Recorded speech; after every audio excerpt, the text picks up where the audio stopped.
Danger_Hobo has subbed for 26 months. Active eyes up gray smash e spin e clap h sievert dance henken for dance.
All right.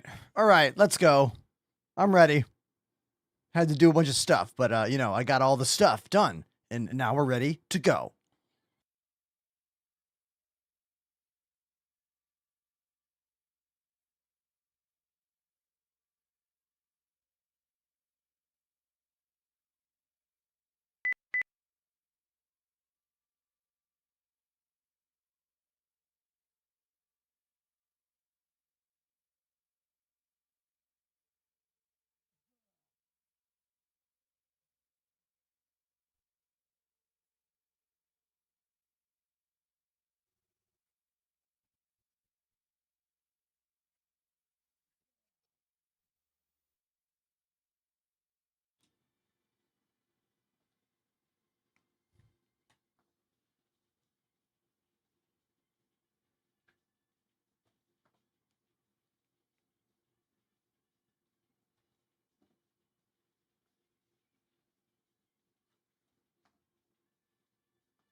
What's up, everybody? Thank you for tuning into the show. Thanks for clicking on this face. I've been doing a lot of stuff, but you know what? I've got it all done. I'm mostly on time, and I'm ready for the day with you. So if you have any questions about, I don't know, anything we did yesterday on the stream, any the videos on my platforms, don't be afraid to ask. We are killing time right now because if you look at the middle of the screen right here, we are downloading the brand new 4.9 PTU patch, and it is not ready yet. I thought it would be ready, but it's not. It's not ready yet. So everyone hit subscribe, and then that'll kill the time, right? Just like this. Crackerjack 78 activated the Prime sub. Crackerjack. SC streamer. Crackerjack, thank you for 7 months. Subscribe to the channel. Appreciate you. Before you, Danger Hobo came in with 26 months.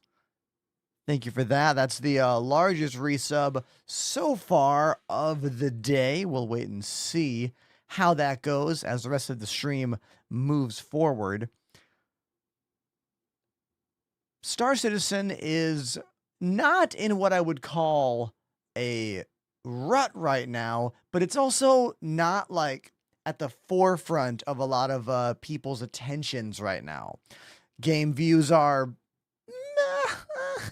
you know, they're all right, but we're far from that high we had a few weeks ago during the Twitch drops and all that stuff. So those of you that are here, thanks for being here. Appreciate you.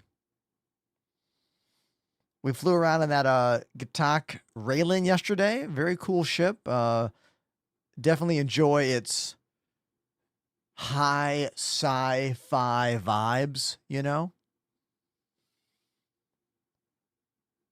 I hit up some contacts at Anime NYC. Hopefully I'll get an invite there. That's happening next month. I applied for a creator badge at PAX West, which is in September. And I've been to PAX East many, many years in a row, but this year I'm going to go out to PAX West. So fingers crossed they say yes to yours truly. I'll be there regardless, but you know, if I can not have to buy a ticket, that would be the best. Yesterday's video did pretty well. What I found interesting is that I posted a video yesterday of me landing the new Gatak Raylan, and it actually performed the best on Instagram. 8,000 views on Insta and only 2 on TikTok. Usually TikTok is, you know, but yesterday, that way. So that was interesting. Zero Tadpool, welcome to the chat, says, have you used a lot of flight sticks in the past? Yeah, I've used a lot, but I've never used any Verpal stuff. I currently use VKB. I've been using VKB for about 5-6 years, and for about the previous 7 years before that, I used Thrustmaster. So I'm very knowledgeable about the entire Thrustmaster stack and the VKB stack. But if you're looking for Verpal question answers, I'm sorry, I'm not your guy there. Sorry. But if you want to save 5% on VKB, use my name. I suggest the Gladiator, $150. And if you want the better one, that's the Gunfighter. It is about $300 each. But you get the all-metal gimbal. So, like, you know, that's higher quality and that's more expensive. Everybody over on Twitch, thanks for being here. I see you guys. Fireball, Frank, Tori, Crackerjack. Captain Poodoo says you're going to go to the PAX West Bar Citizen. Well, I mean, if I'm out there, the answer is probably yes. Yeah, I would say probably yes. Also, can we talk about this? My download speed has just crawled to 48 kilobytes per second. We were cruising, and now we're just like mega throttled. Oh, I went to 1 megabyte for a second. That's not the best. Not the best there. Let's hope that, I don't know, picks up, changes, gets better. Colton says, any tips for someone who is starting out salvaging, looking to get the Vulture? Vultures are very cool, single-person salvage ship. It looks a lot like the Asp Explorer and also kind of like the Sidewinder from Elite Dangerous. The tip I would give you is, in the beginning, you could just take those missions. Like, take the salvage missions. Fly out to one location, scrape all of the outside of the ship, and if you're trying to make money, usually selling just the RMC is enough. Selling the construction material is sometimes more annoying than it is worthwhile, because you have to take the construction material and refine it the same way you refine minerals for mining. But once you get the RMC, which is the outside of the ship, you can put that in a box and sell it directly. Or you can do the missions where it wants you to turn in RMC. So you get a mission to get a ship, scrape all the RMC off, and then get a mission to deliver those boxes.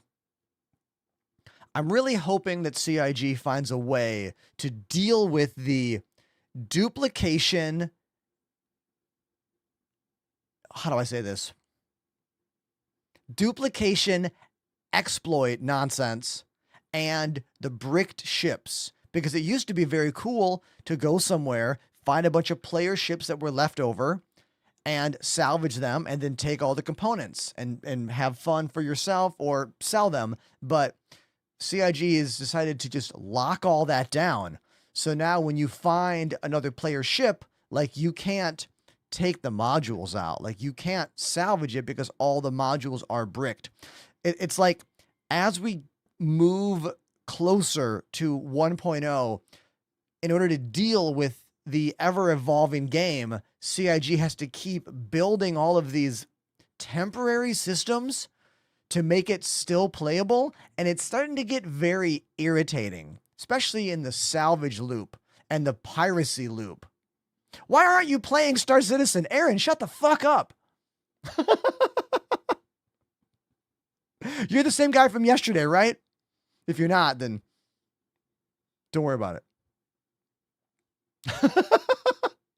Someone named Aaron kept saying that to me over and over again yesterday, and it was very annoying. I'm playing the download the game part of the game.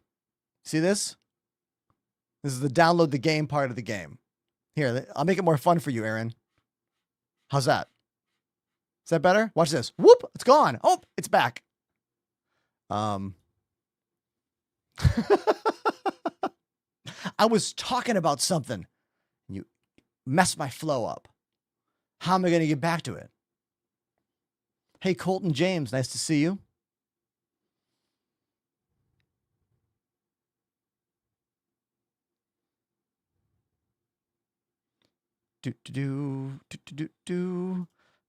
Where can I get the railgun for my Idris? The website with a credit card? Sometimes. I don't think you can actually get that without owning that kit. What is it? The Idris P kit? Where are my Idris owners at in the chat? Someone speak up for us there. How big is the hotfix? I don't know. I downloaded it earlier today. Actually, I didn't download it. I did the trick. So here's the trick. If you want to get any other version of Star Citizen, like you want to get a hotfix from the live build, don't download the entire thing. Go to your game directory and find your live build here, and then copy this. Copy the live build down, and then rename it from live to hotfix. Then back in the launcher, you can click on the little gear and do verify game files. And what that will do is it will look at your hotfix, which is actually just your live game, and then only download the missing files. That will save you a ton of time and usually a bunch of download. Now, it's not always going to work out. Sometimes it will still make you download the whole thing, but sometimes it does work out. What's the phrase? 50% of the time, it works all the time. Right? Is that the quote? Paul Rudd, Anchorman. Something like that. What's supposed to be fixed in the hot fix? Great question. We'll find out together, perhaps. Only the M has the railgun.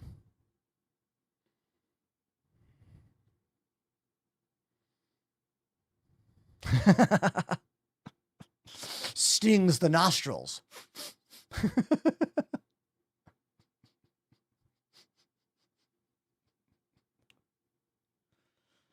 My Pet Llama over on the worst live streaming platform, YouTube. You should just leave YouTube and come watch on Twitch or TikTok. They're way better, and you'll hear the music that you cannot hear right now because YouTube stinks. But your question is, hello there, new pilot here. Thanks so much for all of your tutorials. Any suggestions on grinding the Wicklow ships? Yeah, have friends to help you with it. Don't do that alone. It's just soul crushing. Okay? That's my advice.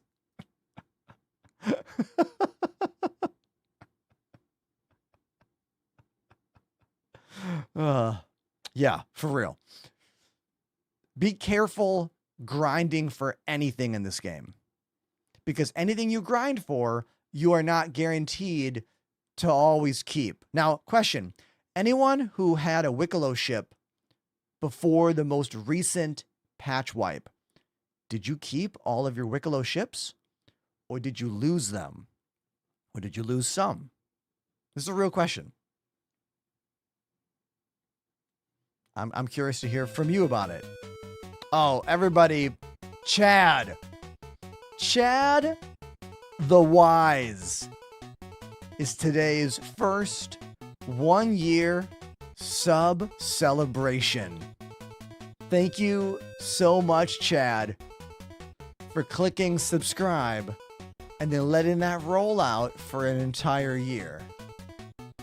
The only reason I have a job is because of people like you who continue to subscribe on Twitch month after month. So thank you. Thank you so much. Chad the Wisey has subbed for a full year. That song, of course, was the California Games track for everyone's favorite game, Footbag. Translation error for Hacky Sack, I believe. This is a raid alert. Citizen Spooner. Everybody get out your spoons for Citizen Spooner. That's your thing, right? It's not. It's not his thing. Hey, thanks for the raid. I very much appreciate you and all of your friends. You are here just in time for one of the most exciting Star Citizen events that we get to do multiple times a week. Here it is, downloading another new version of the game. Yeah. Look at it dance across the screen. Look at this. Intense Star Citizen gameplay. Yeah, we're downloading the PTU right now. So welcome to that. I already got the hot fix. It's hot, baby. I mean, I don't know, is it? I don't know. My show is just starting. But you know what? I'm going to play drums for all of you because look, I don't just play games. I'm a professional drummer and piano player. I've been playing drums for about 30 years. I went to Berklee School of Music. I now live in New York City. I've been here for about 11 years, and I'm going to play drums for you and all your friends. Right over here on my beautiful Roland VAD 507 electronic drum set. But I need suggestions from you for songs. So, what are some song suggestions that I could play? Question on TikTok says, what did I just walk into? Well, Mally, you walked into a Star Citizen and music streamer who got rated by 229 friends from our buddy Citizen Spooner's channel. Black Hole Sun. All right, everybody, that's the one Spooner wants. We're going to play it. This video scared the absolute snot out of me as a child. Like, that woman, like, cutting the fish with the face as a kid burned into my brain as a frightening image. That and also the guy from Back to the Future and Roger Rabbit at the end, you know what I'm talking about. All right, let's go play Black Hole Sun for Citizen Spooner. My name's Ender. Click follow. It's free. And click subscribe if you want to help make my job better. Let's go.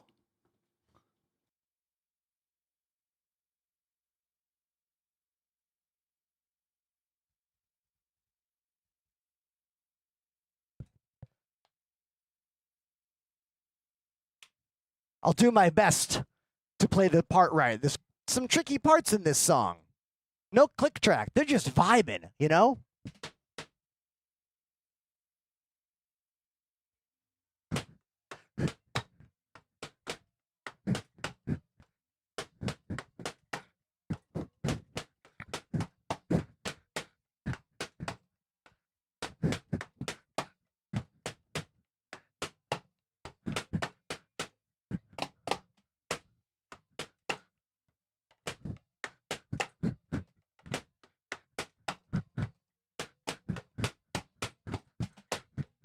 Ha ha!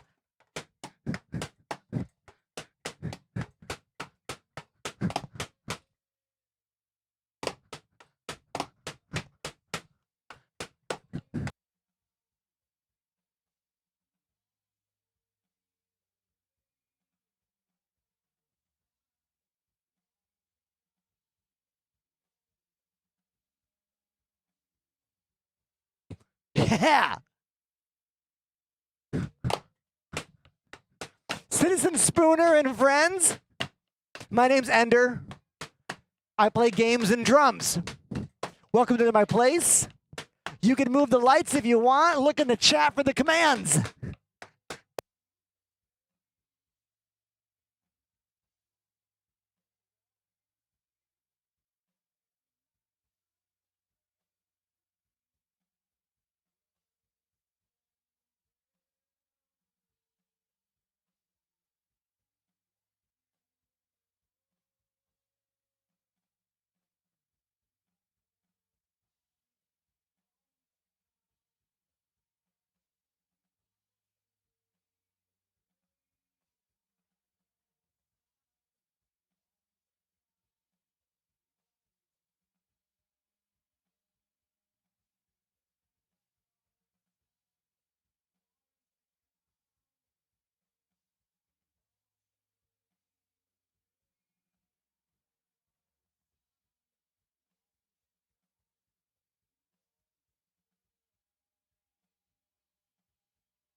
Yeah.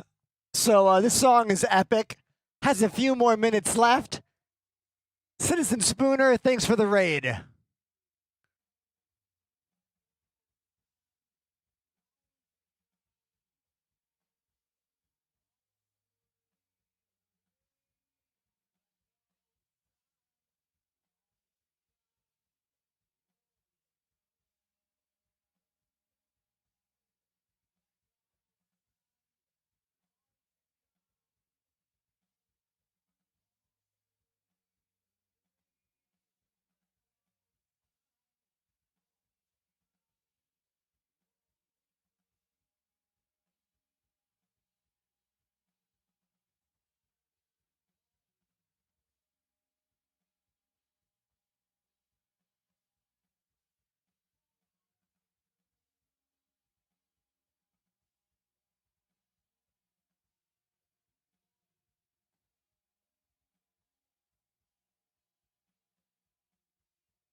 There we go. That was Black Hole Sun by Soundgarden, a special request just for Citizen Spooner, who came in with a rate of 229 friends. That's a lot. I'll now play the cowbell. One hit for every person in the raid. Hold on.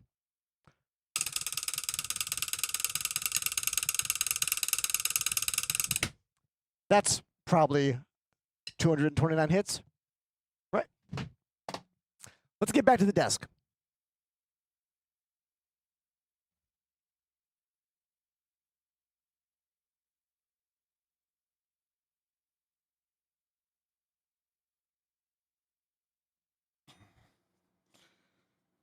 Do I know any Sleep Token songs? No. Am I the only one who doesn't like that band? It's not that I dislike Sleep Token. I just don't like them. Like, I've never heard a Sleep Token song and been like, oh, yeah. You know what I mean? It's like, sorry. I know a lot of people love them. You want to know a band that I do like a lot? That's Ghost. That band Ghost is awesome. I like them a lot. I know they're not the same as the Sleep Token at all, but like they're gothy, you know? Ghost is gothy, Sleep Token's kind of goth-esque. Yeah. Oh, yes. Annika Niles playing for Rush now. She is a drummer that I have been following for many, many years. An incredible drummer, and so cool to see her just killing it with Rush. My TikTok feed was nothing but videos of her playing with Rush a couple days ago. Like nothing. Only that. Yeah. So, let me put on some tunes and let's say hi to the Spooner crew. So Citizen Spooner and friends, who doesn't know me? Who's new to me? Hi. Thanks for being here. My setup looks like this. I know most of you are not drummers. Most of you are Star Citizen gamers, so this is something we can talk about. Something that we can relate to. I use a middle mount joystick, slightly angled left hand for better ergonomics, and a split keyboard from our friends at Kinesis Gaming. I just set up a brand new keyboard yesterday. I've been using this keyboard for like 6 years, but this is a newer version that now has hot swappable switches. The old ones all had soldered switches on the boards, but now you can pull them out and put new ones in, which is great if you break a switch. Or if you're one of those people that does different kinds of switches. Do I have anyone out there? Any keyboard weirdos like that? Who use like MX Browns for like their left hand and like reds for the number keys, or I don't know. Maybe you do. I also use a bunch of VKB stuff. I've been using their products for about 6 years. I got the Gunfighters here drilled into the desk. Vroom, vroom, vroom, vroom. Just like right there. And then I have a bunch of their accessories over here. We got the SCM, the throttle quadrant, and the general aviation unit up there as well. There's a lot going on here, you know? Up here sometimes, but definitely all around here all the time. So, my studio is kind of unique because I don't have my computers in this room. Computers are in the hallway. They're out there. Our buddy DePoets made a video about HDMI cables just the other day and mentioned me because I use my computers in the hallway. HDMI can run up to 75 feet before you have any problems, and mine are all about 30 feet long. All the cables go out there to connect everything in here to everything out in the hallway. And there's a lot to connect in here, as you can see, from cameras to computers to peripherals. I've definitely been through the ringer when it comes to what cables work for what and what do not work for that. So if you're trying to do anything like me with computers in the hallway or away from your desk and you want to not have a problem buying cables that don't work, just ask me about them and I'll make sure you get ones that work for you. So there we go. Speech over. Let's talk Star Citizen now. The PTU just downloaded. Should we play in the PTU? Or should we play the hotfix? I don't know what the answer is, all right? That's why I'm asking you. What do we do? Hotfix, 4.8. PTU, 4.9. Discuss. It's one of my favorite Aphex Twin songs right here. It's called Boy Girl Song. I was obsessed with this track in college. Something about the strings with the cacophony of quantized drum edits.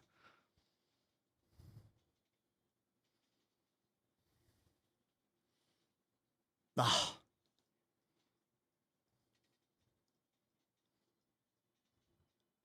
Back when you had to do these stutter edits manually, there was no plug-in to automatically make them, you know?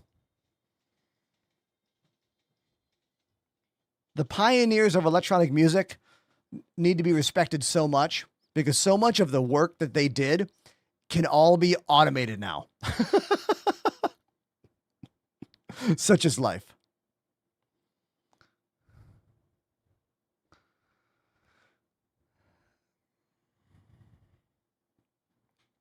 So no one's got any hard answers here as to what version of the game we should run right now. I don't really feel like fighting the game an extra amount. Kat Arjun says my hubby went to Berkeley. Hey, they did not teach me to grow a beard like this. All right. I did this on my own. Berkeley had nothing to do with this.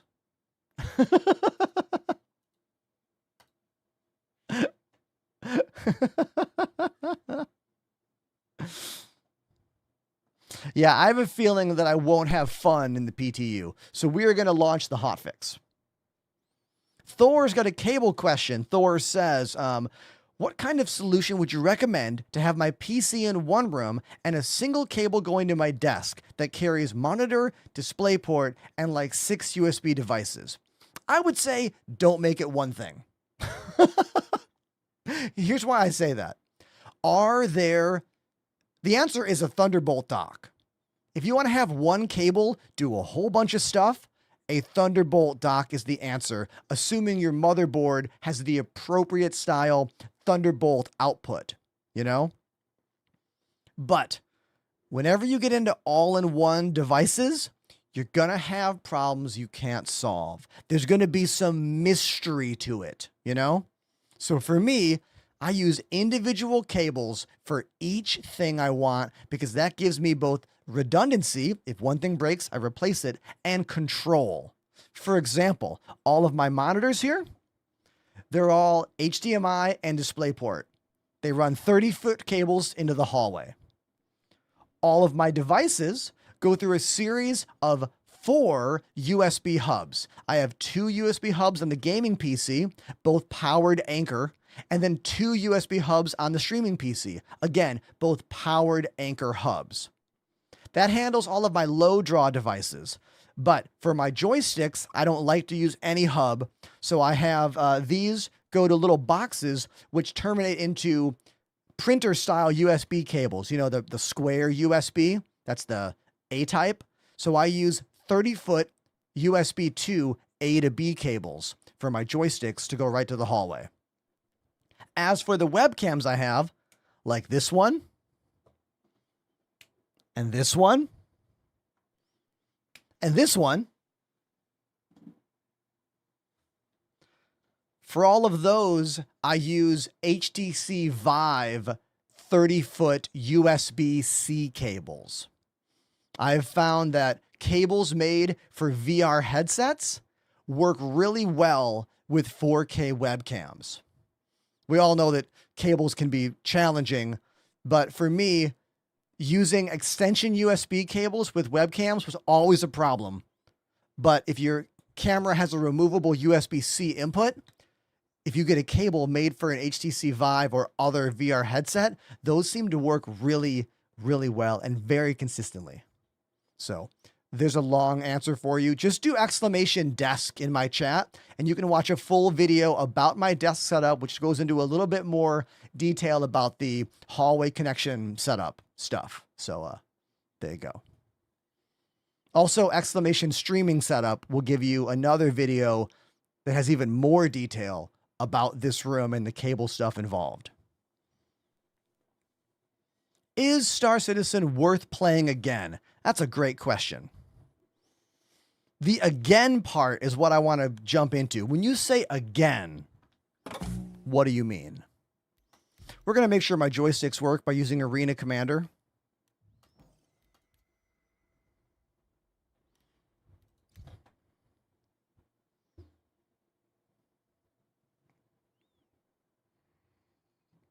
I quit during 4.6. Well, that was not that long ago.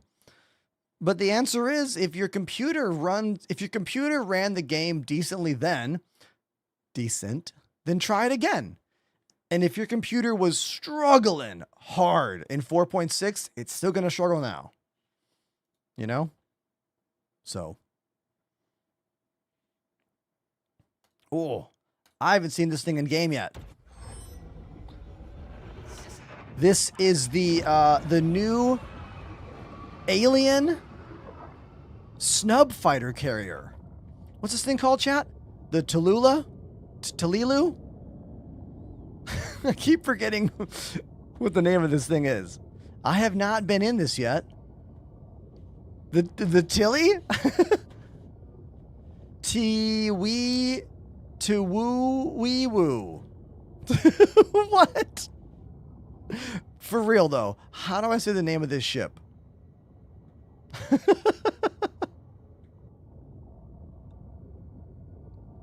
Tuwilu. T. Luis. Lilu Dallas Multipass.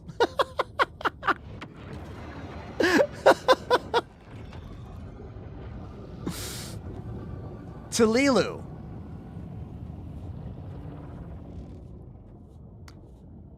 Here's the landing mode.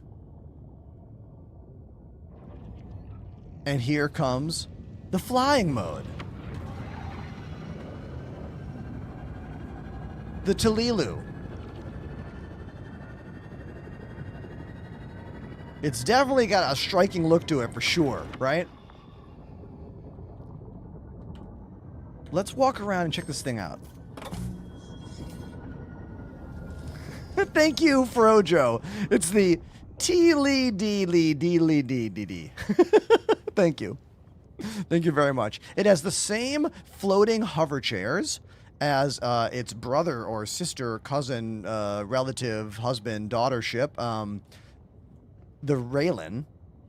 So, same floaty chairs. This room is also just like the Raylan. Same automatic light there, which I love. I love this automatic light. Watch the ground right there. This is such a neat detail. It's like so unnecessary, but also so cool. We got some big old component housings here. Yeah. Showing off all those transforming doors, which is so cool. Let's go back into here. There we go. This room is very similar to the other ship as well. I'm going to assume these are all the rest of the component housings. Yep. Engineering. These will be all the other component housings for sure. Yep. All right, let's go back here. Is that a door? Is that not a door? This is not... Okay, this is not a door. Not a door. Good to know. Unlike the other ship. Elevator time. There we go. Let's go down to deck 2.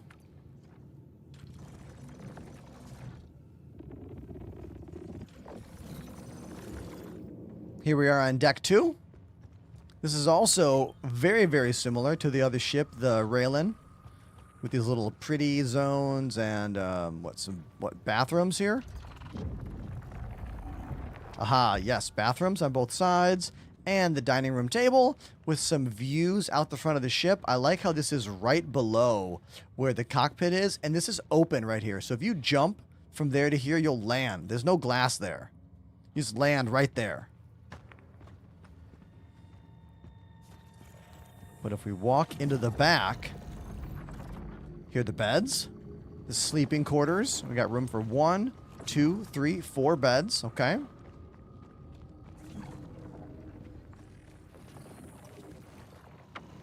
Let's go down to the bottom deck. That must be where the hangar bay is.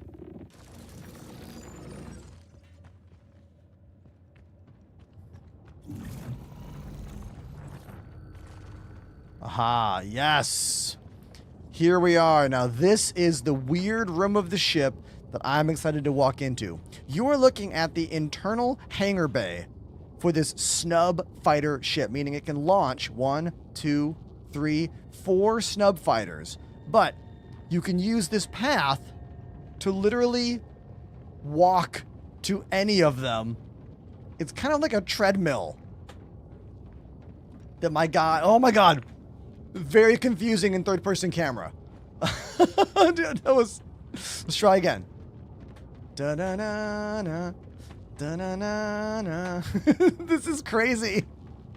Our Space Odyssey 2001 vibes as we run this treadmill. Oh God. Okay, third-person camera freaks out. Did you see that? If you just hold W and stay in third-person mode, it does not work. Watch. How did they get those shots? How did the vehicle team or the video team get those third-person shots? What? How'd they do it? The mouse is freaking out. Hacks. They must have used dev tools to get that shot. Because the game just cannot handle the crazy gravity stuff that's going on there. But it's pretty trippy to be able to do this, though. Walk right up. Right over to that one. Here we are. Yeah, this is wild. What's up? What's down? Exactly.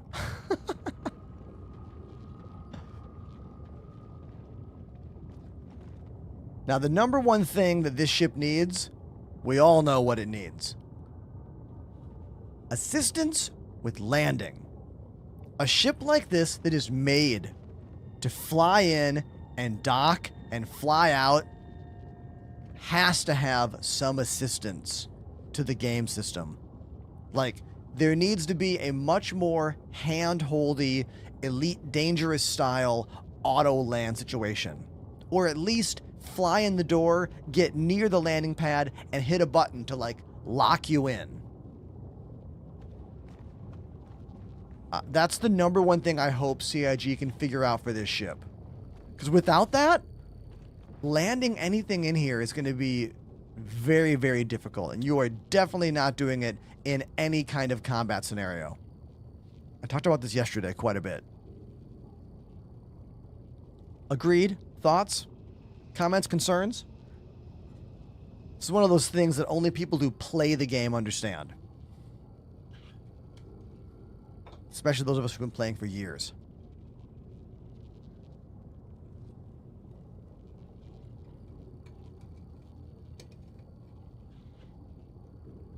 Oh, there's no cup holders in here. Not that I can see. Sorry, Fluffy.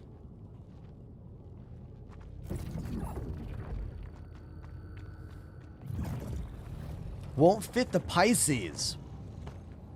Interesting choice. No Pisces, eh?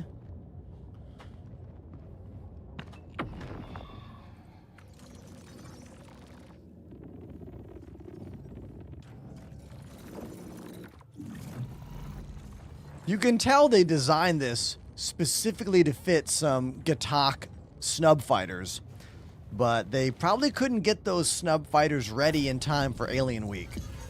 So I'm assuming someone in the game development team was like, you know what, let's launch the ship anyway, even though the snub fighters aren't ready. That's gotta be what happened, you know? Let's open this back door up. I haven't seen the hangar door here. Oh, that's cool. And this is where we land 4 different fighters. Bottom left, bottom right, top left, top right. Cool.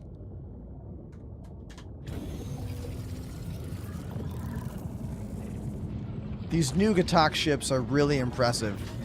I was very impressed with the Sulene a couple years ago when they put that out. And they're using all the things that they had in the Sulene in these new ships. Like, all the transforming doors, all the angled, angled, what's the word? Plating? panels. Yeah. It's very cool.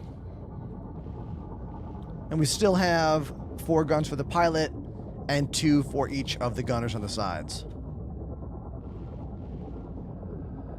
Sweet.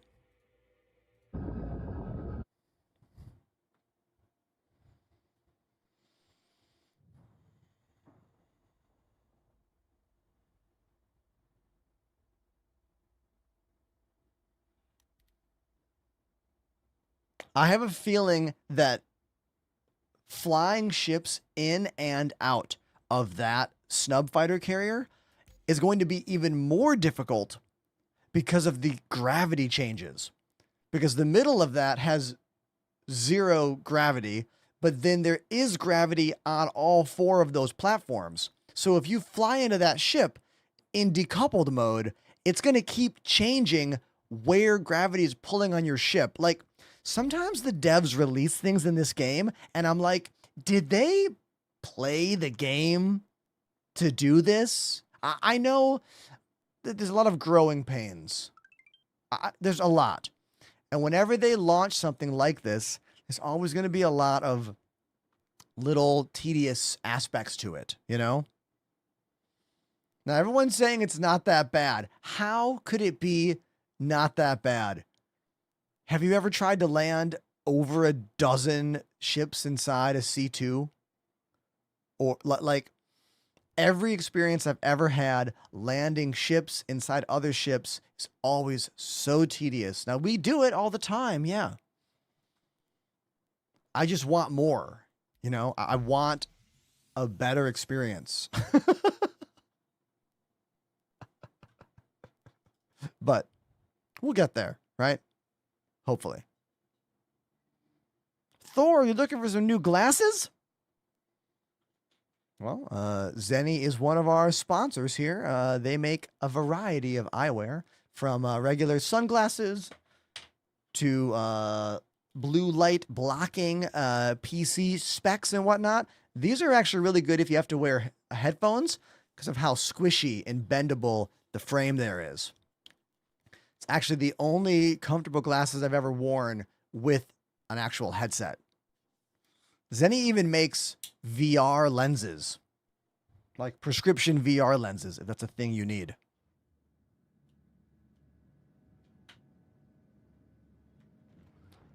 Did the hotfix really not fix the submit refuel request situation? How? How could they not fix the most irritating glitch in 4.8?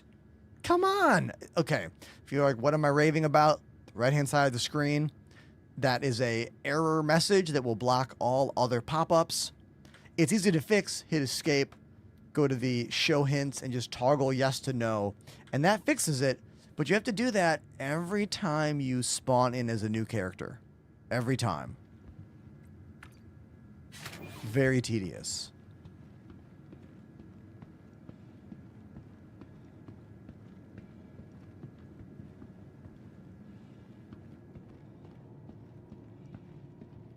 How much have you spent on this game? Over the course of 6 years? Keep in mind, I do lots of giveaways. I buy ships and give them away. I've spent probably around $2,000 in that time. Probably. But this is my job and business. Tax write-off.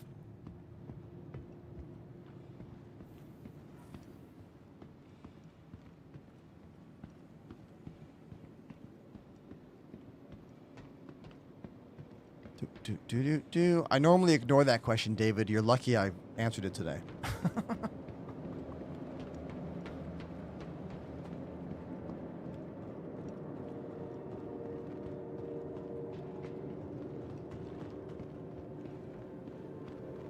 Let's go buy some drinks. I don't think I have any drinks left. I know I don't, actually.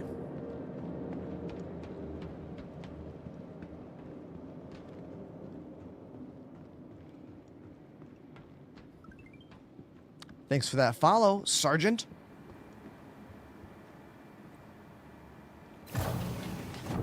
Wumpus Grumpus asking about the Squadron 42 event happening in Manchester, England in October.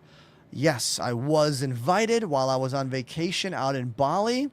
I spent quite a few days thinking about it, and we also spent quite a bit of time live on stream yesterday talking about the pros and cons of the event. And after much deliberation, I have decided that yes, I will be going to Manchester, England this October to hopefully get hands-on with Squadron 42 for the very first time. We don't know what's going to happen yet. We don't know what I'll get to see. I don't know what I'll be able to make videos about. What will be NDA and what won't. Don't know. But I do know that I'm going to go there. Even though there is zero financial help from CIG for this, meaning the company is not paying for my airfare, my food, my lodging. It's all on me. So that's not the best, and I still have reservations about that reality, but I want to be there for myself, as this is a game I have spent 6 years creating videos for and creating content about. I also really love this game, and I want it to succeed, and I want to be one of the first people in the world to play this new game if I can be. And I also want to create some better relationships with the developers of the game, because I have not been to an official event since 2023, the last time there was a American Citizen Con event out in California. So there you go. I'll be there.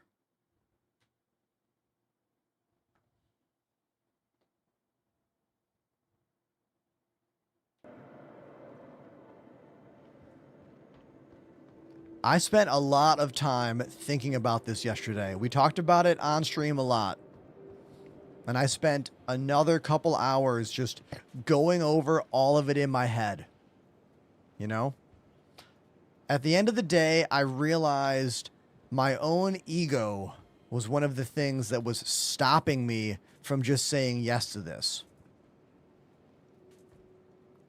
Because if I had spent the last 6 years of my life as a Call of Duty streamer, and they had an event to show off their new game, there would be some financial help to get me there.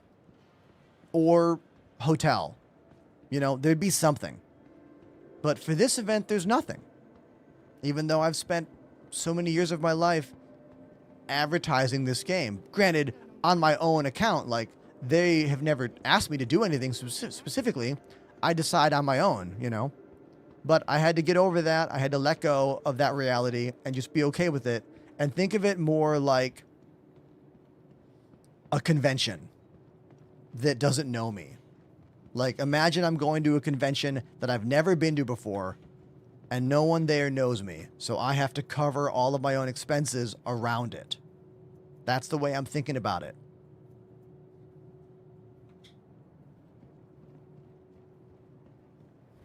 So, any follow-up questions about that event? Put them in the chat.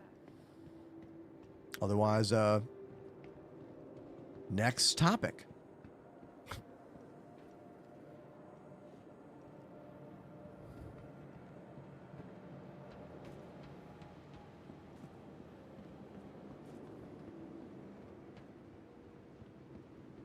Will I eat something at the event? I mean, I am human after all, and I do have to consume food on a daily basis.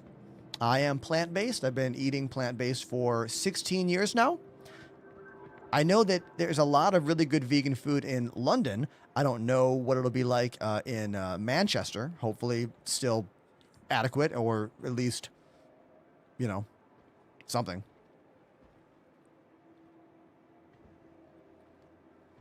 But as always, I will pack lots of protein bars, and I'll be prepared. You know? Will I dress up as a Von Duel? Probably not. I really thought you were a robot. I know, man. I know. It's the robotic perfection of the beard. Doesn't seem natural. The smoothness of the dome can't be organic. I know.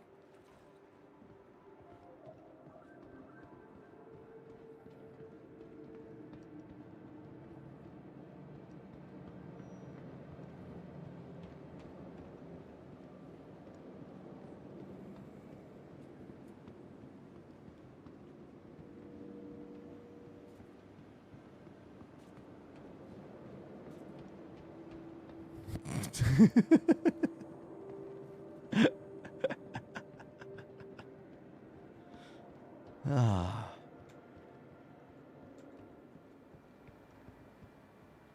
Polished aluminum. We're now comparing my head to polished aluminum. All right. Okay.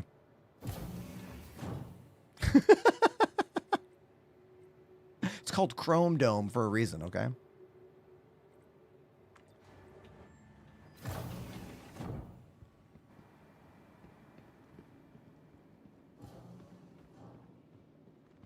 Out of curiosity, how many other baldos do we have in the chat right now? All right? How many bald people out there? Show of hands. Hmm? Hit up Spooner. He lives 10 minutes from CIG. Oh my god, I didn't know that. Well, definitely. Look, I'm going to try to make the most of it. Like, anyone in the area, you know, CIG or Star Citizen friends or streamer friends, if I'm going all the way to England, or rather, yeah, we're going to make the most of it. We got to do some collabs. I got to make some connections, you know?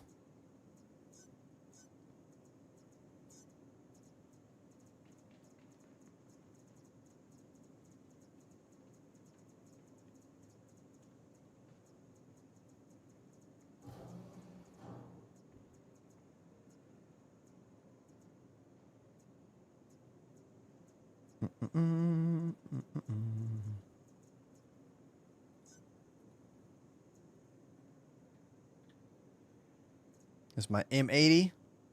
Let's claim it. My deadbolts. Yes, I want that one. Your vehicle has been moved to our storage facility. Got to keep up with the monthly polishing. I mean, monthly.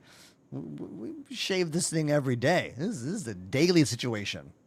No one answered the question about who else is bald in the chat. Are you nervous? Are you embarrassed? Don't be. All right? Don't be embarrassed. It's a safe space. Safe space here. If you are bald, this is not sponsored, but if you want to know how to keep it looking good, this is what you get. You want the most modern convenience of being bald? This is the thing. I've been using this thing for a couple years now. I shave my head with it every single day.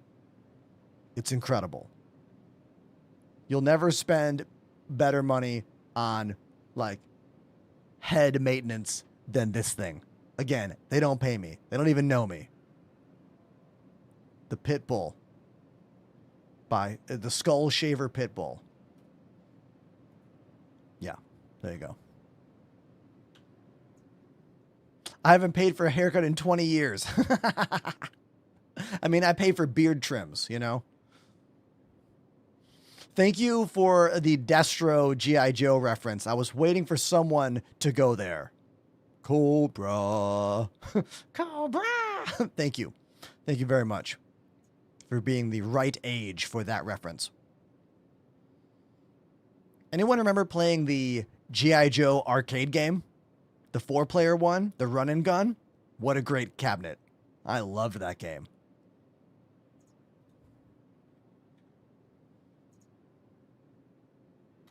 Vehicle selected. Stand by. Your vehicle has been delivered to the following location.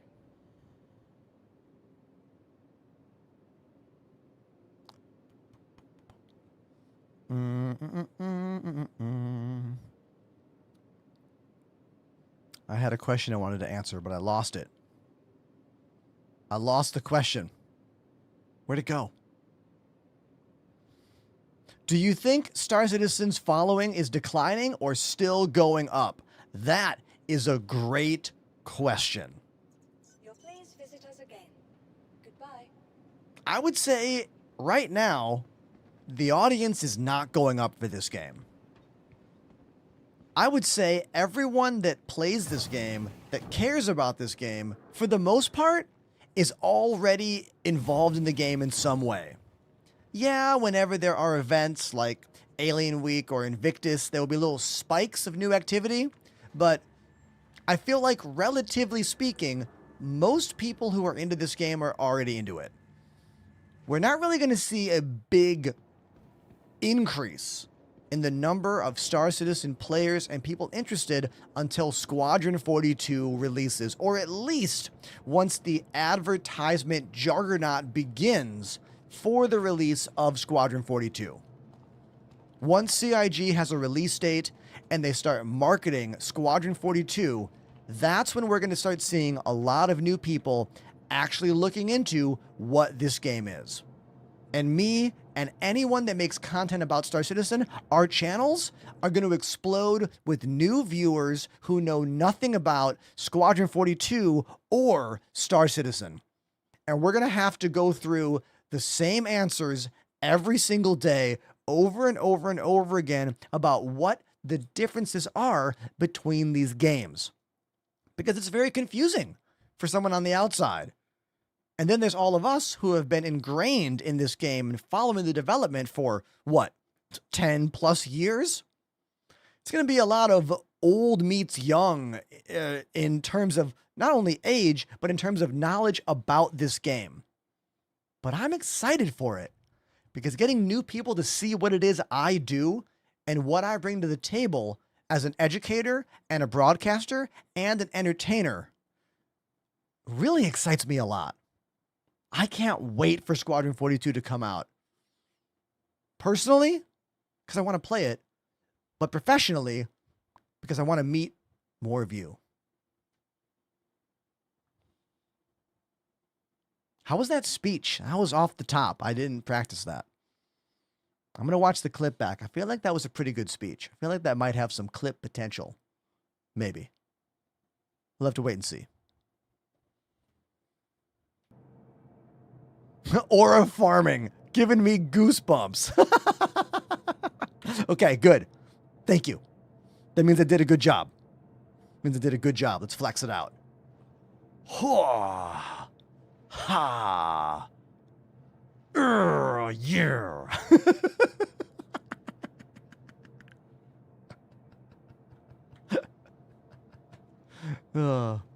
The young ones are going to want DLC dances and combat slides. All right, well, don't we already have combat slides? Isn't combat slide already a thing? I don't think we can do it yet, though.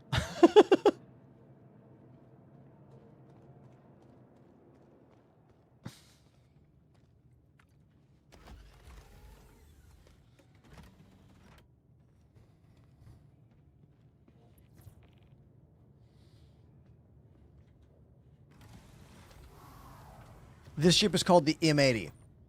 It might be the best heavy combat single-person ship in the game. I like that all the component housings are right here. Easy to get to. Easy to see. Easy to access. You got an RGB bed. What's not to love there? You got a little storage, and you have a gun rack over here. And then here's the seat. It also has firepower. 2 size 4s and 2 size 5s. And if you want to crush with this thing, you put all deadbolts on it. Like this. Deadbolt size 4, deadbolt size 5. And then you just dominate. All 4 of those things can damage almost any ship in the game currently. And then we got some big old missiles as well. But remember, missiles do not come stocked. You have to restock them each time. So they're empty right now. Okay? So we're going to go into my Mobi-Glass and see if we can restock them. And hopefully this works. Restock. Let's wait and see.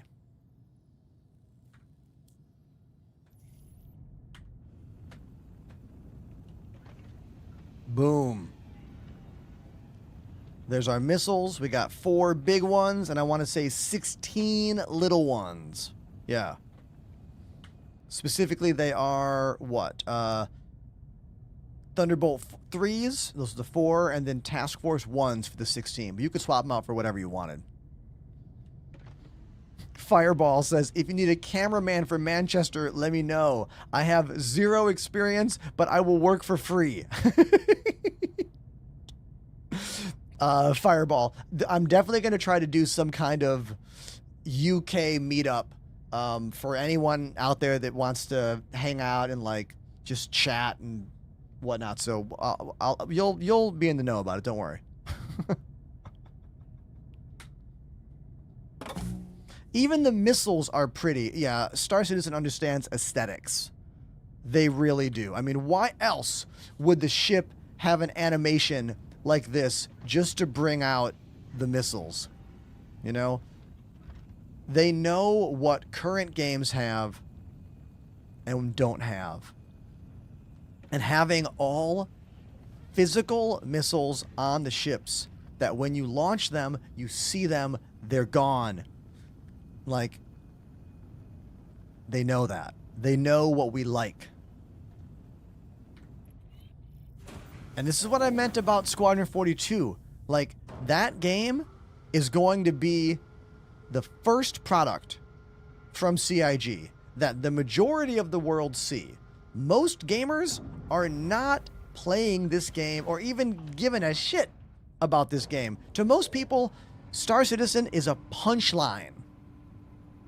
The majority of my chat from new players say Scam Citizen because that's all they know about the game. All they know are bigger YouTubers who have made videos kind of trashing on this game over the years. And it's trendy to trash on something. It's never trendy to love on something. What does that say about society? Sad. But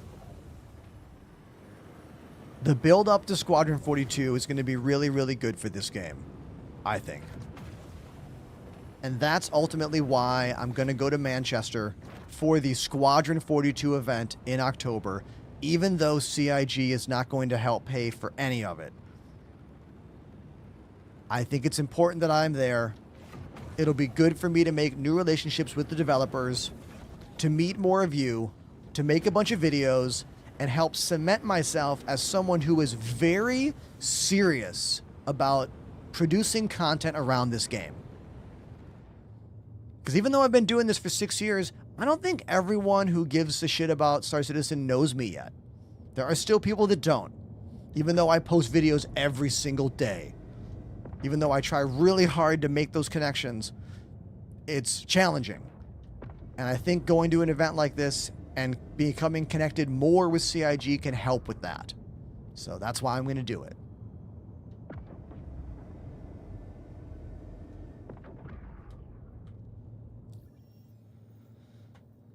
All right, let's do some pew pew missions just for fun right now.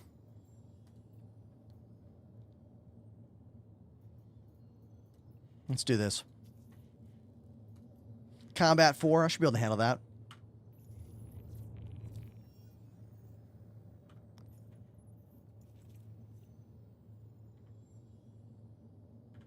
Okay.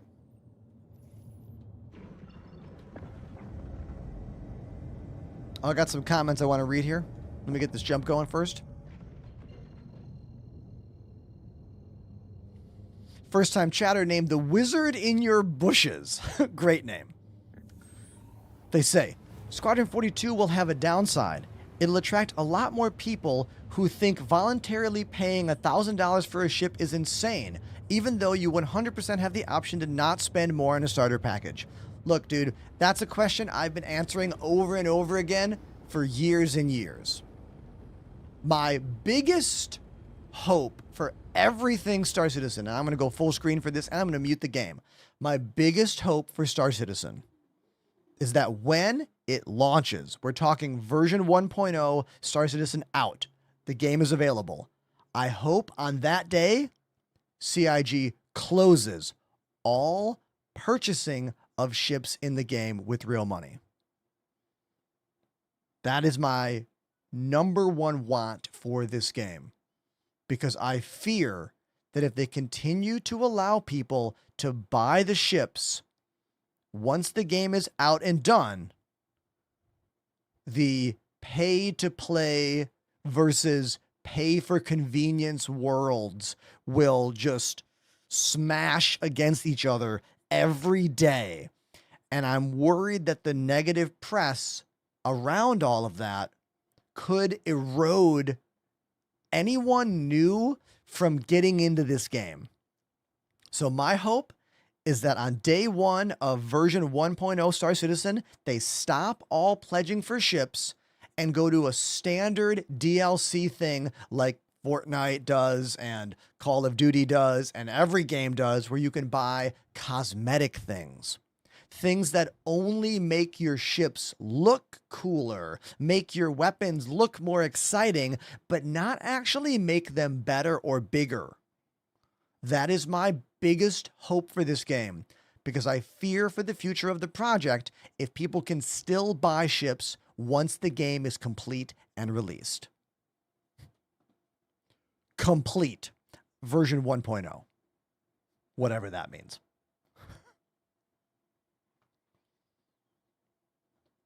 Anyone want to speak to that?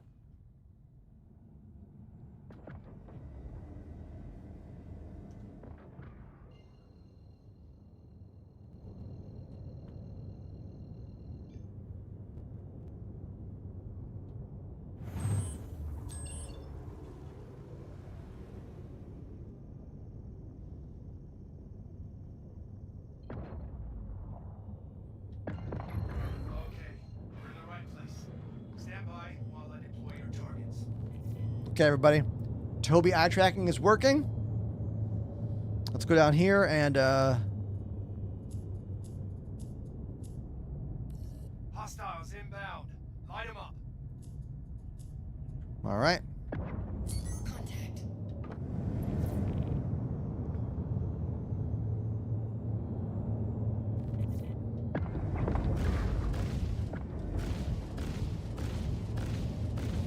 See the power of these deadbolts in action? 2 size 4s, 2 size 5s. They absolutely dominate, as you can see. There we go. Another lesson in the books. Hopefully you can feel yourself improving. Because I'm definitely seeing it on my side. Yeah, this thing shreds. Downtime, and then we can get back at it. Rest up, and I'll see you soon.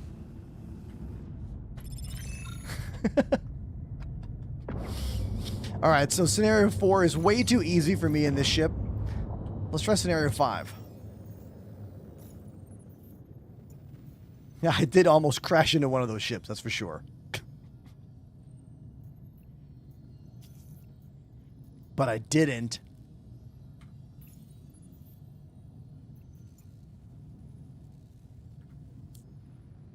Using the R hotkey really speeds that routing thing up. When it's working correctly, that is.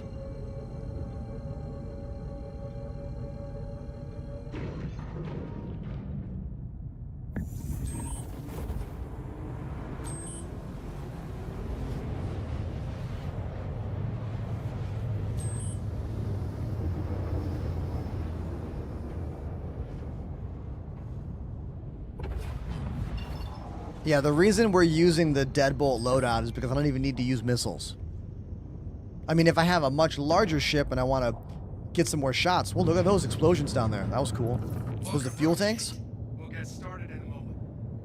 Yeah, those are the fuel tanks. That was weird they exploded while I spawned in. That's got to be a glitch, right?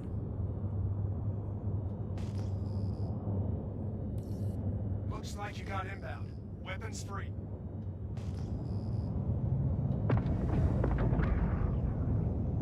Where?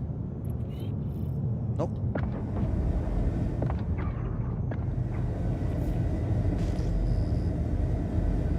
What do we think about ships like this being launched without night vision?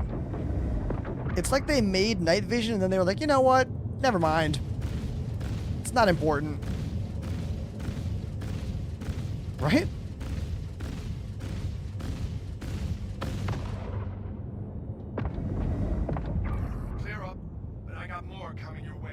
Feels weird to have a new ship in the game without night vision. This one or those new Gatak ships. Contact. Nope. All right, here we go.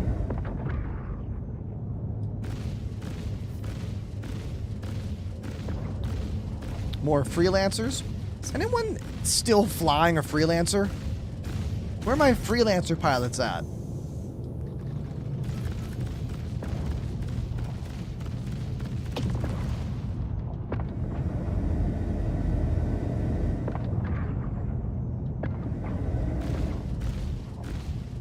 As you can see, these NPCs are not doing a very good job.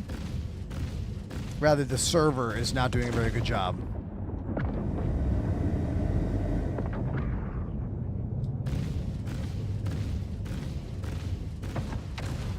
Take a deep breath, Rook. You pulled it off. Another lesson learned. Hit the showers. Celebrate. And I'll see you when I you're love ready for when the the voice lines, like, have nothing to do with what just happened.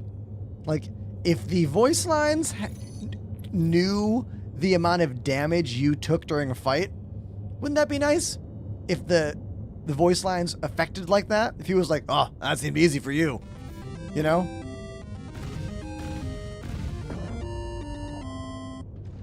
Freelance D's nuts. Play a song you enjoy but struggle with. Everybody, Pandemanium in the chat throwing out a song request of whatever I want that is actually still challenging to play. Interesting. Okay, hold on. Let me think about what that means. Let me jump away from where we are so we're not in this asteroid belt. Hold on. Maybe we'll fly towards Hurston.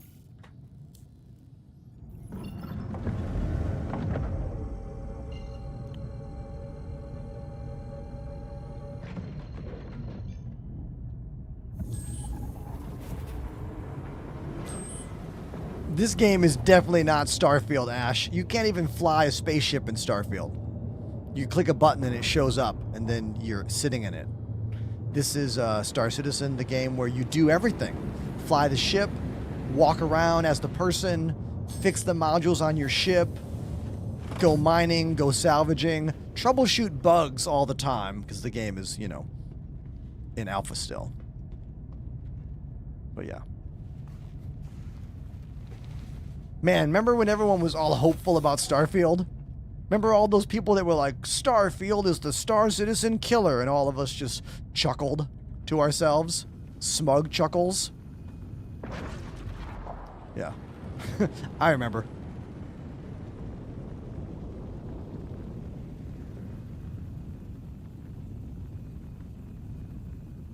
We all wanted Starfield to be good.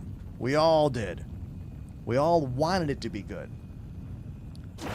And in some ways, it still is a good game. It's just not this kind of game, you know? I think if Starfield had had less hype around it, it would have been better. Another one of those games where the hype around the game, I think, actually hurt the game. You know? All right.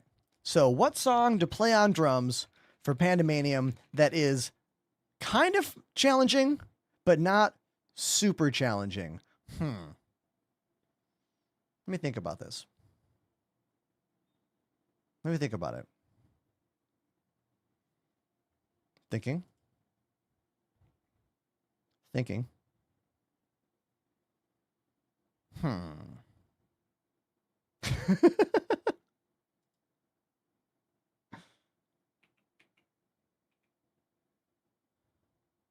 Got it.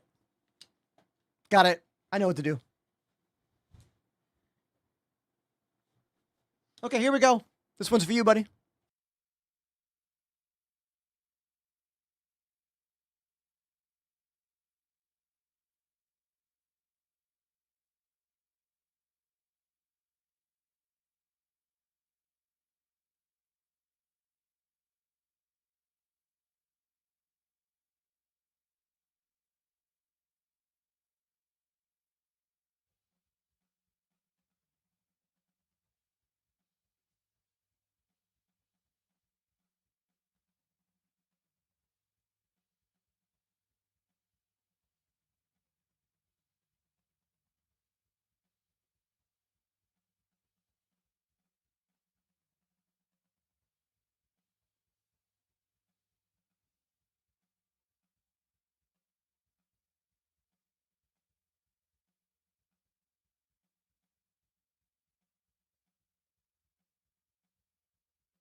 So there we go. That's a song I kind of suck at playing. Toxicity, System of a Down, but did my best. Thank you, Pandemanium, for the request, and let's get back to the game. Yeah, Bleed by Meshuggah. I can't do it. I can't. I can't do those hairtas. Because I don't really do this. Like, I have a double kick pedal, but I've never been in a band where I needed to do this beyond what I would call a junior varsity, like, you know, high school level. Or rather, amateur level. Because that entire song by Meshuggah has the... with the feet. I can't do it. I can't. Sorry.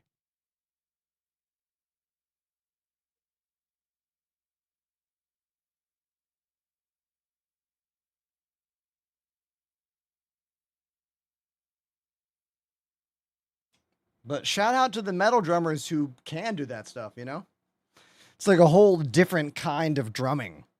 Pretty much anyone that plays metal music on drums has kick pedals specifically tuned to have a little bit lighter touch and to move a bit faster. Not everyone, but the majority of them do. Except for those superhuman talents out there. You know the ones? Not me.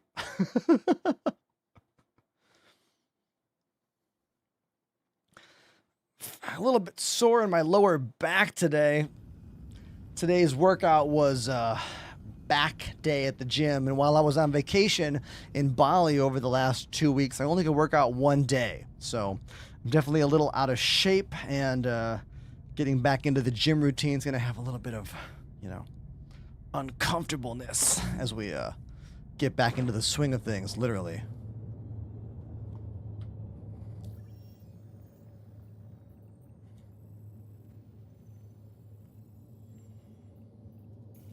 Does Ita have any places we can rearm? Landing pad, vehicle services. Yeah, let's do that.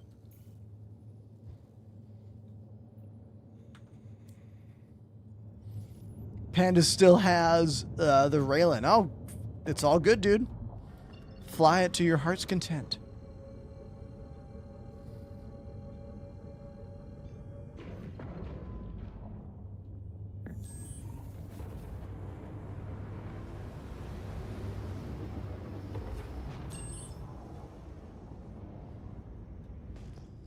Wizard, I love that detail about the Meshuggah's lighting tech.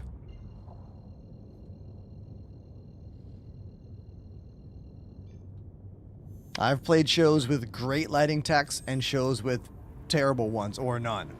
And I will say that it is much better to have a really into your band lighting tech doing cool things with the lights than someone who kind of doesn't know what they're doing, because I'd rather have just normal automatic moving lights than like bad effect lighting, you know?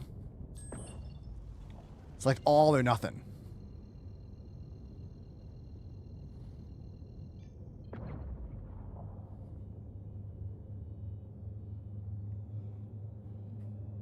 Techno, I don't know the song My Curse. What band does that song? Hannibal says, I've always wanted to visit Bali. I mean, me too. I went my very first time ever, last week. Spent 12 days in Bali, mostly in the Ubud and Canggu regions. It was such an experience. I had a really wonderful time. I hope I get to go there again one day and experience even more of the culture and the scenery and the people. Yeah. It was awesome. Only vacation I've ever enjoyed as much as the one I went on was when I went to Thailand in 2016. And you know what? Costa Rica was also a really wonderful time in 2015.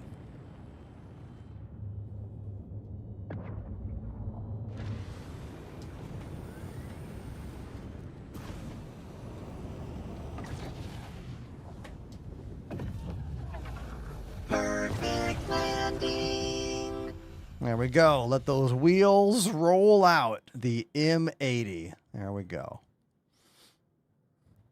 The wheels don't actually roll. They just like slide on the ground, but it looks like they're rolling.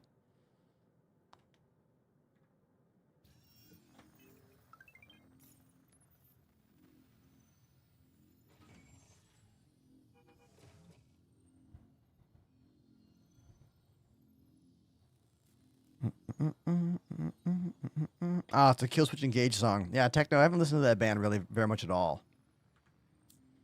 First time chatter named The Horizon says, damn, I've been seeing all your lives for the last few months. Finally got to catch you live. Yeah, here I am, dude. Welcome to the show. Thanks for being here. I stream every weekday, typically from 1 o'clock in the afternoon until 7 or 8 Eastern Standard Times. So, welcome to the show. Let me give you a look around. There's a lot to look at here. Welcome. Question about anything specific, don't be afraid to put in the chat. From joysticks to the game Star Citizen to drums, cameras, lighting equipment, all that stuff. I'm always down for conversations about really any of the passions here. Who saw the Mandalorian movie? I did. I thought it was fun, but it could have been a Disney special, like Disney TV special. It didn't have that many moments that sold to me as like, this needs to be in theaters, you know? Like, it was good, and the Grogu animations were amazing. There was a few moments where you could tell they had more budget, you know? Quite a few moments where I was like, oh, okay, this has movie budget. Like fight sequences, and just everything with Grogu looked better, more smooth. The puppetry they're using for Grogu is so cool. Like, they use minimal CGI for a lot of that stuff. A lot of it is puppetry. The M80 versus Gladius. Oh, it's a no contest when it comes to firepower. Gladius is a light fighter, and this is a heavy fighter. 2 size 4s and 2 size 5s on this thing. Gladius has what? Size 2 weapons? But Gladius is going to be more maneuverable than this thing. So a very good pilot, we're talking a really good pilot in a Gladius, can do some damage and maybe could beat one of these if the pilot was good enough. But if they're not, once you connect with these deadbolts, only a few volleys to kaboom a Gladius.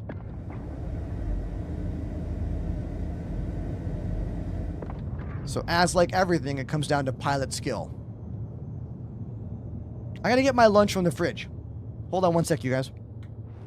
I'll be right back.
walking around right now, my lower back is stiff.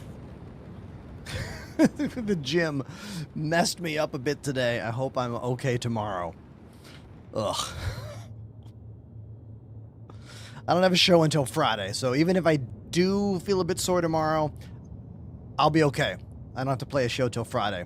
I'm actually playing a boozy yacht club 4th of July show this Sunday in Connecticut.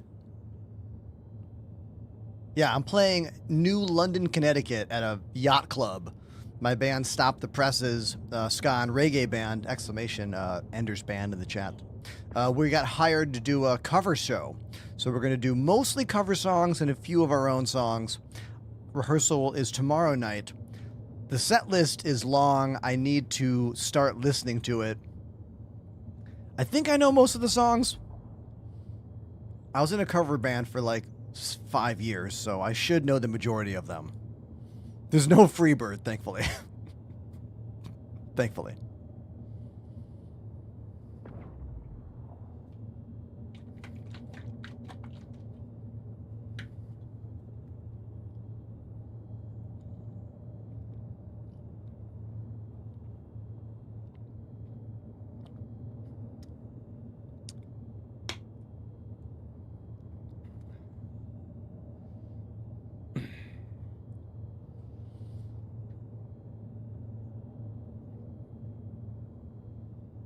The Jian Hauler Duo Pack. I don't even know what that is.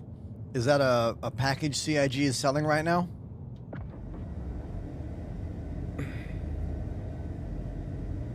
Frank says, on the VKB, the blackout box, I'm getting these 2 green lights and the bottom one blinking red. Okay, so if I'm looking at my boxes, which are up here, you can't see them. For me, my right hand has 2 green lights on the right and then 1 blue on the left. No blinking red lights on my boxes. VKB does a really good job with their videos covering all the details. I feel like a blinking red might be an indication of something wrong. Like, have you done the calibration? Did you download the VKB software? So I would suggest downloading the software. Make sure that you've calibrated the sticks using the software. Their customer support's pretty good. Are there any problems using the stick right now? Is the blinking red, like, it could just be an indication of something that's not relevant to you, you know? Because if the sticks are working and you're not hitting any problems, maybe it's not a problem, you know?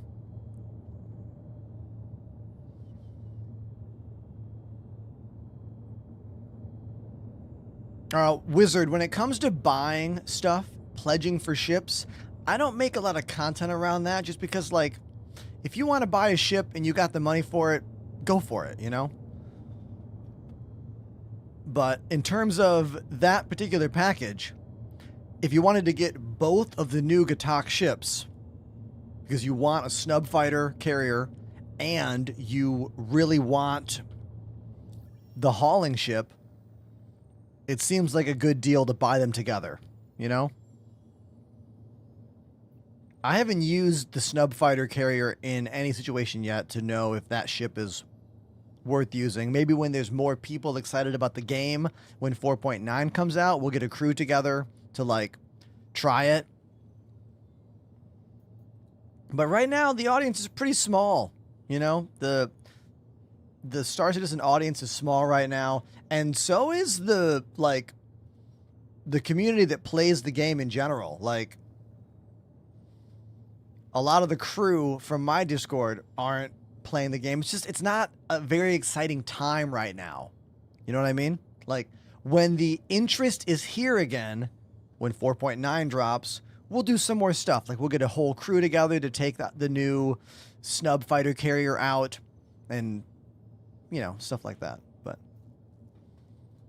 I might just go salvaging right now. I don't even know how much more combat I want to do. In fact, yeah, let's just do that. I'm going to go salvaging.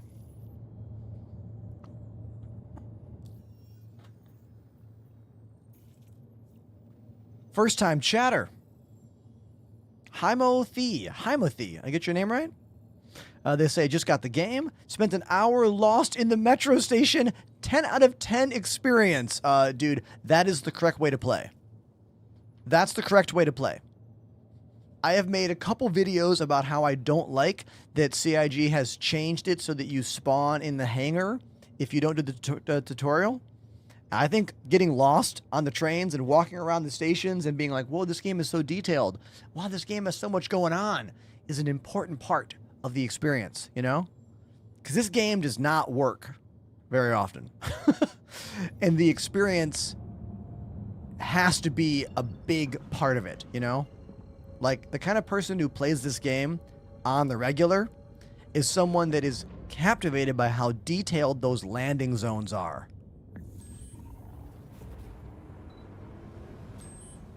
Join our Discord, Timothy. When 4.9 comes out in, like, I don't know, a few weeks, there'll be a lot more action, a lot more people playing, and we can crew up and do some stuff together. As long as, you know, we all get along. It's all about personalities and dynamics, you know what I mean? When is Squadron being released? Exactly. When is it being released? We don't know. There are rumors that it might get delayed until 2027. I have been invited out to Manchester, England for an event in October that we are all pretty sure is going to be some kind of Squadron 42 event of sorts. More details to come. Literally, I have no idea.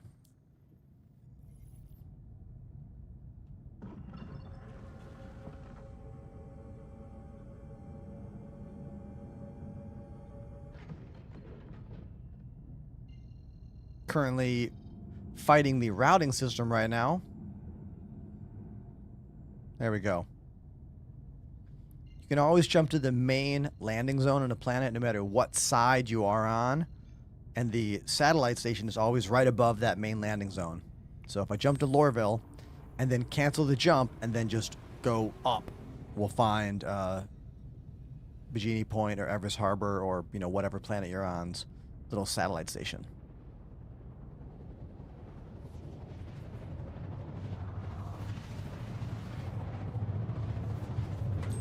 Cancel the jump. Right there. There's Everest.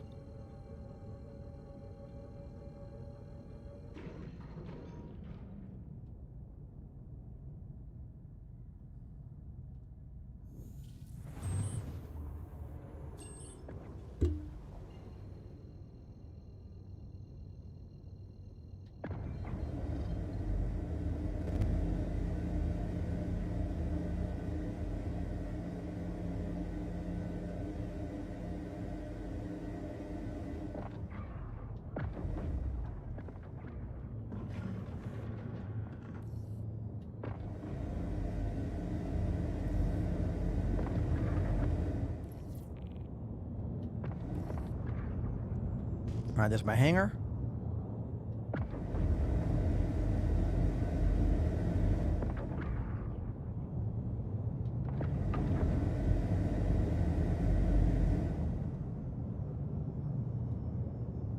Always look up whenever you up thrust.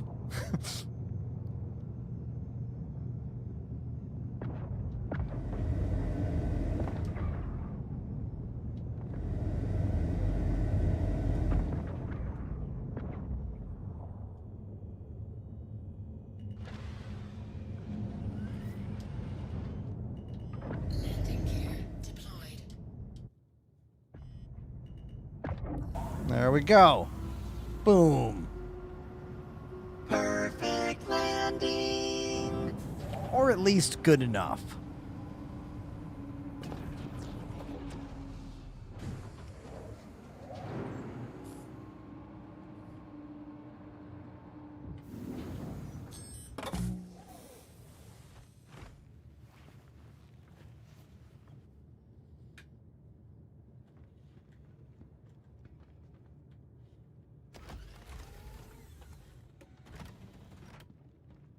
Curly Lord says, I love the M80. Can't wait for it to be in the game to purchase with in-game credits. Agreed. It's a great ship. Stylish. Fun to fly. Powerful. I like that it's a solo player ship, meaning a lot of the ships that are like this have a turret, like the Sentinel and whatnot, and I don't want that. I want just everything from the one pilot. Can the right joystick roll the ship? You can set your joysticks to do whatever you want. For me, I don't fly like a standard, real plane, meaning pitch, yaw, and roll. I use pitch, yaw, pitch here, and yaw left and right. So it aims the way that you would expect it for a spaceship, perhaps, or at least a more natural one. For me, roll is on my flight pedals below the desk. So my pedals below me are rolling like this. And then this is forward, back, left, right, and I twist for vertical. But you can set up whatever you want.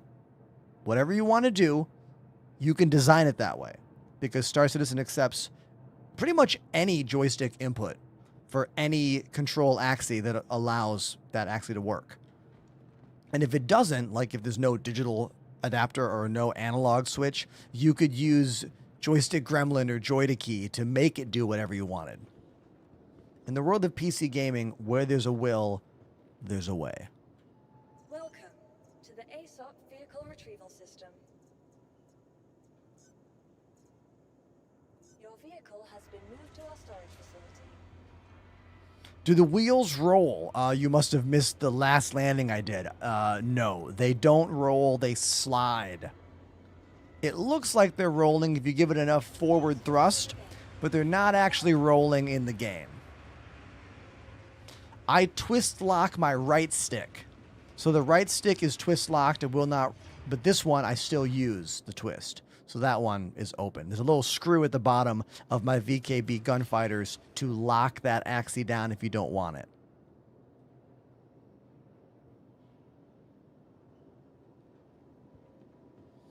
Josh says, what's up, man? I'm back. Thanks for all your help yesterday. I would have quit without your help. The game is so much fun. That is exactly why my streamer job exists. In so many ways. Like, this game is annoying, frustrating, almost unplayable at times. And all that stuff changes every patch. You can't always rely on searching Reddit because you might find a post about an older version of the game. The number one way to fix your problems when you're playing this game is to reach out to one of the streamers who are live playing the game pretty much all the time. It's a lot of what I do here is to help the active community continue playing the game and get new players involved. Education, entertainment. Entertainment.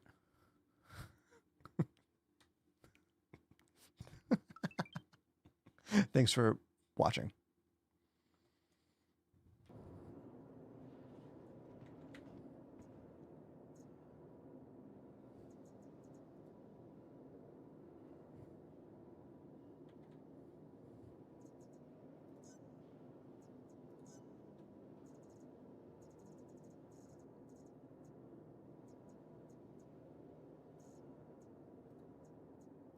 Your vehicle has been moved to our storage facility. Please visit us. Wizard talking about the Omni stick having less wrist strain. I'm going to disagree depending on the height of your desk. For example, for me, I do like this thing a lot. And yeah, I'll agree that if it's at the right angle, this can be a very comfortable maneuver. However, this is tall, much taller than the standard grip on the desk. So for me, having this thing up on my desk was a lot more strain on my wrist than this because of the height. If you can lower this by using desk mounts, or if you sit really, really high up, this could be a great product for you. But in terms of on a desk, I don't think they're very good for the desk, at least not for my wrists. It really caused a lot of extra strain. When we got this like 3 or 4 years ago, we set it up, we used it for an hour, and then I went, nope, and we took it apart and went back to not using it. It's still a really cool product, but the ergonomics of your body and your desk need to be aligned for that to work. If you've never used joysticks or throttles or whatever in a gaming environment, especially in a simulation game like Star Citizen where you're playing for many hours at a time, listen to your body. The ergonomics are important. Incredibly important.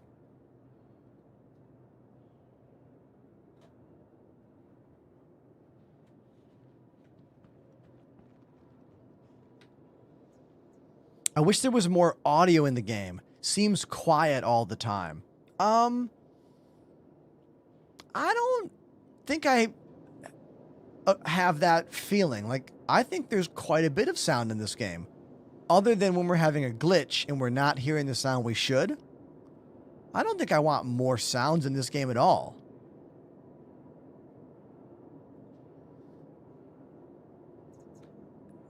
If you got hit with an ad, man, might be time to get rid of those ads. You know what I mean? Amazon Prime is free, you know.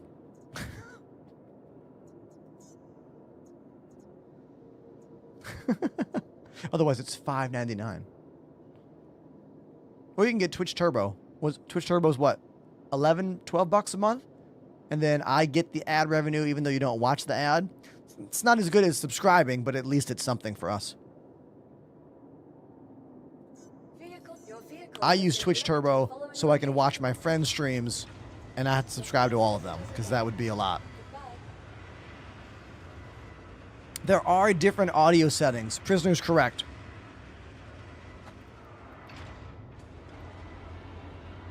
You can choose what kind of headset you have here. Oh, speaking of subscribing. Will Wonky Turtle joined the Enders Elite. Will Wonky Tartel is the first new Tier 1 sub of the day. Cool Zone 3 activated the Prime sub. Cool Zone 3 is the first brand new Amazon Prime sub of the day. Some days these happen right away, but today it took 2 hours. Thank you. Appreciate you. Now back to those questions about audio setup. If the game seems quiet, you could check to make sure things are set up here the way you want them. Speaker setup, choose what you use. Dynamic range. This is one that you might want to mess around with. If you want more of a distance between soft and loud, do full range. If you want less of a difference between soft and loud, do minimum range. Also, optimize for headphones if you wear headphones. This one, computer ship verbosity. I debate how much this actually matters. There are previous versions of the game where I noticed a difference, and other versions where I noticed zero difference. I think it's supposed to control how much the computer talks to you, like how many voices and alerts there are. But I don't know if that actually works. I turn off the in-game music, not because I don't like it, but because I play my own music all the time in the background, and I don't want music clashing. Otherwise, I don't have any other choices for audio stuff here. Cool Zone says, saw you on... Wait. Just saw you on Love Your Streams and Vids. Hey, thank you. It's really kind of you. Thank you so much.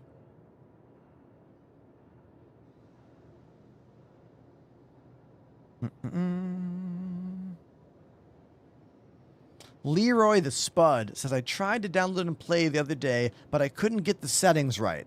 Do you want to give me some more there? What do you mean by that?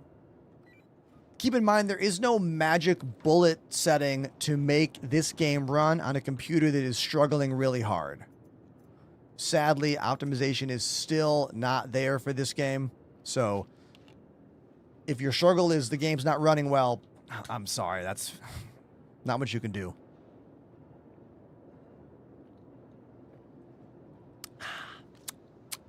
But you know what? You can do this. You can't do that in Fortnite. Or any game. Are any other games out there with face tracking like that? Like, for real. Is there any other game, like, in the world with this feature? This is a serious question.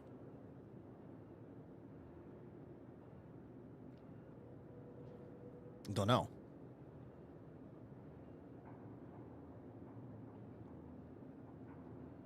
It's wild to think that the face tracking, face over IP, has been in this game since what, 2018? Like, that was a long time ago.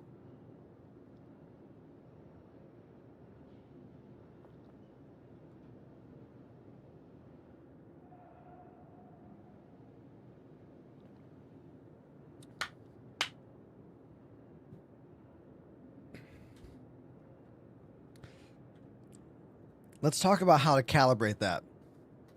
Go into your settings. Go down to your camera. Hit calibrate. And make sure that it can actually see and detect all these tracking dots. It should say calibrated true, tracking true. Lighting happens, or lighting affects this a lot. With my lights off, it still is tracking, but it's losing a bit of the FPS in the corner. Having better lighting on my face is going to give you a higher quality experience. Also, obviously, I'm in a studio with different lights on my face and the background. I have separation and color differential there. So, like, better your lighting is, the better this will work. Also, a better webcam can be helpful. And then zoomed in. So I'm using an Elgato face cam, which is a 1080p camera. Use code Enterprise on all your Elgato purchases. And then I zoom it in using the Elgato Faceware, like, software. Because normally it's a little bit back. It's like this normally. And I found that the tracking dots worked better when I was closer up to the camera. So I zoom it in the software and then save it. So my computer always sees it at this distance. And once you're done doing all this, just kind of like look forward, neutral. And then if we go back into the game and go to my face, should be working quite a bit better. Yeah. See? Let's zoom it in. Boom.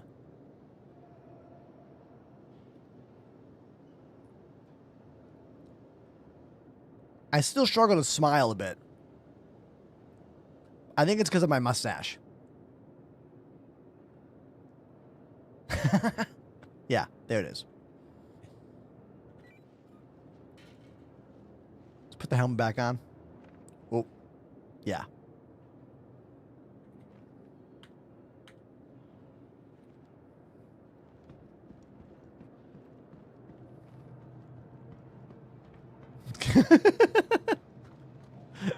Borkware making me laugh.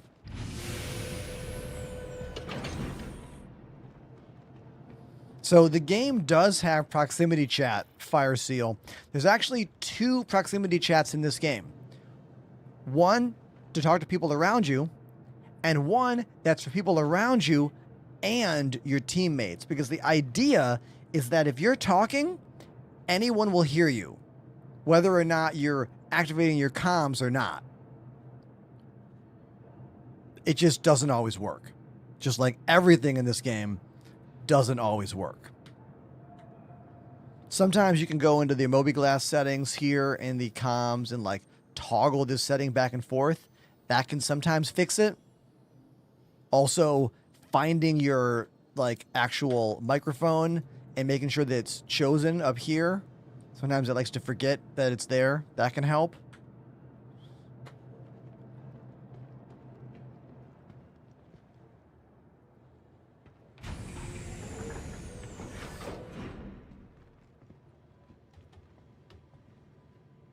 But again, nothing I said is always the fix, you know? Playing this game is always a continuing set of troubleshooting. you know? And you learn to do them so often that you do them without even thinking about it. They become like second nature. Whether you like that or not. Hello and welcome aboard your Drake interplanetary craft. Your systems are online.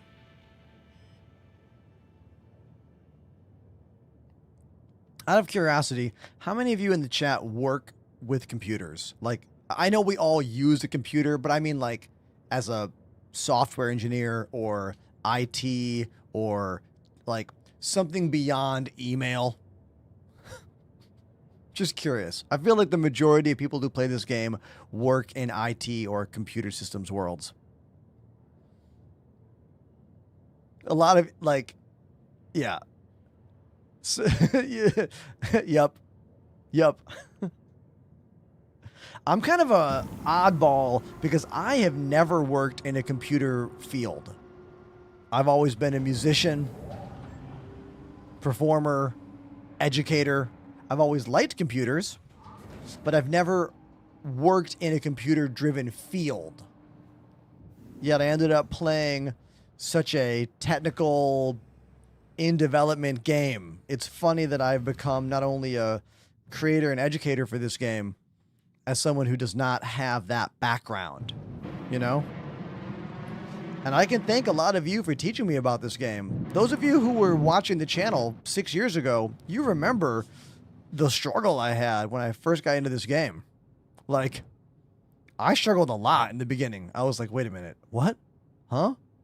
Like, I still struggle sometimes, but in the beginning, it was quite tedious for me to get into the weeds, if you will, of this game's development cycle.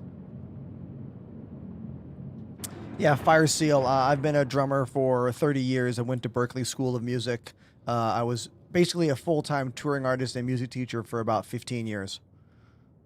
Currently, I play in a ska and reggae band here in Brooklyn, New York, called Stop the Presses. We usually do a couple tours a year, so who knows? Follow the band, maybe come see us live sometime. Right now, we're working on a new album. Hope to record in the fall. And we're looking to do another European tour, hopefully in early 2026. We played in Austin last year. There'll be more shows. Austin's my favorite city in Texas, so we'll definitely be back there.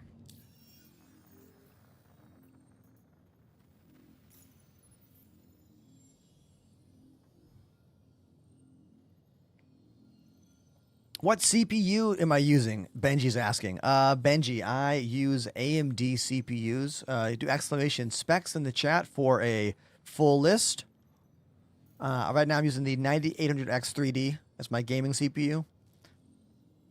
Curly Lord probably already left the TikTok chat, but I do use Tobii Eye Tracker. I turn it on and off whenever I need with my little left-hand pinky switch. It is right there. I've been a Tobii supporter for many years as well. I began using their product first for Elite Dangerous back in 2016. So there you go.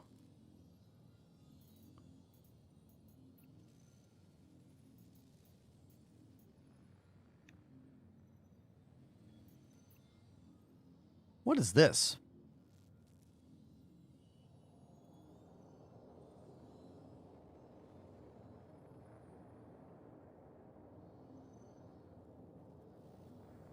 They want me to bring them. Interesting. Okay.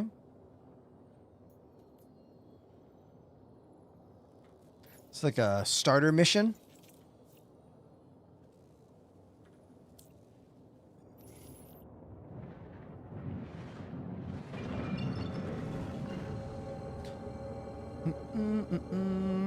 Yeah, Fire Seal, piano lessons are great for kids. I mean, for anybody. I started playing piano when I was age 5, and I've taught way more piano lessons than drum lessons, not because I wanted to, but because piano lessons are the gateway to everything, you know?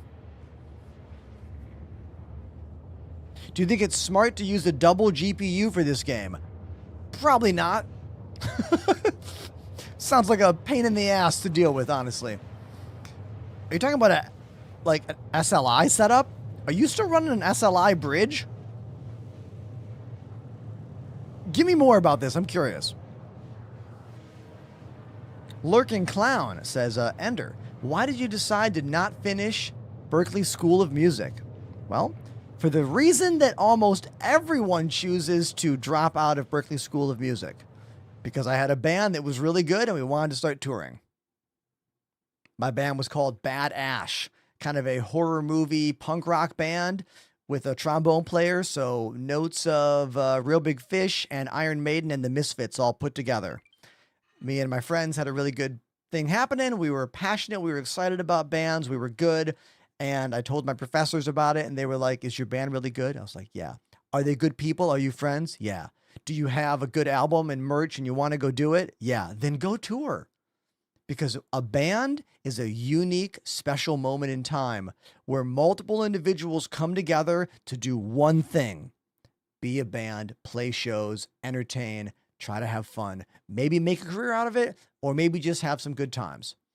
And those are unique moments in life that might not ever happen again. So that is why I chose to drop out and tour in a band. And then it became one band, and then it became another band, and then it became another band, and then another band. And then before I knew it, I had spent 10 years basically playing in bands and teaching music lessons and working at coffee shops. Life happens whether you care or not. It's up to you to seize those moments and make things out of it.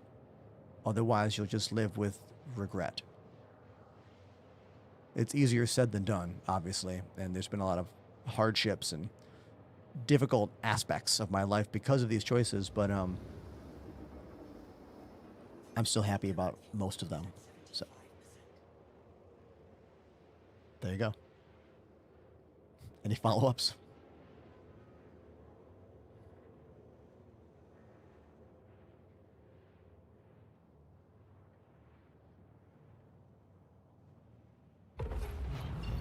Barry, thanks for the roses.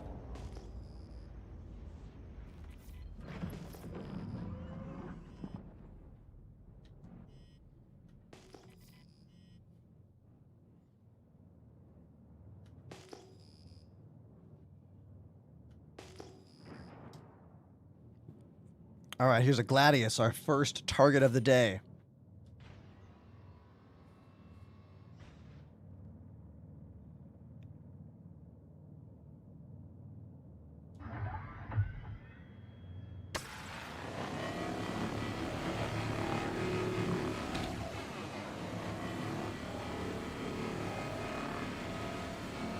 This will be done pretty quickly.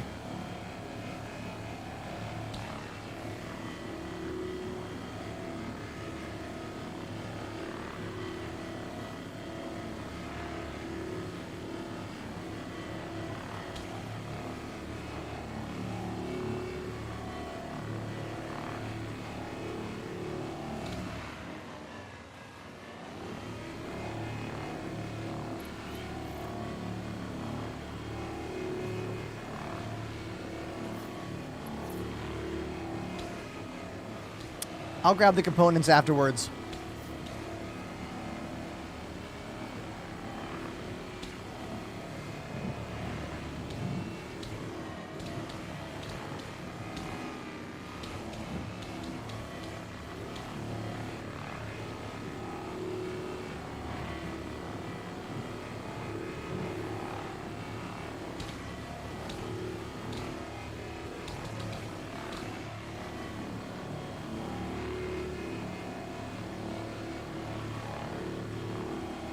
Yeah, this is the salvage gameplay loop.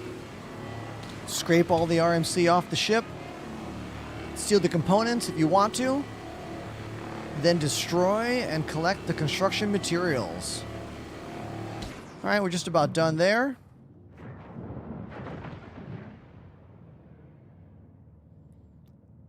Let's spin around. Back it up.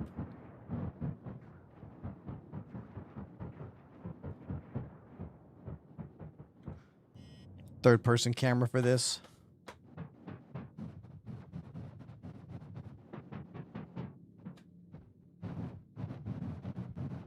All right. This is not a player's ship. This is a mission. So the mission spawned a ship for me to go salvage. Or the game engine spawned a ship for me. If it was a player ship, I wouldn't be able to steal the components. Well, I could, but they'd all be bricked. Sadly, piracy problems, or rather duping problems, have kind of ruined a lot of the salvage gameplay loop for all of us, which is a bummer.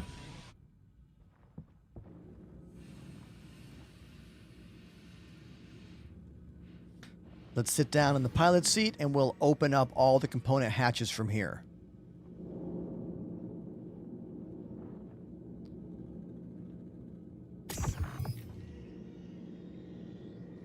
Hopefully this works.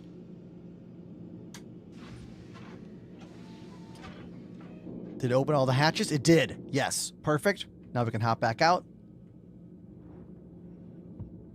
Frank, see you later.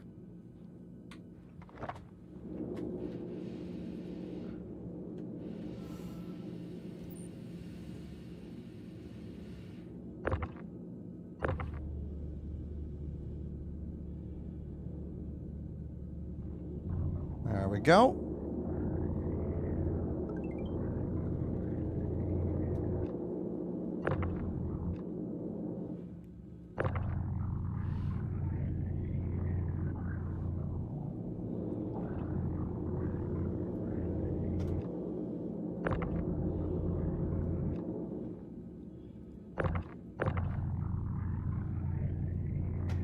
Is there a feature to deal with players' abandoned ships, like towing?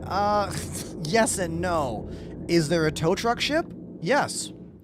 Can you use it in the game when you want to? No. No, you can't. Because of the armistice, like, stuff. So, yeah, we wish we could use the tow truck ship more, but we can't. There are certain places where you can use it, and places where you cannot use it. Again, the game we have now is not the game we'll have in the future. It is a version of the game that is more annoying because of development levels and etc. So.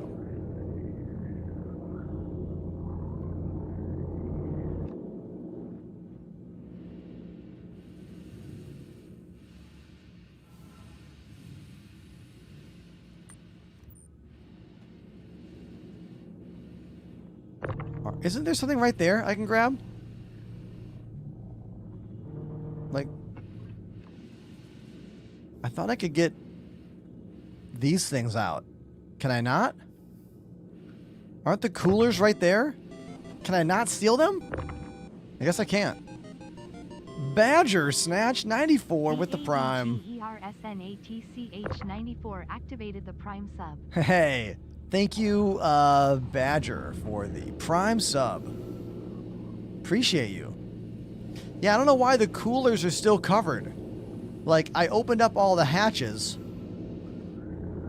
and it didn't allow me to get the coolers. No idea why. I'll try cycling the covers there, but...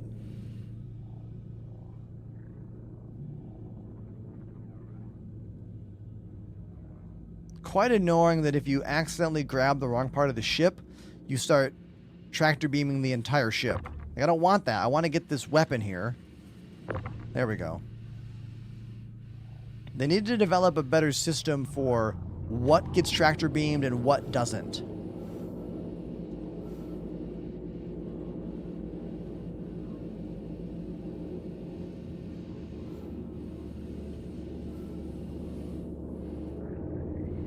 You can sell the components at any shop that sells components, but you get like no, at least you used to be able to. You get like no money for it. It's like negative money. It's better to keep them for the salvage missions.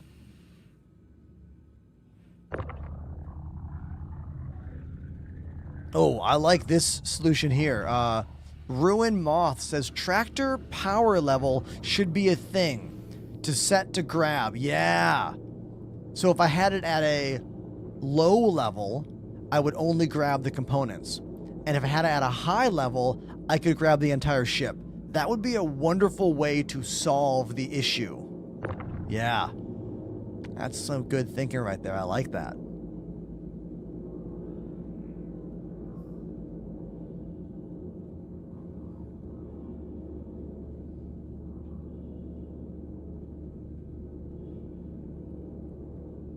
Commissar Kai is correct. The only way to deal with the ships that are left on landing pads is to ram and push them off with larger ships. I wish we could just spawn the tractor beam SRV ship and tow them out. Like, look, CIG is leaving missions on the table in this game. You don't have to have systems that clean up abandoned ships when you have tow truck ships and salvage ships. The player base can clean up every ship in the game. What should happen, in my opinion, is when someone leaves a ship and claims another, it should be added to a pool of ships that you can now choose or pick from for missions. You know? Yeah, I can't sit down anymore. Oh, there we go. What if I close the canopy? Yeah, it's not allowing me to even close the canopy or sit down anymore.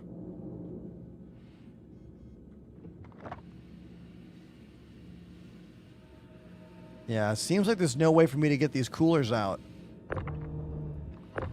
So we'll just not worry about the coolers. Oh, Apollo's here.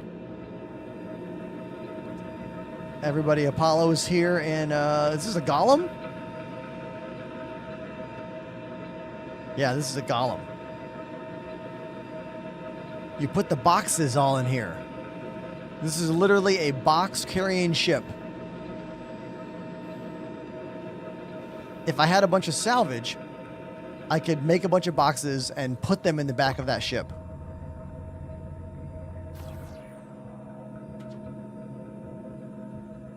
I just don't really have any yet.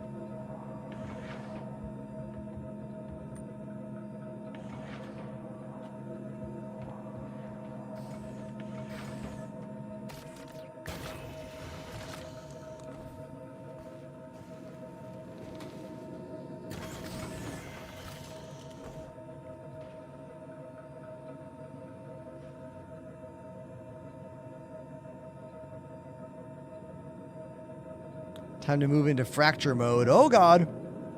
Sorry, Apollo. Bumped into Apollo there. He's okay.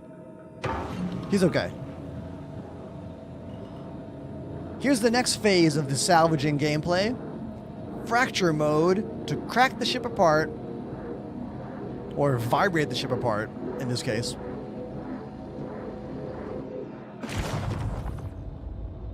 Alright, and then we switch to disintegration mode, and we suck up all the construction materials.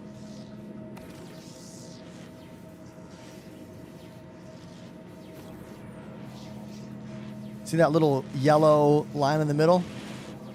Now there is a glitch in the game that currently will let you destroy the ship and then salvage the outside again, but usually for less RMC, but you can see these components still have paint on them.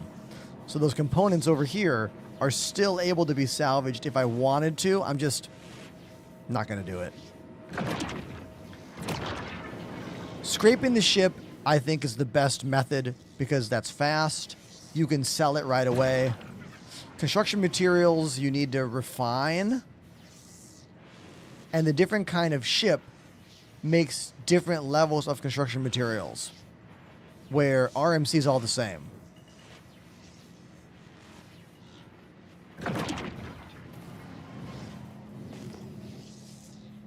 And that's it.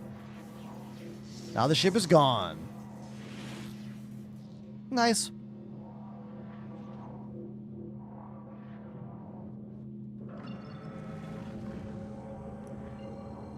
Deliver. This is a two-part mission. It gives you a ship to go salvage and then a location to deliver some of the stuff.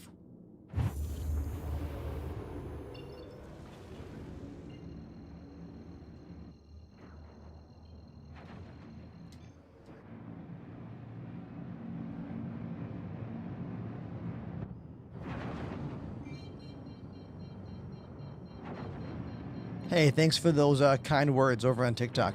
Your name is whited out for me. I can't see your name. JC? Thanks for being cool. Appreciate you.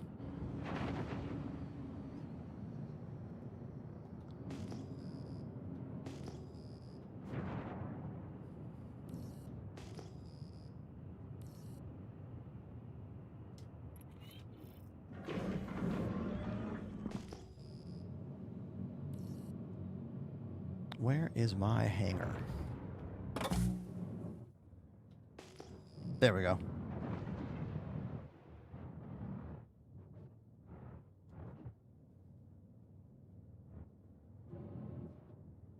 We used decoupled flight to keep floating to the right while we line up for the hangar. Cancel decoupled flight and then move forward. Landing gear out. Third person camera for the vibes. Use space brake to slow ourselves down. And then kill the engines to drop her down right there. Perfect landing. Is it perfect? I don't know. That's close enough.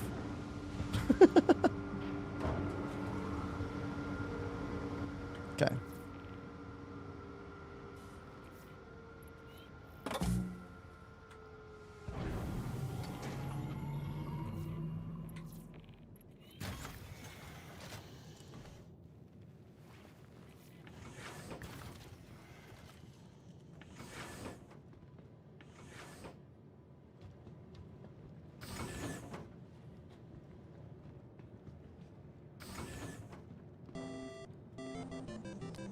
Ruin Moth with the Amazon Prime sub. Thank you. Ruin Myth activated the Prime sub. Thank you very, very much. I call you Ruin or Moth. Which one you like better? Thank you for the Prime sub. Amazon Prime is a free way to subscribe to any streamer that you like. Nice thing about it is that it costs you nothing except for what you already pay for Amazon Prime. I make a couple bucks. Not as much as a tier 1 sub, but close depending on what country you're in. The Amazon Prime rates are rated for different amounts of money based on what country you subscribe from. Unlike the normal subscription, $5.99, I make 70% of all of that. Doesn't matter where you're from.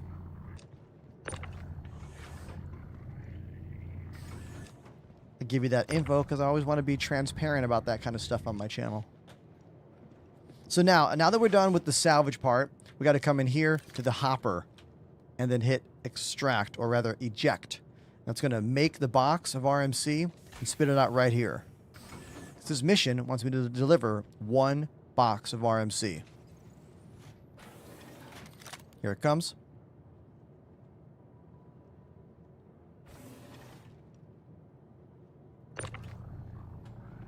It says too heavy to pick up. That's a lie. As you can see, I am picking it up right now.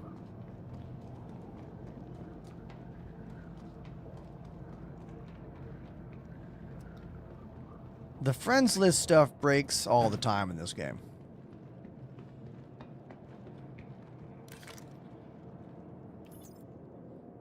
Here we go. Click it. Send it down.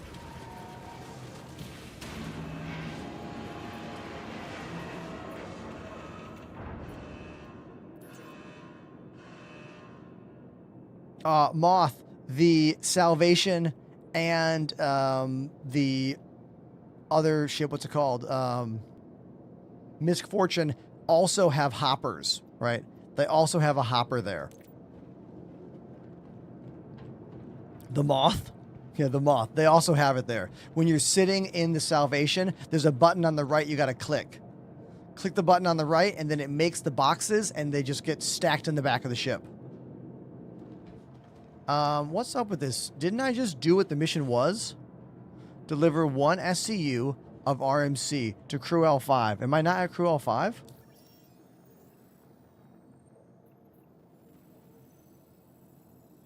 Isn't that where I am? Yeah, I'm at Crew L5. Oh, do I have to hit turn in? There's like a button to press in here?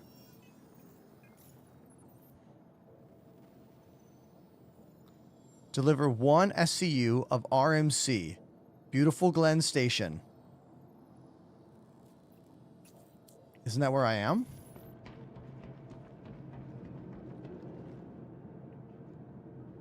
Am I not there? No, I must be. Yeah, I'm going to try up and down again.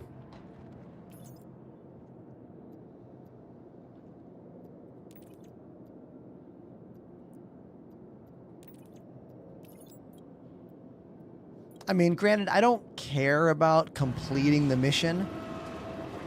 I'm just doing it for fun. This is why I tell new players, don't make completing the mission the gameplay. It says mission item, doesn't it? Well, it's not a mission item. I had to make it. You can't deliver that box. That box is too big. You can't take this anywhere else.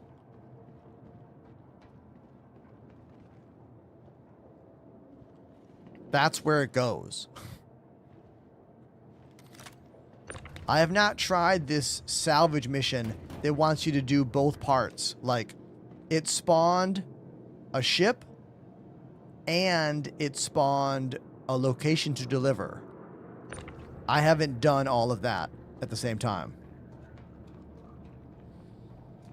I'm down for the Alt F4 fix. But that would mean storing my ship first. Which will mean I need to move the ship over a bit. It's kind of...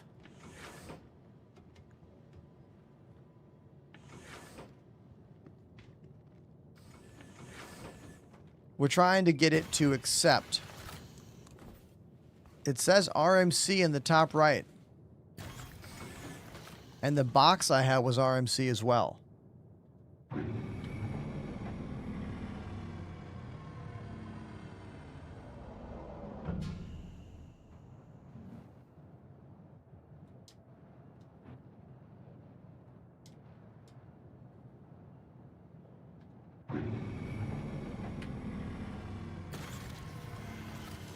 Apollo says no store, just Alt F4. You know what? Here we go. For science. Alt F4, game gone. Game gone. And now I just hit launch again. And we see if this fixes it. I don't know. Maybe it will. Maybe it won't. Either way, we'll learn something, right?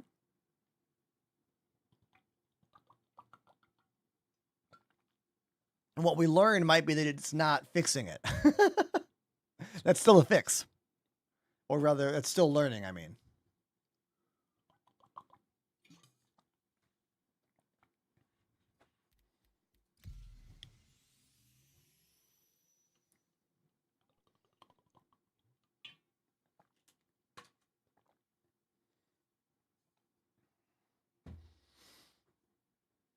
Yeah, Ruin, I used to have a bunch of voice effect stuff on my channel. I used to use the Roland VT4 to do live voice effects all the time. Echo, low pitch, high pitch, middle pitch. That was back in like 2021, 22. I probably would have done a for science like thing, you know, but I kind of stripped all that away. I found that having a more straightforward approach gained me more viewers and more interactions than having all that stuff. The only thing I kept was a recording of my voice singing and playing through a keyboard of this. Perfect landing. I used to play and sing that live every time it would happen. 3 chords, A flat, B flat, C. Perfect landing. And then it used what's called a vocoder to mix my voice with the keyboard. My show used to have a lot of nonsense. And I realized that all that nonsense just made the game harder for me.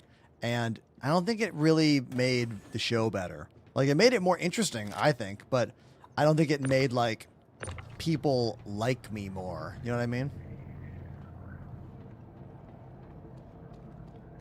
So when I moved to this studio and built this place in 2023, I decided to go for more of a straightforward professional approach.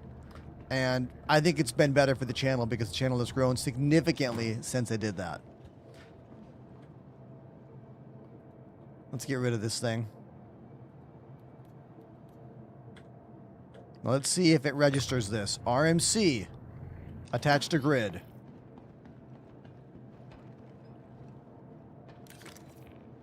Contract accepted.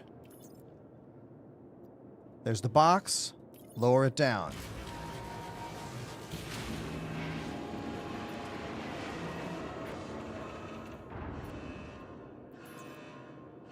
And it's not working. First time chatter. Beef Spoon. Says, I think viewers connect with the streamer easier when they're more down to earth instead of having high production value.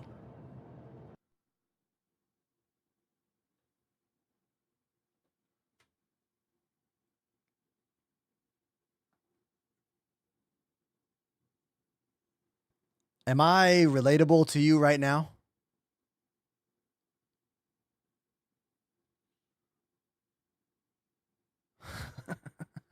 Hopefully.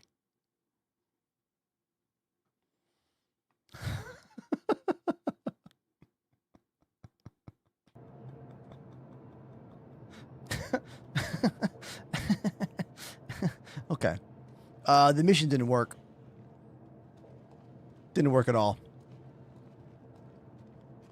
I think there's a difference between production value that beats you over the face with it and production value that is just kind of there, you know?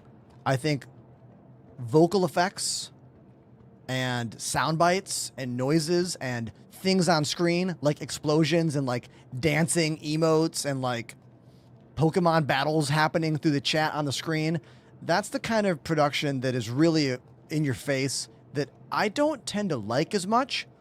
I think I like more of the production value that's like high quality DLSR camera for the joysticks and for the face. So that when you see the stream, you have the same quality of my face cam as my hand cams, you know? That's like a subtle thing. And then like lighting, you know? Having lighting that fits the room and fits the scene that is also customizable for when you want it to be for whatever reason. You know, like what's happening right now. I think those are the production things that I like more. And of course, audio. Like it's got to be good. You have to have good audio. That's the most important thing for any broadcast. Audio first, always. Because if it sounds bad, people aren't going to want to listen. If it looks bad, bad is a scale. You know what I mean? Most people can discern audio quality better than visual quality. And I think it's because visual quality a lot is kind of learned. Like you have to learn about how to see things and differences and colors and whatnot. But listening is natural. Like our ears develop, I'm pretty sure, faster than our eyes do. At least for most people. So audio quality first, then video. Then have something to say and have some content, right? That's maybe the most important.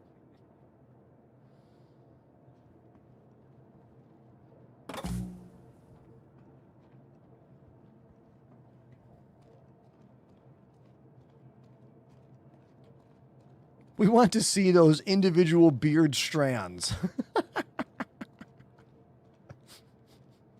What's the thingy on your right hand? The Delta Hub Carpio G 2.0 wrist rest. I've been using this thing for almost 2 full years.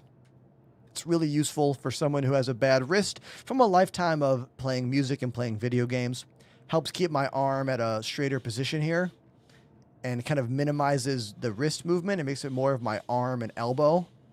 Helps to glide around the mouse pad. You can get yours with a discount using code ENTERPRISE at checkout from deltahub.io. Exclamation wrist rest in the chat. I think as long as I'm talking about production quality, I will talk about like camera placement, like on stream, like having your camera in a place that's not blocking the thing you want someone to see or look at, you know? So like whenever I'm using these terminals, I move my camera over here, although I normally keep it over here. That's something that I think about when I'm watching streams a lot. I'm like, is the person's camera blocking what I want to see? And thankfully, there are tools to do this. I'm using a OBS plugin called Move Transition to send my camera wherever I want it. So this is all one scene. And I'm using my Elgato Stream Deck to move the camera to a predefined set. And that's moving the entire collection of things. So like this, for example, is the camera and the border and my custom GIF or GIF, and moving it all at the same time. All through one scene. Because the more scenes you have in OBS, the more overhead you have to deal with and the more resources, and it's just better to have less scenes.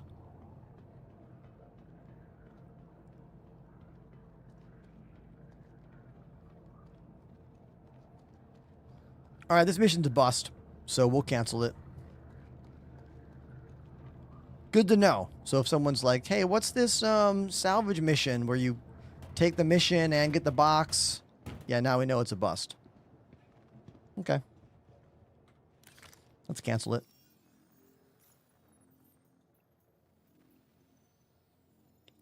Actually, I'll keep it for now, but not do it.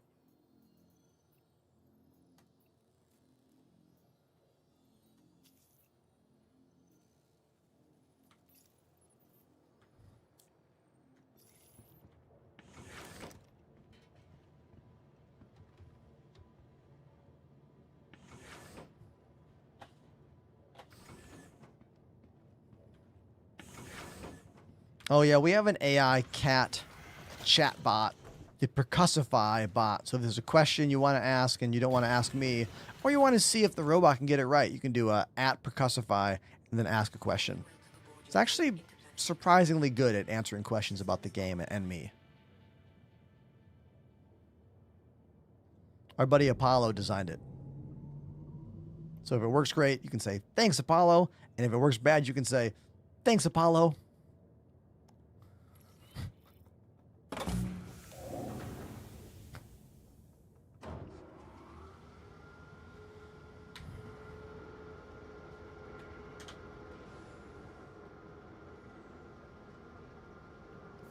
Null says, is it bad? I knew it was a vulture by the interior color. Not at all, dude.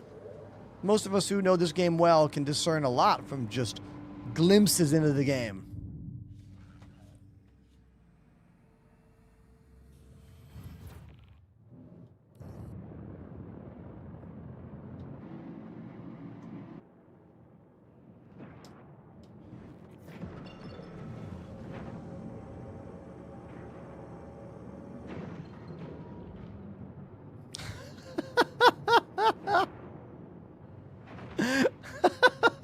That was a great answer to the question. Good job, Percussify.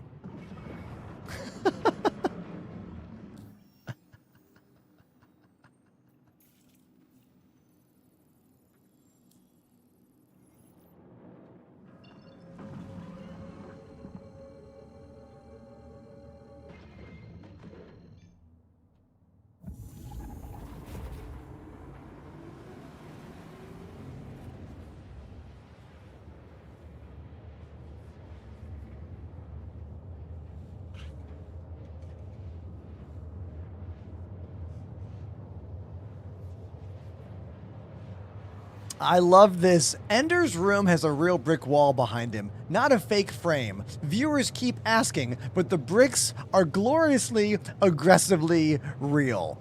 Brick emoji, cat emoji.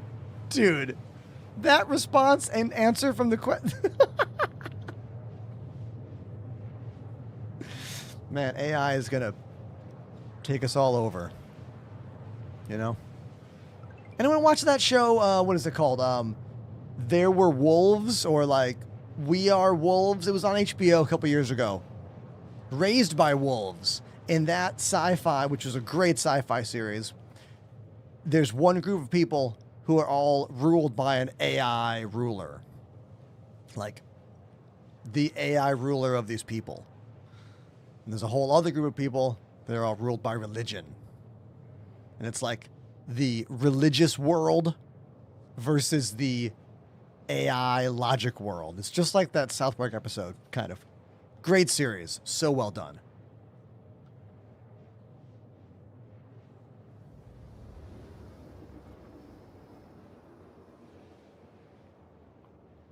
I wish they kept making it. Too bad it went out. As all good shows pretty much do.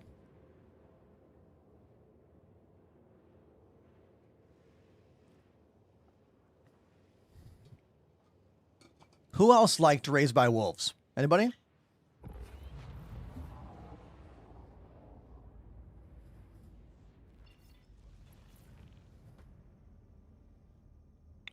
What's going on here? Lost control for a moment there. That was weird. A bad show will be around for years, and a good show gets canceled within a few months. Exactly. Why Raised by Wolves only got 2 seasons, and that awful, awful show on Netflix about the people that have the visions to help other people. What was that show called? It's like semi-religious overtone. What's that show called? Terminal? No. They're on the plane. They're on the plane and the plane goes missing, and after 7 years they come back and they all have like the ability to like see visions and help people. No, not Lost. Manifest. What a freaking terrible show. Manifest is such a bad show that I watched multiple seasons of it because I was like, how bad could this show get? It was during COVID lockdowns. I had time. I was like, how bad could it be? Oh my God, it's worse. Oh my God, it's worse. And they kept making more and more seasons. I just think the people in charge of, I don't know. What? Thank you, Reaper of Ways, for saving my brain rot. Reaper of Ways dropped a 5 Reaper of Ways, thank you for saving me from talking about that terrible show Manifest. Thank you for the 5 gifted subs.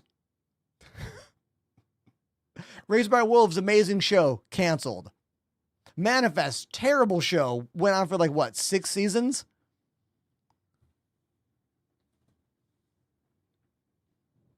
I liked Kimmy Schmidt. Did Kimmy Schmidt need to go for so long? Probably not, but I still liked that show. You know? Reaper of Ways, I'll play a song for you. What do you want?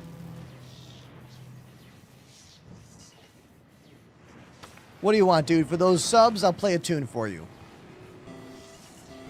Hey, everybody. Fuzzy Melons, y'all, with the biggest resub of the day. Fuzzy Melons y'all has subbed for 71 months. Show us some tan legs. 71 months. Thank you. Thank you very, very much, Fuzzy Melons, y'all. Now, did my legs get tan while on my trip to Bali? The answer is no. But I'll show you what did get tan, the back of my neck.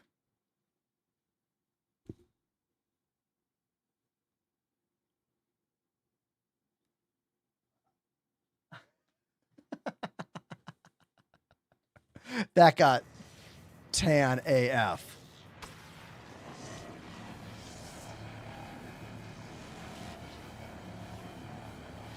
I did not burn my head.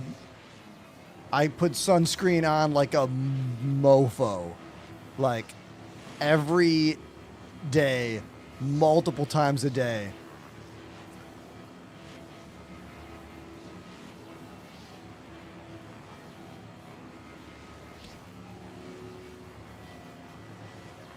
Reaper of Ways, that is very kind of you. Thank you so much. Appreciate your generosity.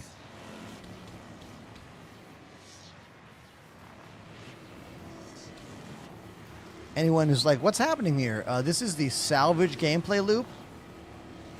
I'm in a ship called the Vulture. It's a solo person salvaging ship.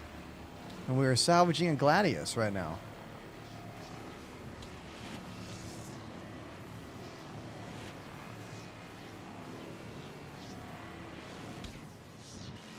All right, now we're going to go in and we're going to grab the modules off the ship. We'll swing the ship around.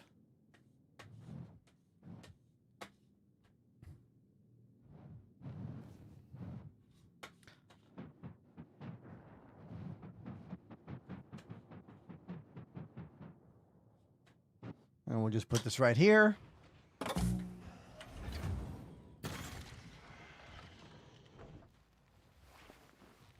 All right, make our way out. Reaper of Ways is correct. When you subscribe on Twitch or gift subs, I get 70% of that. But when you donate, I get like 96 or whatever percent, or 98%. I want to say only a little bit goes to PayPal. There it is. I know you played it before for me, but it's so good. Angels and Airwaves, The Adventure. Everybody. Angels and Airwaves, The Adventure. I'm going to play it right now for Reaper of Ways. Thank you so much, dude. Thank you. Appreciate you. Let's do it.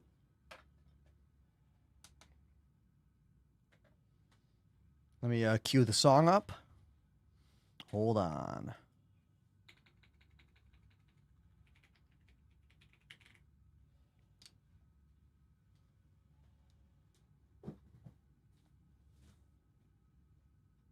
I don't know the song very well, but I'll do my best. Here we go. Reaper of Ways requesting Angels and Airwaves, The Adventure. Drummer on the track is Adam Willard. Great drummer. He was also in Rocket from the Crypt, if you know that band.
I love the production on this song.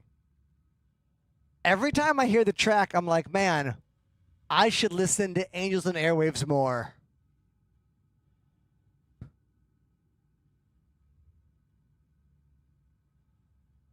Yeah. The real drum part is great too. I'm kind of faking it here. I don't actually know the song. Yeah, Adam Willard, he played drums for Rocket from the Crypt. Great drummer, great band. Thank you very much, Reaper of Ways. Appreciate you. Thank you so much.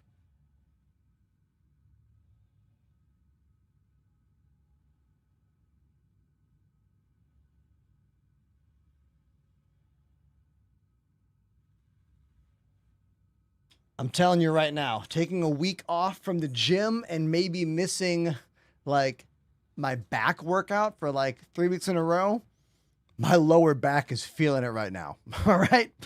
Like every time I move, I'm like, oh, hopefully I'm okay tomorrow. We'll see.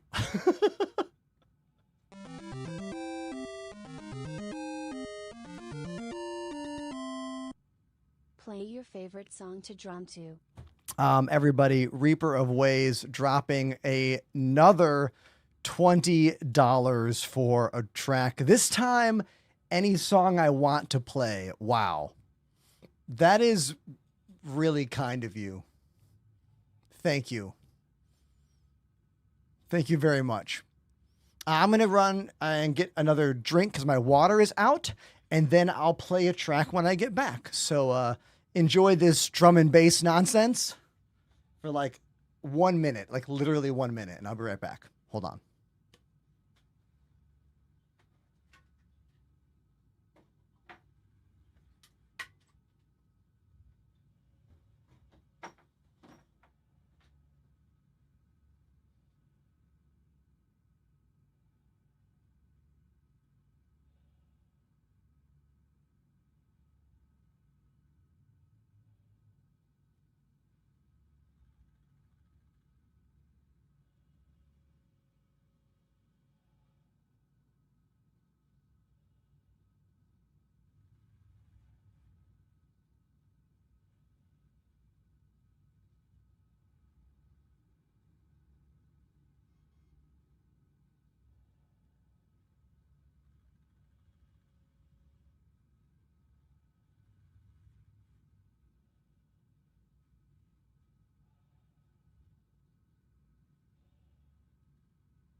Okay.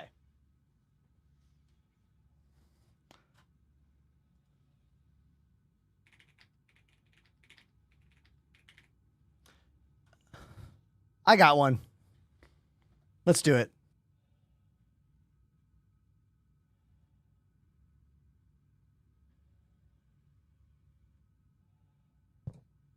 One of the first punk rock albums I ever bought was by The Offspring. So let's play an Offspring song. Here we go.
There we go.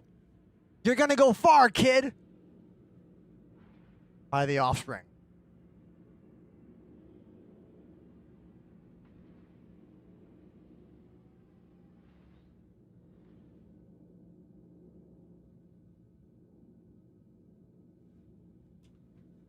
My lower back is not feeling the best right now.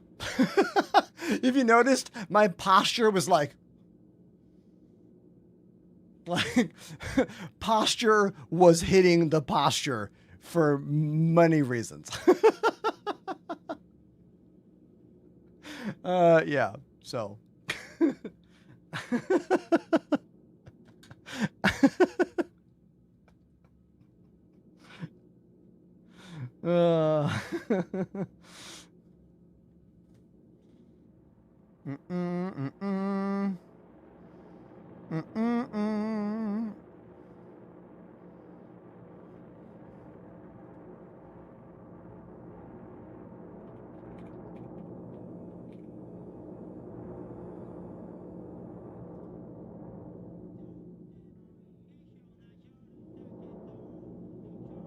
You guys know this song?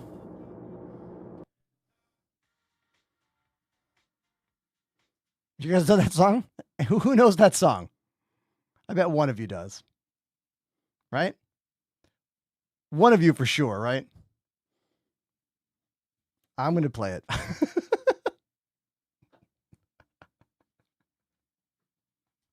One more.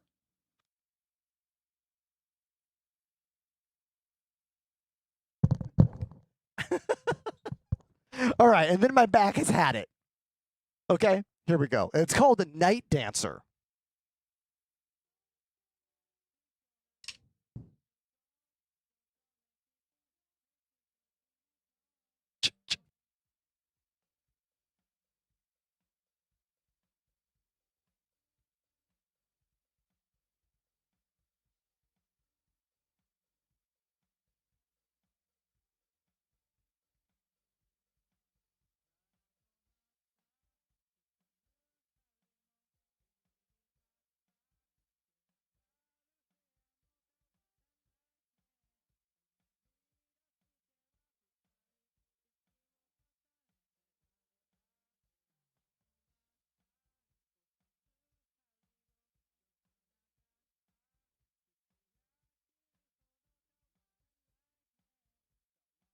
Okay, so I could play real simple, or I could have fun with it. Let's go simple first.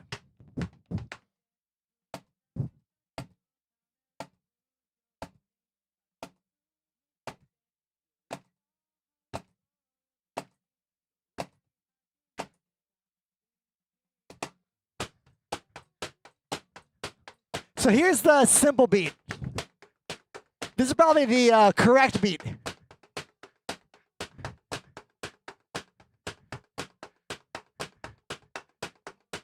Or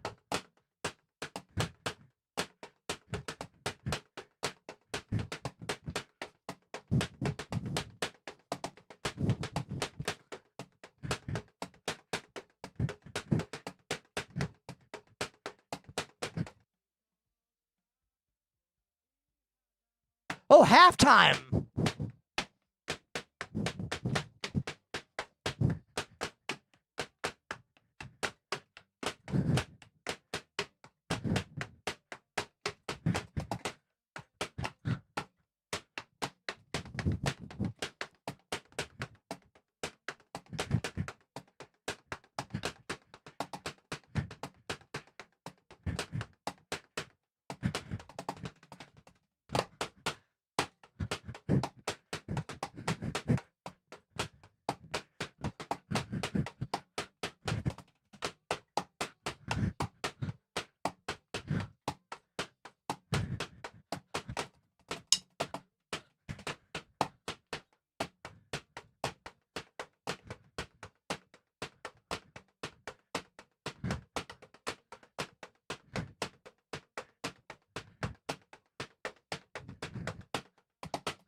I can do my signature move here.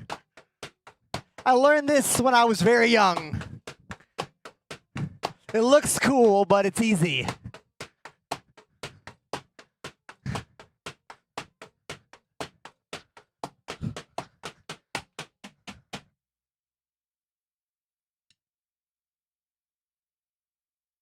Slow motion.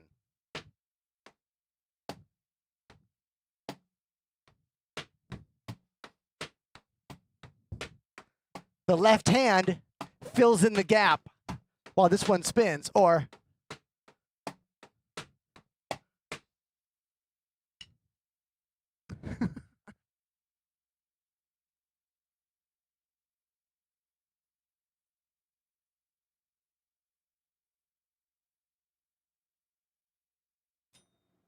I learned that stick trick opening up for Guar in my very first touring band, Bad Ash. The drummer for 69 Eyes taught me that spin over the back of the front finger there.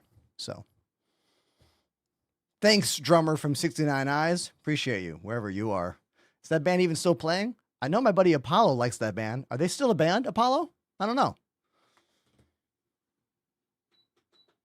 Maybe they are. Maybe not.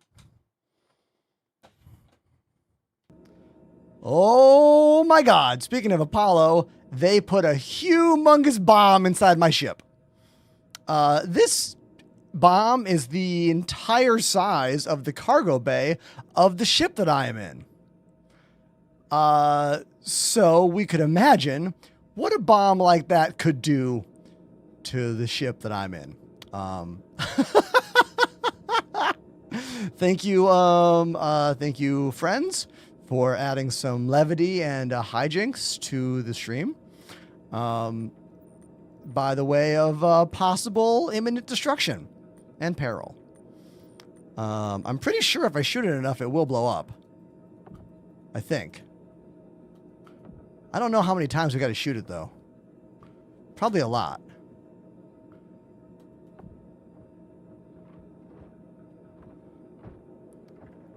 I mean, I hit it like 6 times with the crossbow there.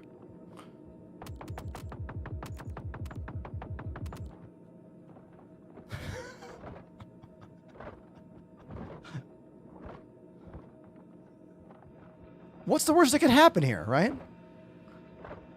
Right?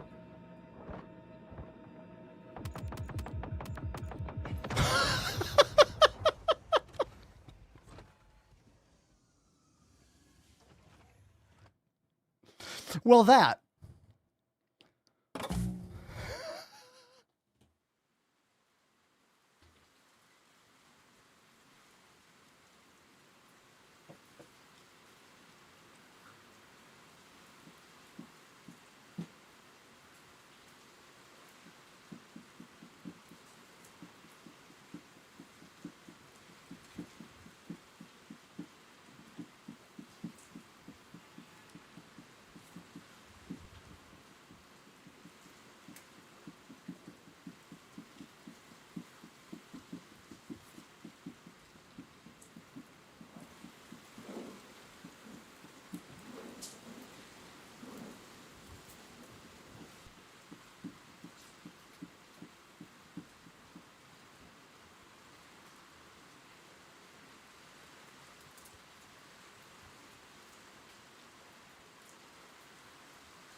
I mean, what did you guys think I was going to do there?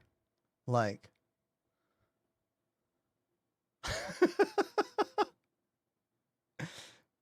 When the game is not inherently exciting and fun to play, don't dangle a bomb in front of me. It's like with the button. Don't press the button. I'm gonna press the button. You know? And now it's a salvage operation to go back to our ships and see what we can salvage from them. Apologies to Apollo and Pandemanium and whoever else was there. I hope there was nothing there that you really needed or whatever. So I'm going back.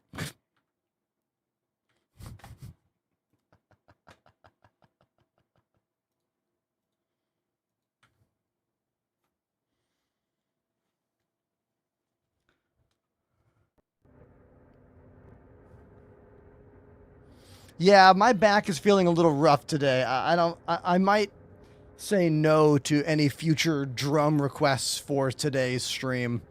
We'll see how it goes. Like if it happens, you know, I'll bite it, but I'm not going to encourage it.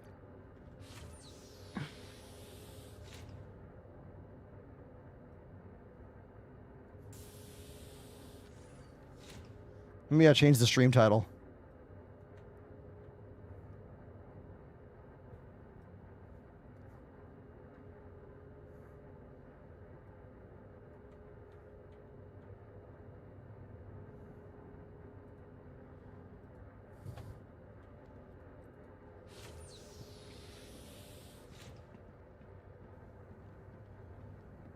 So who learned something about the bombs in the game? Who learned what happens when you shoot them? I mean, should be common sense, but you know, this game is not always common sense at all. Bombs work. Yeah.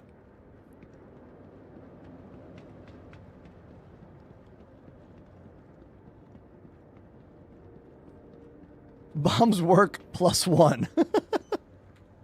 Welcome to the A-Shop vehicle retrieval system. I had a question that I was going to ask chat today. And it was something that I think you would be interested in talking about, but I forgot what it was. Sorry. I forgot. Your vehicle has been moved to our storage facility. Vehicle selected. Stand by. How do I say the name of this ship again? Your vehicle has been delivered to the follow. Please visit us again. The Goodbye. Tiliwu? Tiliwi? I keep... Tiilu. Tiilu. Tiilu? T-Y-T.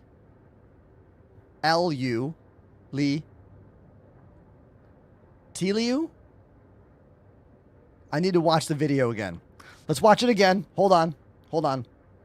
Let's watch the video again. This is educational. This is for all of us here.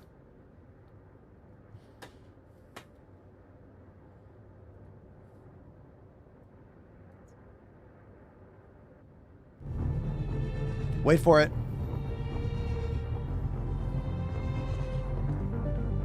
The Tilui is a Tilui. The Tilui. One more time. the Tilui is a Tilui, chat. Say it with me. Tilui. Tilui. Okay? Got it.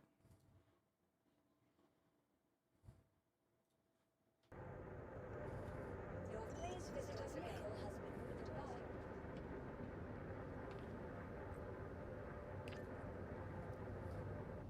No, Steven, you got it wrong. Tilui. Not Tilo-ni. Tilui. Actually, I don't know. I don't care. We need rescue. I'm on the way.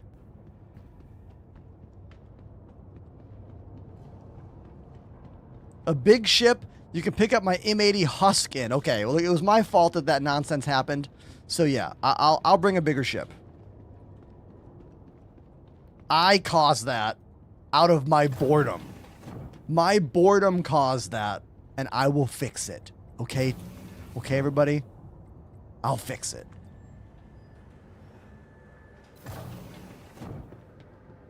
Panda is stuck in the wreckage of an M80. Holy shit, this game. Ugh. I got it. Your vehicle has been moved to our storage facility. Welcome to the M80. This one will work, right? The C2?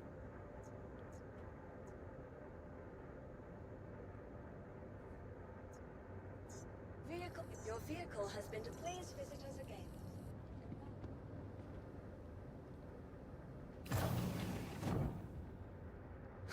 Andrew's boredom takes lives. Keep him occupied.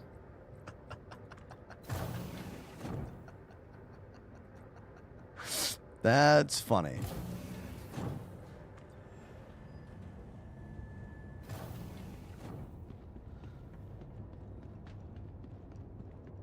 I think the wreckage of the M80 will fit inside the back door here of the C2.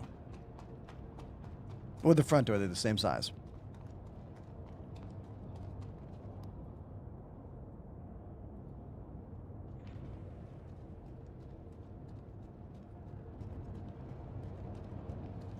I wonder if my body is out there still.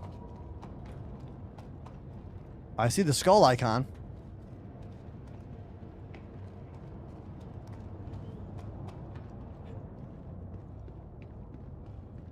All right. Okay, everybody. Sit rep. I was playing drums, and my friends Apollo and Panda showed up next to me and dangled a bomb in front of me.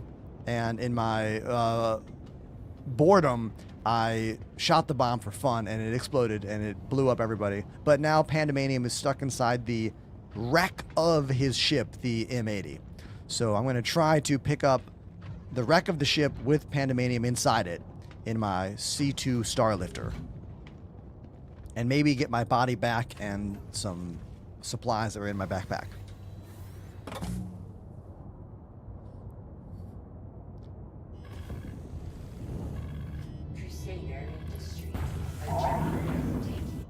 This is still one of my favorite large platform ships in the game. It is good for cargo. It is good for lots of small vehicles.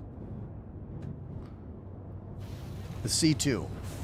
Many ships from the time and place when this one was released have been replaced by other models that are better, but they did a good job with this ship. And because they did a good job with it and it's not gimmicky, it has yet to be, I think, replaced by a newer model. You know?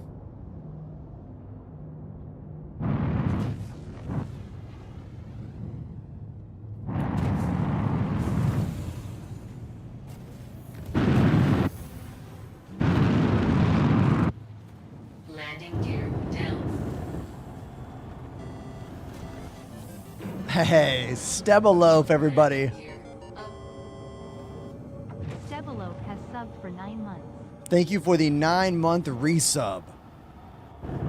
Really, really, really appreciate you. Thank you so much.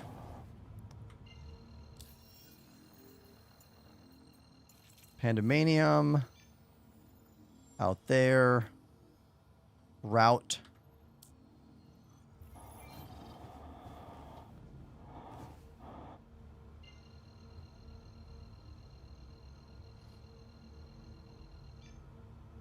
G Trippy is right. The Ironclad would for sure fit that ship, but my Ironclad is a lot farther away. It would be harder to get, take longer. I'm hoping that this one will work. Also, can we all appreciate that Stebaloaf is a tier 3 subscriber? That is the highest support tier we have here on Twitch. I make 70% of that. Thank you very, very much. Thank you.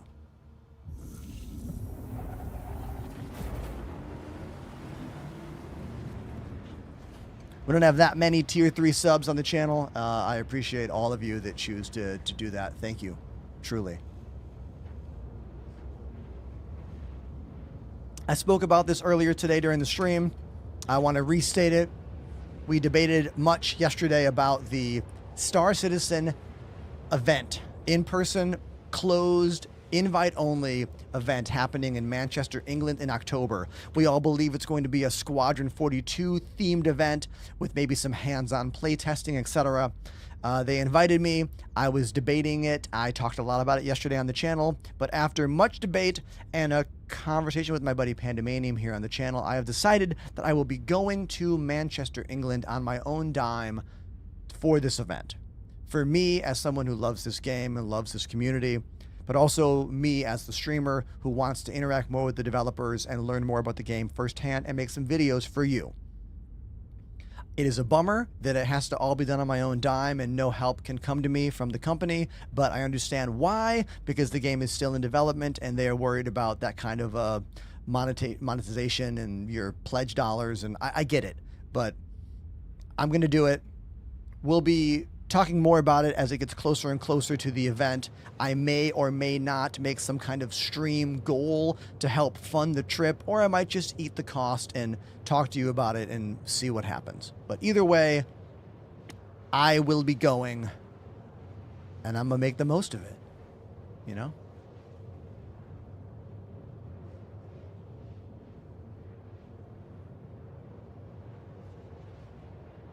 Does this mean we'll get a cheeky gig from you in the UK? What what does that mean? Help.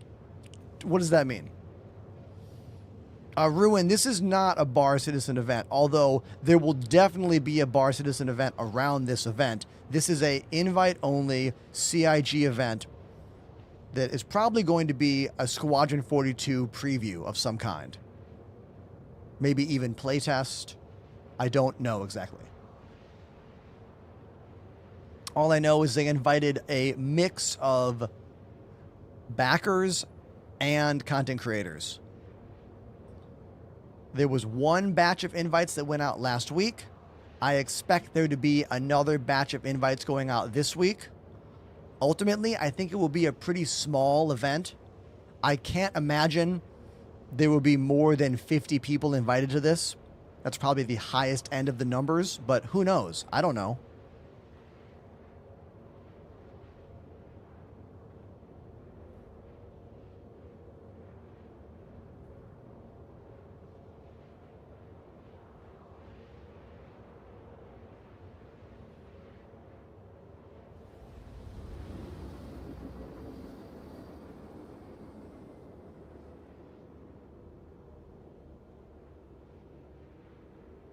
I need to reach out to some of my contacts at CIG to ask them more questions about it.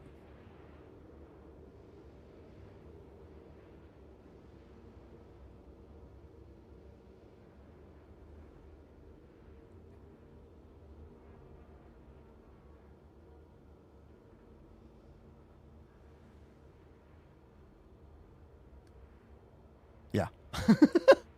I had something else I was going to say, and then I lost it. Sorry. Happens.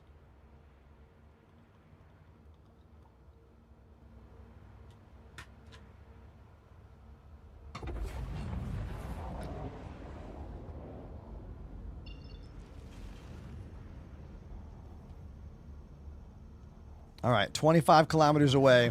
Let me hop in the chat with Pandemanium here. Okay. Hey, everybody. Oh, wow. Sorry I blew you all up out of my boredom. I wasn't even here, so it's okay. Okay. So, let's see. You can imagine I did that on purpose, right? Yeah. All right, so you're stuck in the husk of your ship? Yeah. Okay, let's see if I can pick this thing up. 20. You really just need to get like the front part inside of a gravity thing, and the ship will disappear, and I'll just drop down. Oh, yeah. I don't even think you really need to get the whole thing in. You just need to Go get purple. where I am into gravity. Okay, let's see what happens here. I'm about 19 kilometers out right now.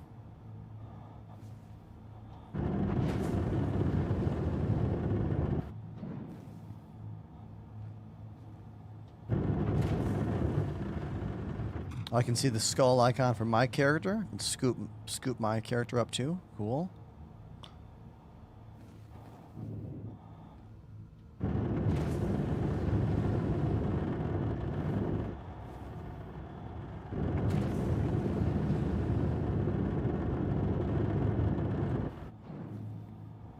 All right, 10K out. Poe's stealing my components.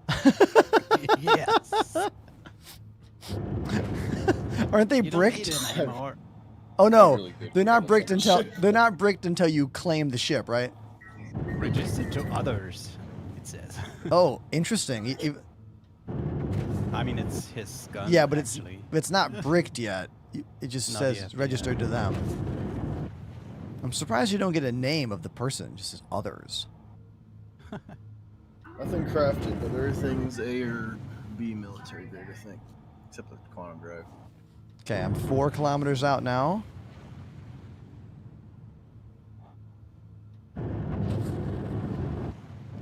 Start slowing down a little bit here. All right. Let's open the front of the ship up here. Okay, doors are opening.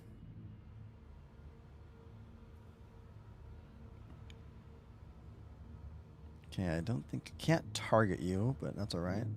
Is there a reclaimer nearby? Oh, that's Apollo's. Oh, my A2.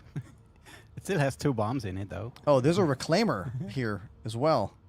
Okay. I don't know if that's a NPC one or someone left their ship from salvaging. I just got it on my scanners. All right, I'm gonna try to go to get the nose first of this thing here.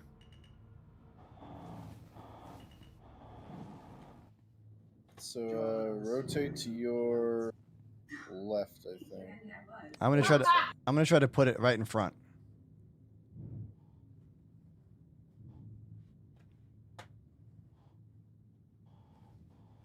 Oh, is it that part? Yeah, there you go. I'm using the window in third person to like. This is like Elite Dangerous Cargo Scoop.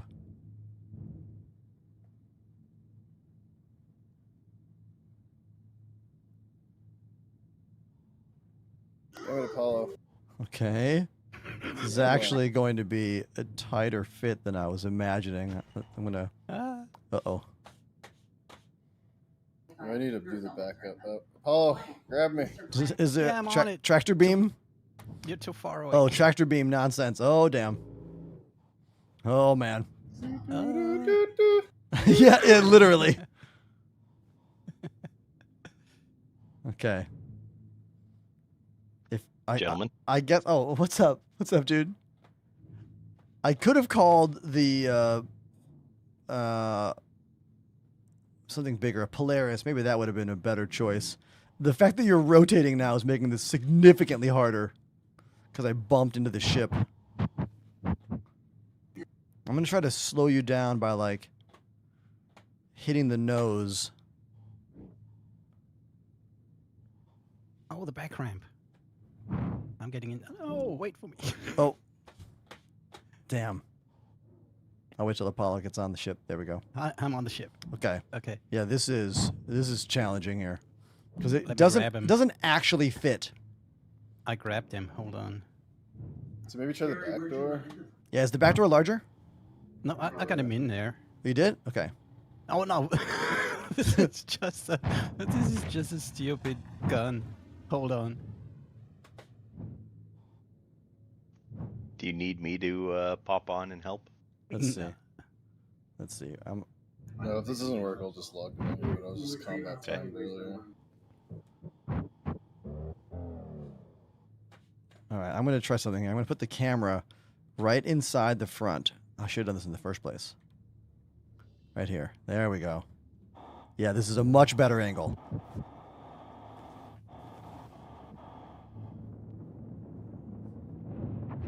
Yes, much better. The interstellar music. Oh, I lost you. Where'd you go? There you are.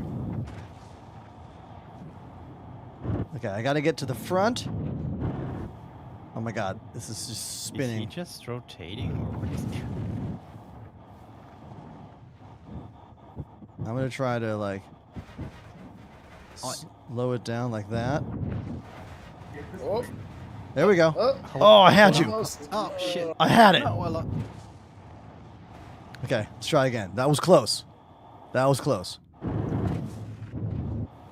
You're moving faster now. Yeah. The third person camera is kind of like goofing around a little bit depending on like what is happening. Oh, that was really good. ah, I got caught in the jam. Uh-oh. Uh-oh. where's he going? I lost you.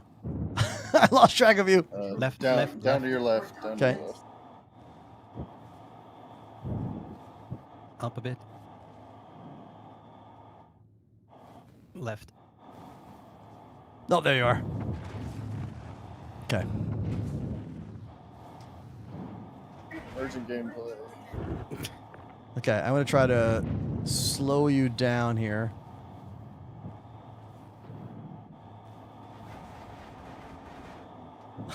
Damn it. All right. I should have brought the Polaris. I think I was hoping more of the wings were destroyed. This is OP, says chill ass turtle.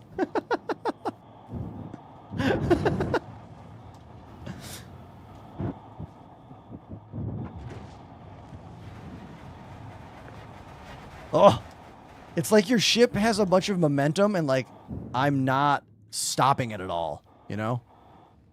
Yeah. It's okay. Like I can see you just flailing out there. At least you're spinning in one direction now. Let's see if I can get in front. Oh, it's like moving in different ways, even though nothing is affecting its movement, you know? It's rotating on any axis. Yeah. Yeah, like look at this. I'm not touching it. And it's just going crazy. Like, I'm looking at you, I seem to be... Yeah, okay, so you just flipped, yeah. I was spinning basically dead on looking at you, then I turned.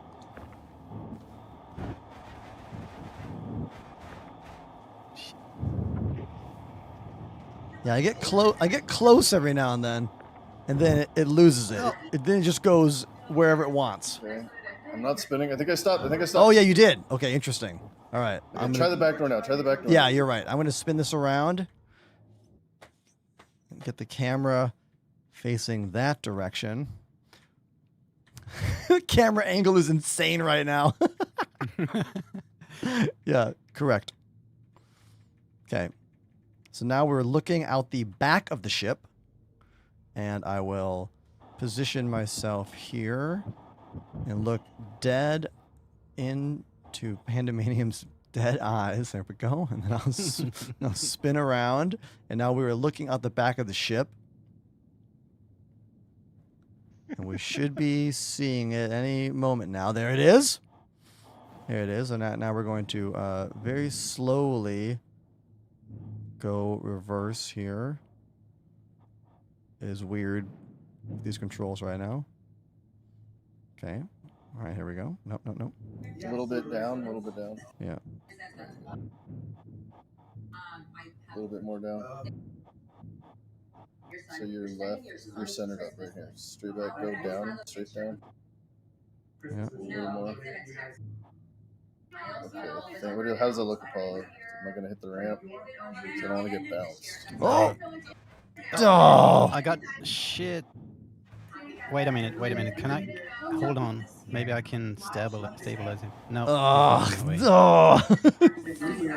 So close. Oh! It's okay. It's okay. I give up. I give up. It's too big. I give up. That was it was fun. It was fun when we tried. Oh, I'll wait for you. I'm gonna get my body. We can at least do this. Scoop my character here.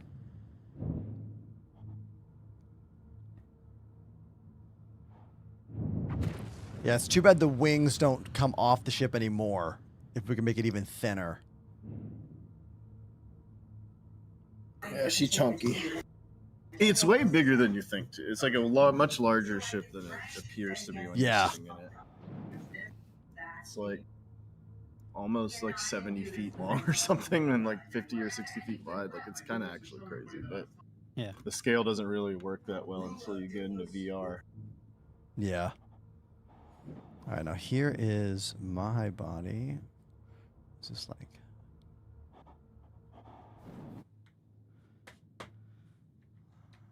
I'll go back to this crazy view, my Elite Dangerous Cargo Scoop view. That's for you, coding sniper. I don't see the body, though. It's somewhere in front of us. Me neither. I can see it. Where is it? No. Claims to be right there. Oh, wait. Yeah, just go straight now. I think I see it.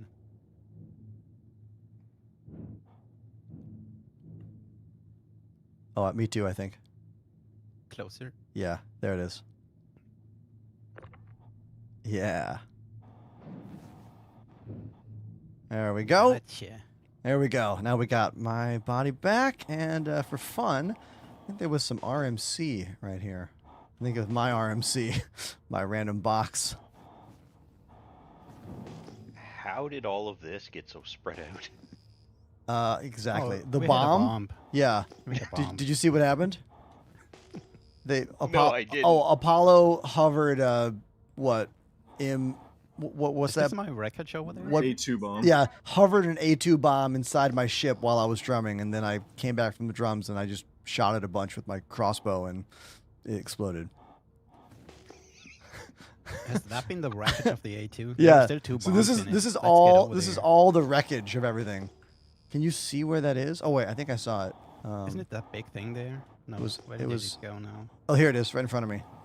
Yeah.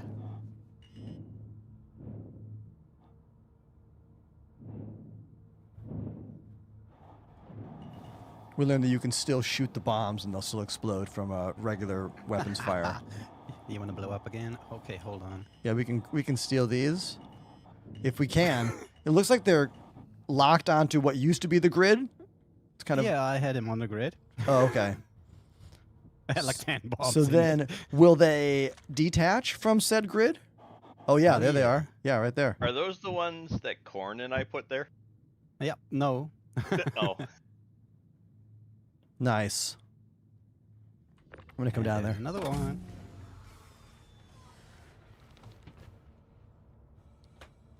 Ali G in the chat. I used to love that show on the old comedy show. I like the Raylan. I think it's a cool ship. Jack 101K has subbed for 16 months. Jack, Neat. thank you for 16 months. I think the thing with the Raylan is that if you want a cargo ship that has like more style and swag than any other cargo ship in the game, that's your choice. If you don't care about all the sci-fi-ness of the ship, you know, then it's less important, you know. It's a cool ship, but it is a little harder to deal with in some ways because of all the sci-fi-ness of the ship.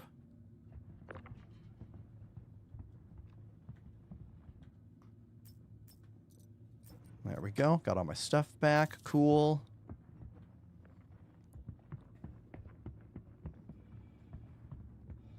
And Apollo just brought the bombs over. So here are 2 big old bombs that caused all this nonsense in the first place. Keyed Weezer, welcome to the chat. So I just got into the game and I can't figure out how to do my first cargo mission. I mean, everything in this game is hard in the beginning, and even once you know what to do. There's no guarantee it's always working correctly. But we can help you out. Did you get the cargo from the place you're supposed to get it from?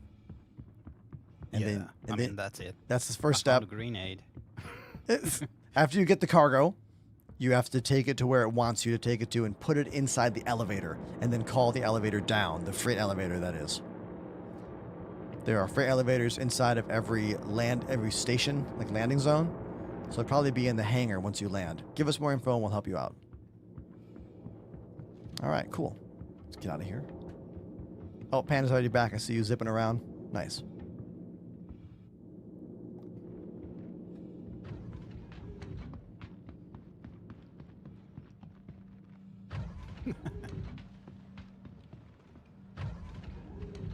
Oh my gosh, look at your dead body here. This It's floating in a very strange way. Yeah, it's doing this weird thing here. Oh, nice. Is this what you came back in, Panda? The golem here? Yeah. Nice. It is nice that the golem fits inside this ship. Like, if you want to have your own little mining carrier ship gameplay, well, you get a golem, you get some spare mining bags, and this can be your mobile station. Are you trying to turn that ship sideways with the tractor beam? No, your damn body. Your dead body is Oh! going crazy. So The whole, interesting. your whole ship wrapped around your dead body. Can you tractor beam the body out? I got everything No. off it. No. Oh, it's stuck in It's here. in a very compromised position right now. Does it move when I move? Like here, if I move the ship here, is it floating out or staying there? When they said make your toes curl, they didn't mean this, Ender. Is the whole body just like in a ball? Yeah, I'm gonna 45 experience. Yeah, we've all seen that glitch before. Oh my god, no, let me in. Let me in. Keyed Weezer says, I damaged my ship. How do I repair it? Once you're landed on any landing pad, hit F1, and then go to the right-hand bottom corner into the landing tab. You can hit repair right there. Any landing pad that has vehicle services. You should join our Discord, dude. That might be a good resource for you as well. I'll put the link in the chat for you. There you go. All right. I'll take us to Demon. Now, how do we get rid of that relic of a body in the back of the ship there? Probably, maybe if I store the ship, maybe? I think you I mean, It you might- have two it might very still be there. high-powerful explosives there. I mean, yeah, yes. that's what I was thinking. I'm going to try going to Alisar, or Seraphim, rather. Alisar, RIP.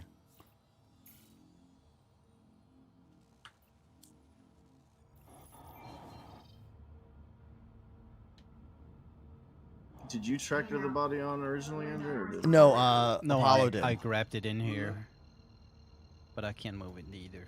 It just stopped moving at some point and doesn't move since. Our friend Chill Ass Turtle, the only viewer on YouTube. You should come watch on Twitch, dude. There, I There's did it. way more It's people. gone. Oh, nice. Wait, what? I yeeted it. Good job. Turtle is It's into still there into for mining. me. Too. Yeah, we got some still mining see friends him. here. It's gone for me, so that's all that matters. No, it's still there. That's all that matters. You're hallucinating like Percussify. No. Oh, I got him to move as well. Okay, weird. Here, I'll open the door for you. No, it's stuck again. Now here, what do you do? Grab it and don't let it go, and then put it all the way outside the ship, and then just yeet it. Move it. I open the back door for you.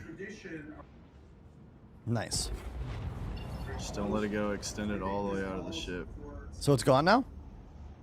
No. No, it's still there. Oh, damn. Okay. Oh, now he's standing there. Interesting. All right. So I am jumping OM5 and then one more jump to Seraphim. Man, I wish they would turn Siege of Orson back on in the PTU. Yeah. I can't It's wait really to play that fun. again. I did it the first night in the college. It was really fun. I mean, it's been how many years since that event first was in the game? Like 2022? Other than Xenothreat, that was the first real event that came out when I started playing. So Yeah. It was like 2021. Xenothreat was the very first dynamic event. And I think Siege of Orson might have been the second. Xenothreat would be so much better now with server meshing. Oh, yeah. Just give that little, crew, whatever station its own little server DGS. Mm-hmm. Like 200 people in there, it's fine.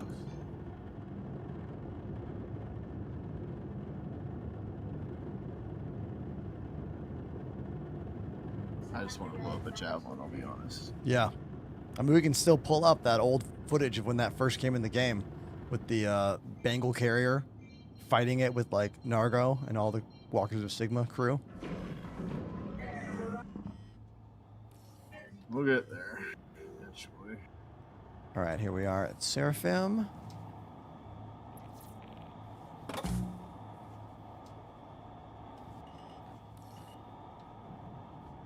Looking for my hangar. I still wish the hangar request location had a brighter, more obvious marker. Like a different color than anything else on the screen. Like, you can find it if you know what to look for, but,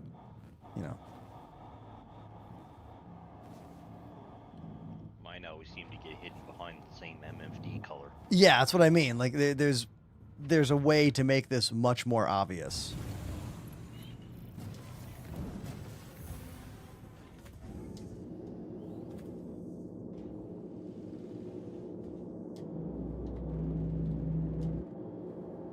And of course, the C2 still kind of nosedives a bit. I just watch that happen first person there. That's okay. All right.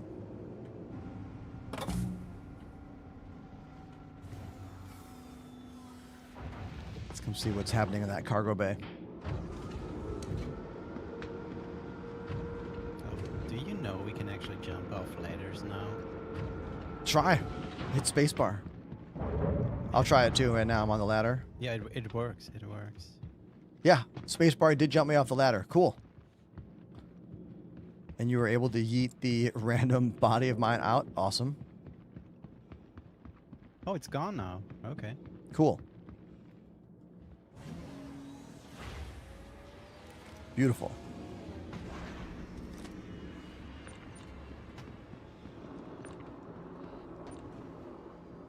Just throw the bomb out. Dunk. Dunk. Colossus bomb. What if I hit you with this? I mean, I don't think they can explode by like impact like this. Like that. I don't think this can blow them up. Like, I do not believe there's any collision happening here. Oh. Would be too funny though. A panda is not convinced. Well, I'm thinking it What does takes chat like think? a little. I think it takes like a little bit of collision damage, but you gotta remember these bombs have What like if we hit a this little bit of health. golem so- over there? Can we destroy that? Yeah. This is safe, right? Chat, we're safe doing this, right?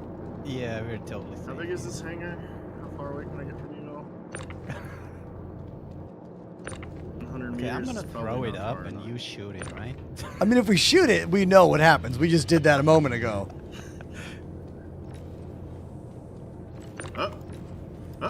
I mean, if he shoots it with the beam, yes, it's gonna blow up for sure. Okay. We're in the station, nothing can happen, so go for it. Because you would think dropping it like that would blow it up. Maybe at some point. But Yeah. you want to stay outside. Like those of know, you who there's didn't a see a moment, 10 minutes ago, I shot it just one or two clips with my what gun do I have here? What is this? Not close The enough. pulverizer, and that made it blow. We all got exploded. Hold on, I'm gonna get it outside. No. I wonder I have to get who's like getting 50 the crime step for doing that. I have to get to like 50 meters, I think. Oh my god. See, like I'm damaging this ship. I'm gonna get a fucking pharmacist. See, it's damaging that. I don't know if it's. You just keep it on. Whatever. GG's it. Oh my god. It's done nothing right. Yeah, I think it would have done it by now. Yeah.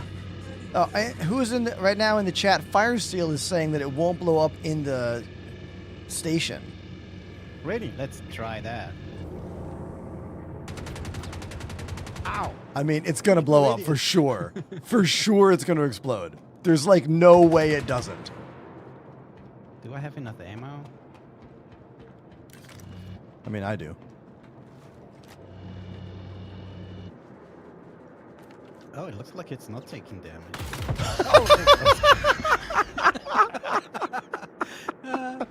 Looks like it's not So taking we damage. Proof. You survived under. Yeah, I was ducking in here. Did a corner. I was in here. I thought if I laid down in here, I'd be safe, and I was. There we go. For science, they explode if you shoot the bombs, regardless So of where we you know are. that now. Did the second one explode too?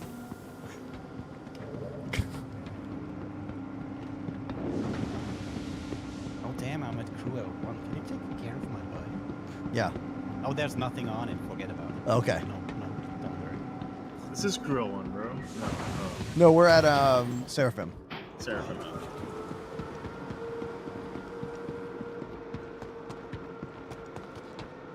Yeah, that was fun. Cool. Hold on one sec, you guys. Famous last words.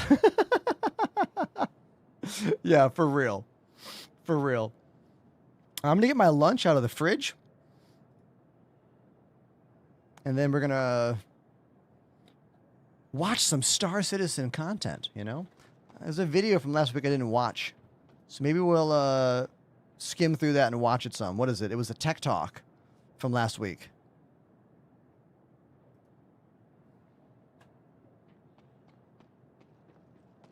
Tech talk. Definitely not watching the full 2 hours. We'll watch some of it. Okay? Okay.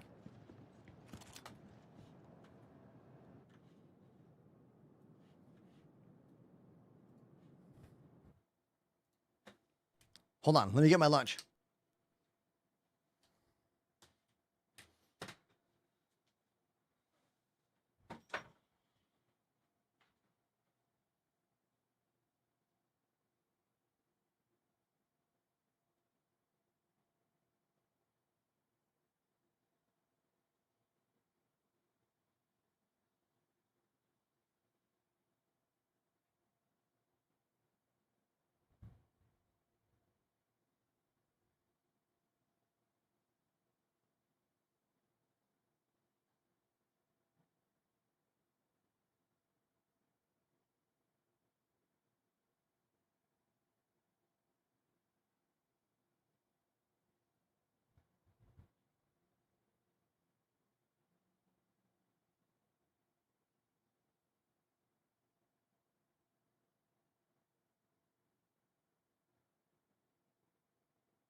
Okay, I'm back.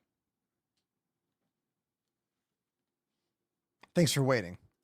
Appreciate you. Hey, do you like talking about Star Citizen? Well, here you go.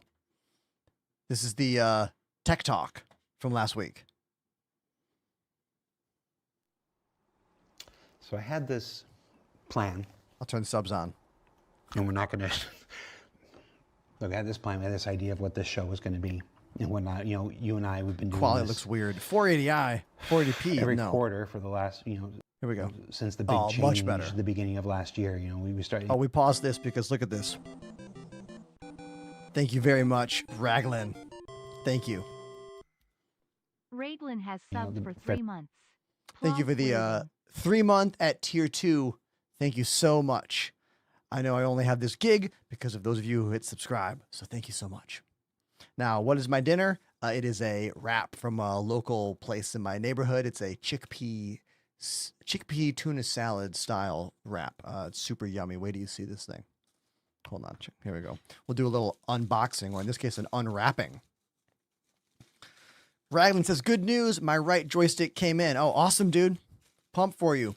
If you want to look at my bindings and get some ideas, do exclamation bindings in the chat. Here we go. Watch this. Ba, ba, ba, ba. Yeah, buddy. Yeah. But you don't really care about sandwiches, right? You want video game news. Here we go. February 2025 and stuff like this. We've still got that show, and we're still going to do a bunch of that show.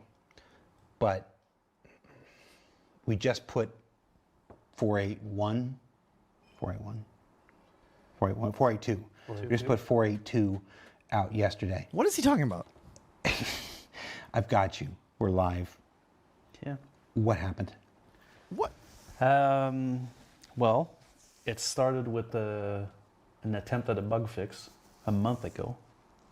So with this 4.8 release and the way we've been doing patches this year, we have 2 streams when we work off from the working set. We have a base stream that we use for the base release, so 4.0, and we have a hotfix stream where we bring all the continuous changes along. So there was an attempt at bug fixing something on the Idris that was actually creating some performance issue somewhere else that was checked into that stream. Nobody saw it, and it went through. So we've been on the hotfix stream now for 4.8.1, now going to 4.8.2. In 4.8.2, we went back to the base stream, which are supposed to be at parity at this point, except additional content, because we've added additional content in the patch. that change was included. And so what's supposed to be a routine update became a massive, wide sprawling issue. I mean, isn't that what happens all the time? What seems simple is not simple. Because basically the Idris was no longer compatible with its persisted copy.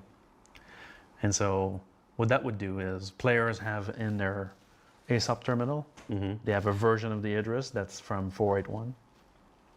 This change, which was not supposed to be in the stream at all, gets in there. And so now the game server is expecting another shape for this. The game server has a series of checks and balances for this, but he's the last banker in the chain. And so for him, if the schema is incompatible, he's like, there's data corruption risk, I'm out. And so... Who's he in this analogy? he's the game server, basically, right? So the game server is trying to spawn the Idris, wherever it is, right? So that's called the async spawn chain. And so as he's trying to resolve the object containers for this and to materialize the ship in game, he comes around an incompatibility. And then there's a hard check for this, because if we let those through, if we disarm this check, for example, then the game server might corrupt ships or might be twisting data, and then we would go wider than that. And so the game server would crash. So there's all this. So there's all this stuff that we have to work on and fix. There's all this stuff that we are working on and fixing. And yesterday in a patch that was just supposed to...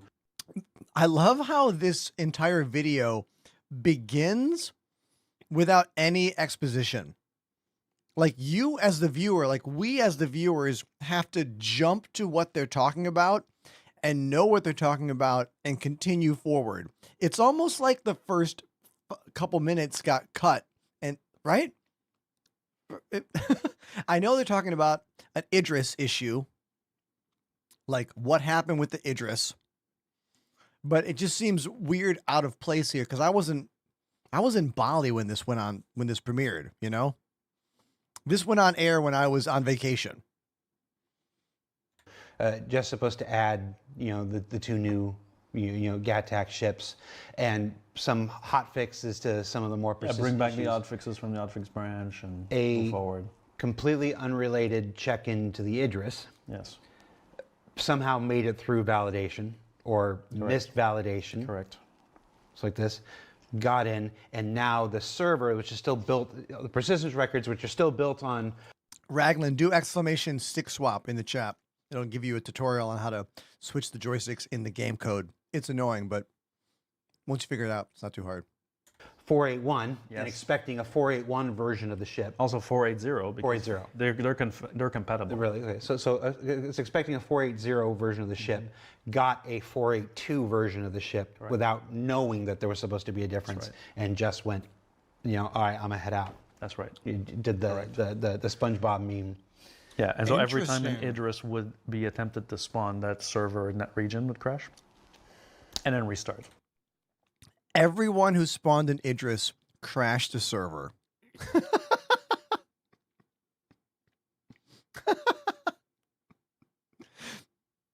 Could you imagine if it was a more common ship to own?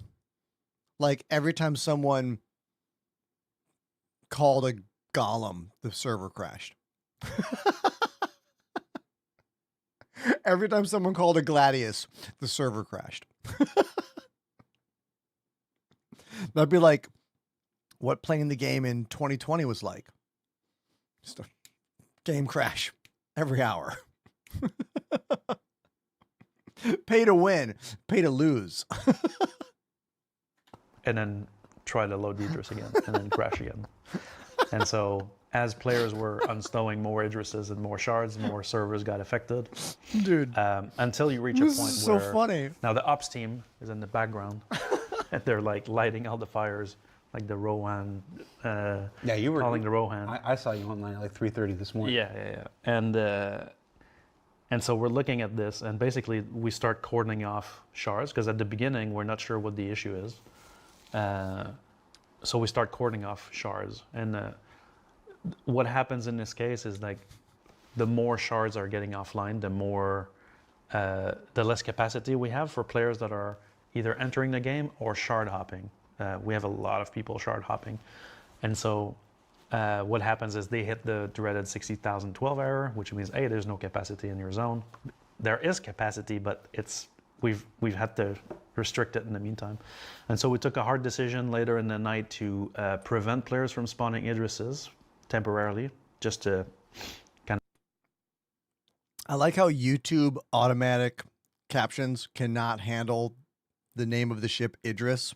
It always puts it as addresses every time. Stop breaking other shards. We brought more shards online to keep that playing. And then we basically went through and manually rectified. That's what we call percussive maintenance. When you see that in the status, it means we went in and we did a drastic measure to basically fix the addresses I know that were that. either spawned in shards or still left in inventories to make sure that they had the proper schema. And so now we know that all the addresses are fine. We've lifted that temporary stoppage for that ship. And so now we're back. That's what happened. Completely out of left field.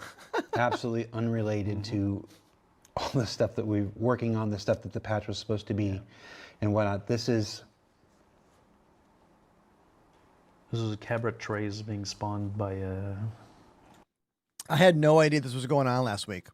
Very interesting learning about how CIG tracked down this glitch. Right? Some subcomponent in the... Oh, we got a resub right here. Rog Invalder. Rogenvalder 46 has subbed for 18 months. Thank you for 18 months, man. Thank you very, very much. Appreciate you. There's cargo room. And it's not even anything specific. In this case, it's the Idris, but it's not because it's a capital ship or anything. It's just... It could have been any ship in that case. Could have been any ship. There's a check-in discipline that we apply, especially this year, because we have a different publishing model this year. And so ships that have been distributed already in a given major, minor patch cannot be modified. Now, for some reason, this check-in passed all the validation check and ended up in the build. This is... We're gonna get to the show proper, guys. With what happened last night and Benoit up until all hours of the night, to say this is frustrating is understatement. An understatement. It's... I'm gonna give you some time. We're gonna get into the show proper, and then I'm gonna come back at some point about why is this happening and whatnot. If I've got you here, I've got you guys here. We have to get into it. We have to get into it. Absolutely. But yeah, let's go ahead and get started. Let's go ahead and get started with the show. Hi, everybody. 7.5 minute convo before the show starts about the Idris crash server problem from last week. Very weird start to the show. I'm Jared. I'm the content director for Cloud Imperium Games, Proper Space Industries, and the host of Star Citizen Live, which is the show that you're watching right now. Approximately every quarter for the last year and a half, we have a show where we have a scheduled show where we have our chief technical. Your pick. I'm way off the whole script today. Yeah. The chief technical officer Benoit on the show to discuss what is essentially the current technical state of the game. Now I want to be real clear. This is about the technical state of the game, design issues or content issues or whatnot, not the realm of the people that we have first time watching this one today. Joining us on the show today, William, I think all of their responses are genuine. I don't think there's any acting going on here. Gifted 2 subs. Yo, Jack, our number one moderator over there on the TikTok. Thank you, Jack, for gift subs. Thank you, man. Thank you so much. Yeah, this is the Benoit Tech Talk Live from last week while I was on vacation. So we're watching it right now while I eat my dinner. because we kept threatening to do it, and we wanted him last time and whatnot, and it's like he made the mistake of promising, oh, I'll be on the next one, is our director of programming, gameplay programming, gameplay engineering, gameplay programming, Jens. Both are violent. Both at the moment. And we're here to talk about 4.8, 4.81, 4.82, like this, the current technical state of the game. Now, 4.8 at this point went out about 4 weeks ago. Yeah. About 4 weeks ago. There was a lot of really great stuff. Before we just had a couple unscripted minutes about some bad stuff, and we're going to get to more challenging stuff in a minute. Let's talk a little bit about how 4.8 did. I saw there was a lot of commentary online that 4.8 was as bad as 3.18 and whatnot. And we don't need to rehash. Which was not correct. 3.18 was unplayable in every way. 3.18, whatnot. Most people watching the show knows 3.18 at this point. Was it really as bad as 3.18? No. Or talk to me about how. No. What's your They're gonna say no. Your take on how 4.8 went?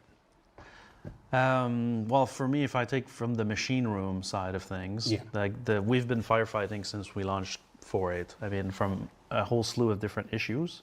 Some of them are to be expected when we launch a patch that has this many amount of core changes. Like 4.8 has, we've touched on systems that are really central to the traversal again. So we're talking about the entitlement system, which has not changed in years at this point, and we've completely overhauled the entitlement system in 4.8 to power, in part, the item imprint system, but more importantly, to pull the entitlements out of the patch cycle and persist them across patches. So what we call the LTP layer is not just what you have in your inventory, it's also what you own.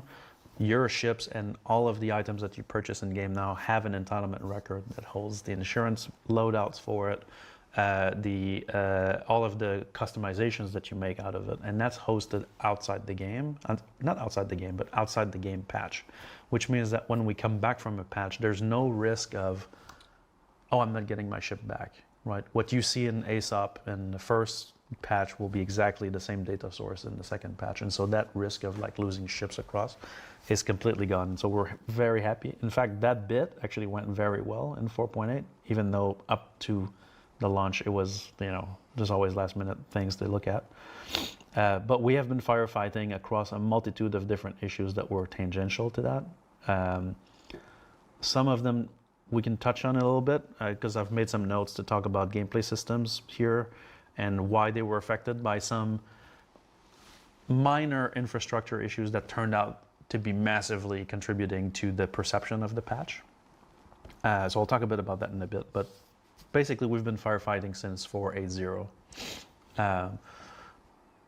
I want to touch on one thing because we just had a one off the cuff moment about the Idris last night, right? But 2 weeks prior to that, we had another downtime patch that needed a lot of rectification. So the people that the teams that run the online group were hard at work on this maintenance, and unfortunately, another one of those unwanted check-ins came in during that 4.81 cycle, where in an attempt to fix the VGL flight suits that was missing hands and feet. Oh yes. Another check-in came in that removed subcomponents of this flight suits, but not just removed them from the flight suit, deleted them from existence from the game, and that's not something that you can do in a minor patch. And so clearly that's two instances in this patch where changes and check-ins should have been validated and prevented and went in, and then after that became an infrastructure problem, because same issue here, if somebody was wearing the VGL flight suit and referred to these entity classes that were actually representing, I think, the nozzle and the front pack of the suit, then the game server would crash. And so we had, again, to do percussive maintenance to remove those items and fix that. And so that highlights to me a massive issue with how we validate check-ins, and how we get changes in the game. When he says validate check-ins, is he referring to new thing? Hey, here it is. Let's put the new thing in the game. Is that what he means? Anyone out there who's a programmer or knows more about this than me? That's what it seems like. So when he's saying validating check-ins, he means they need to do a more refined job of understanding whether or not the new thing that's been made will work in the engine of the game that we have right now.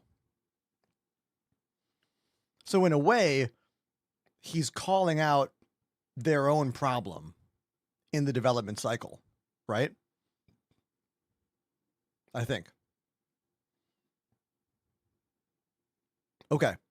Thank you. I am not a programmer, all right? I mean, not at all. Like, did I learn to build systems with computers and like streaming setups and stuff? I learned to do all this using computers, yeah, but I went to Berkeley School of Music, you know? Like, I have never had a computer class outside of the rudimentary DOS classes I had in like middle school, you know? So I'm always proud of myself when I understand something like this. So thank you for telling me that I'm correct there. And let's continue watching and learning. Across persistence until we have full forward porting compatibility on the persistence layer, which we don't have at the moment. But will be a game changer. Yes. What's your perspective, Ian? I'm keen. It's well, it's it's live service. You're always running, right? Mm-hmm. You're always running. Like we're talking about forward patching. If we'd been behind closed doors, you would have done that, right? No one had ever seen the game until you've done that piece of technology. But that's not who we are.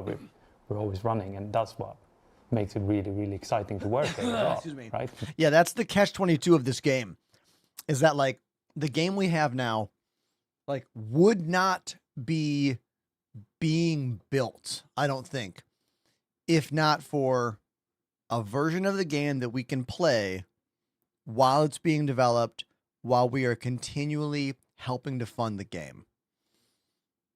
It wouldn't have got this far. Like, he's right. It's much better to like make the whole game and then we play it. But because of how games are funded, we would have never gotten as far as we are now.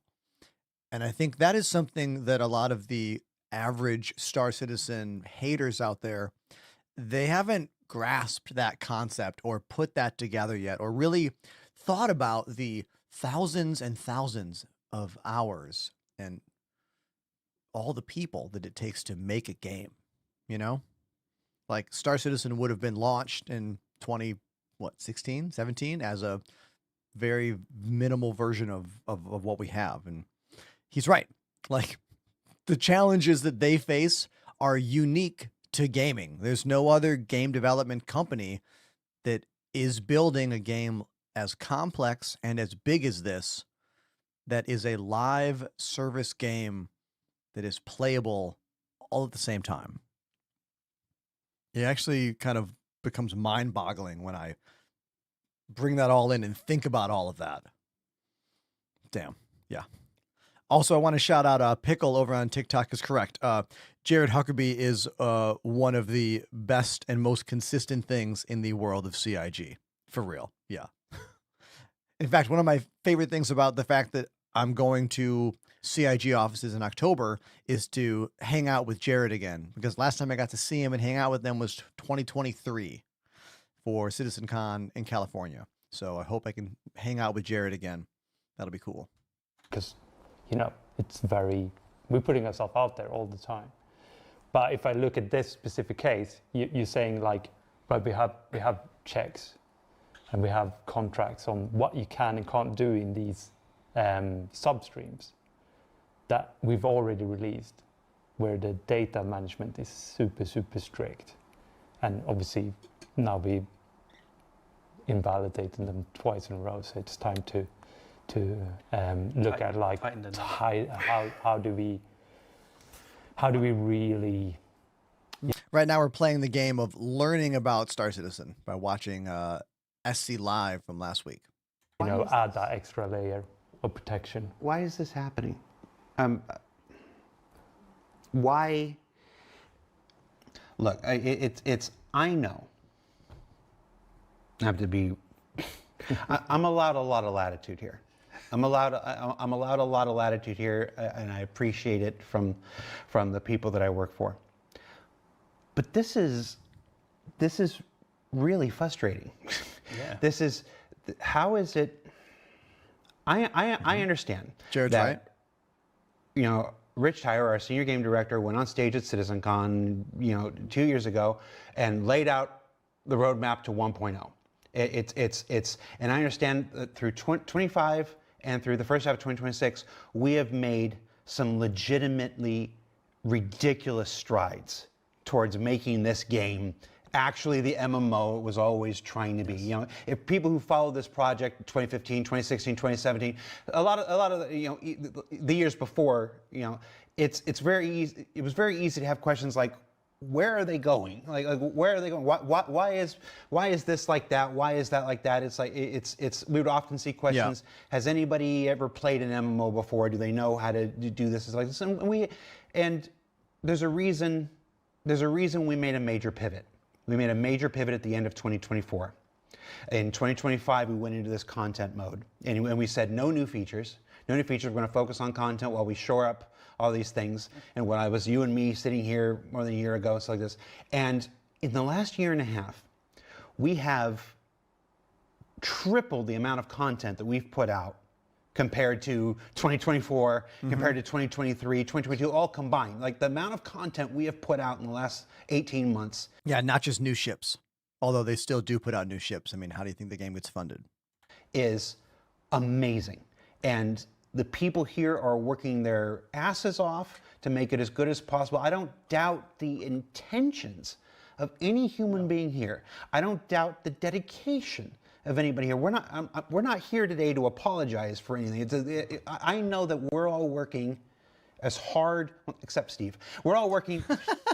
We're all working as hard as possible. But why does this happen? Why is this happening?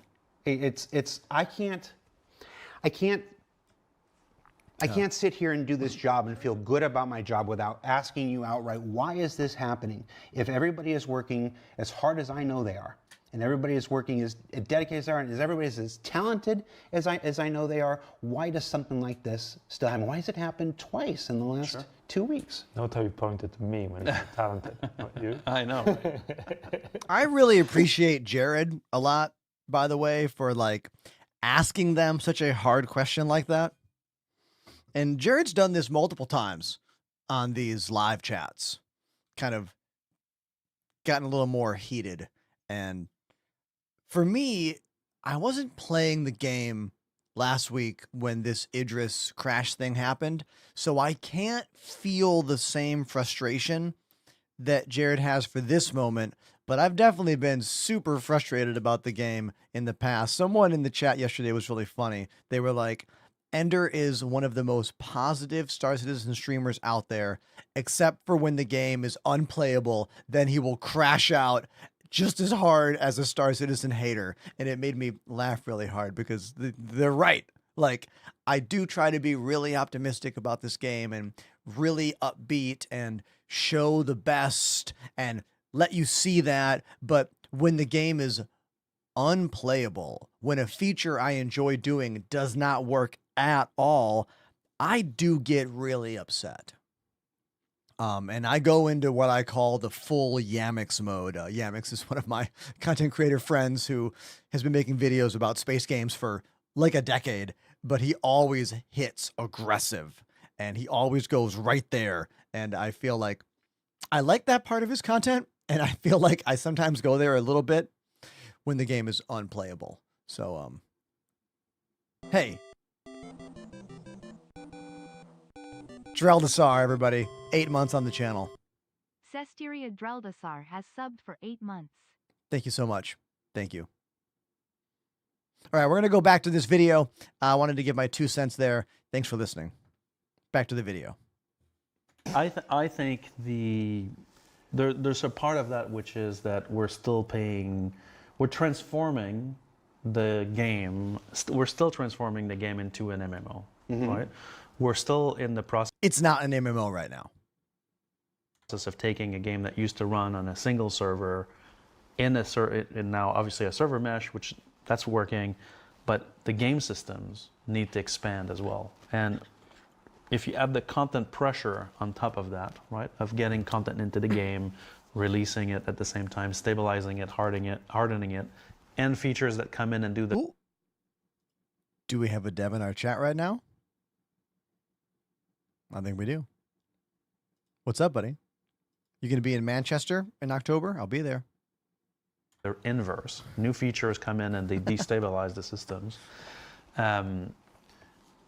Without stronger guardrails that also need to evolve with this, that's where we ended up. And so I think that, to be honest, I think at this right now, we're outpacing our ability of verifying everything that's being added to the game. And this is where we need to put a lot of our energy at the moment, is to put in those guardrails so that, you know, the check-in that would cause this crash issue, right? Those are identified at this point. And so it's all about adding these validation frameworks to prevent that from happening and keeping the data stable and fully validated. Now, that sounds, well, why didn't you do that before, right? You're not saying that there were no guardrails in place. No. There are guardrails in place, but they're not keeping up with the pace. Correct. Yes, exactly. Oh, and that kind of goes back to what he said in the very beginning, saying there needs to be a better validation process for new thing put in game. Will it work? He said that again, keeping up with the pace of development. We create more. We create more content and more features than we have time to add guardrails and to prevent these cases. Right. You know, an example I could give on something unrelated to persistence, right? But you know, you have we're at the point now. We used to, like, we make a weapon, we make a ship, that's it, right? Now we have a team making weapons. They balance the weapons. They design the weapons. They work in that realm. They have guardrails in there, right? They know what to check for, outliers, data sets, you know, how power is distributed, etc. You go to the next team. The next team is making ship components. They have their guardrails, they have their approaches, they have their things, right? They balance it out. You have another team that's making recipes and dismantling, right? They have their own guardrails, their own systems. You have another. What does he mean by recipes and dismantling? Anyone in chat want to tell me what that means? Like blueprint recipes? Jack 101 Hey. to sub TOXLB_SC. Jack with the gift sub to XLB, who's been following since 2023. Thanks for that, XLB. We had someone from Austin in the chat earlier today. How long you been in Austin? You ever go to Red 7? That was an old rock club I played once upon a time. All right, back to the show. And if anyone wants to tell me what he means by recipes, I am curious about that, but let's keep watching. Team that's making economy, they add those things to shops, they add pricing, they make sure that that's balanced, and then they move on to another team that's adding this content to loot boxes, right? Now, we didn't have that a while ago, right? And then mission rewards added in there. All of these have validation, but there's no holistic validation across. Holistic validation. Right, we're I need a glossary. All right. At the point now where all these systems communicate with each other all the time, right? And crafting has changed the game quite a bit on that area, right?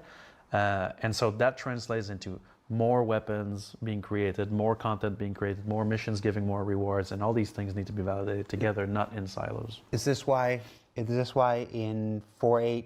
Not in silos. Man, so much of this, I'm like, I want to look up all of these terms. Like, Jared's face. What a freeze frame this is. Look at this freeze frame here. This is a great freeze frame of like this talk with them and Jared. But for real, I don't think it would be a bad thing for CIG to have some kind of companion directory that has all of their internal lingo that we could look up whenever we're watching this kind of stuff. I feel like if I watched it live, the chat probably had people asking these questions and answering them. Stohove says he means automated validation, something that automatically reviews the changes to see if it lines up with other bits, and then aligns the code standards or from other forms. Oh, interesting. Silo is just a contained project. Interesting. Cool. Thank you. Holistic validation, something like you have a sink. Its job is to hold water. You also have a faucet. Its job is to release water. Holistic validation is probably how do those things all work together. That's probably what he means, yeah. He said that in the beginning, that they need better validation in general.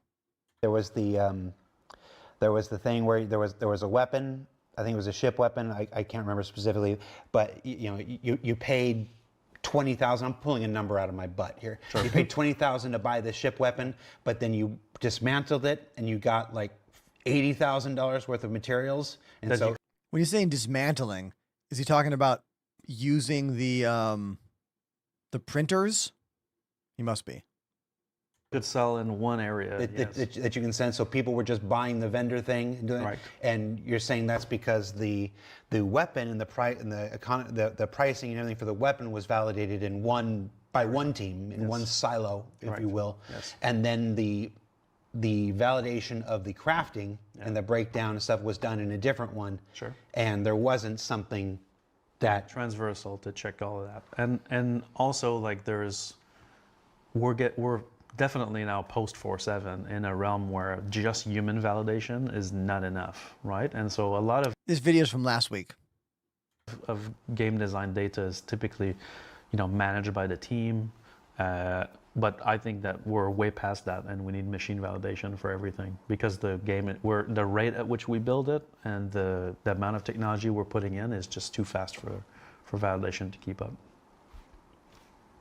Okay. And we can't just rely on endpoint validation. Because in this case, it was machine validation that caused the error. Yes.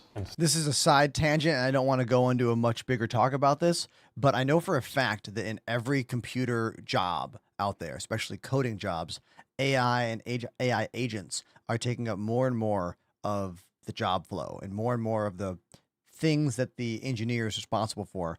I wonder how AI is changing the workflow at CIG in the development of this game. Now, again, I'm not an engineer. I don't work in this way, but I have enough friends who are engineers to know that AI is changing everything about their jobs. So I wonder how AI tools are changing the way Star Citizen is being developed, and if it's actually making things easier or better, or if it's just allowing one person to do the work of more people. Because from what I've heard, it allows people to be more productive than they've ever been. So I'm just curious about that and the game and the road to 1.0, This is just a little internal thing I wanted to say. Okay. Maybe they'll make a whole video about that. I feel like we'd watch that. Like, if there was an SC Live that was like AI systems and how we're utilizing them, I feel like people would want to watch that. I mean, I would. Stopped it from corruption. Yes. Yeah, exactly. Like But the machine validation had had late. Correct. Yes, exactly. So had to come earlier. So for validation, we're gonna. I know that it's not a magic bullet or anything. Like, it's just a tool. But I am curious to know how they're using that tool, Let's just stay on this topic here for a bit. People are going to, as talented as everybody has a skill. They put snorts in the auto captions. I know I shouldn't be focusing on the auto captions, but they make me laugh sometimes. as everybody is and stuff like this. Mistakes are going to be made and the wrong thing's going to be checked in and stuff like this. And the game is growing at a scale. Like I've been here for more than a decade and stuff. Yeah, it's a Jared meme drink anytime I talk about how long I've been here. Yeah. You can just see it in my hair now. But he's for real. Like a lot of the staff have changed hands. Multiple jobs at CIG have had different people in charge of them. And Jared's been here doing this and a lot of other stuff the whole time, Weird. I am so incredibly proud of the game right now. It's the last 18 months have hands down been the best 18 months that this game has had since the PU went online in 2015. And anybody that says otherwise is being disingenuous. Hold on. We stopped the video for a message from Pandemanium. Ollie43 is working as a content manager with CIG now? Wait, is that for real? Or are you trolling me?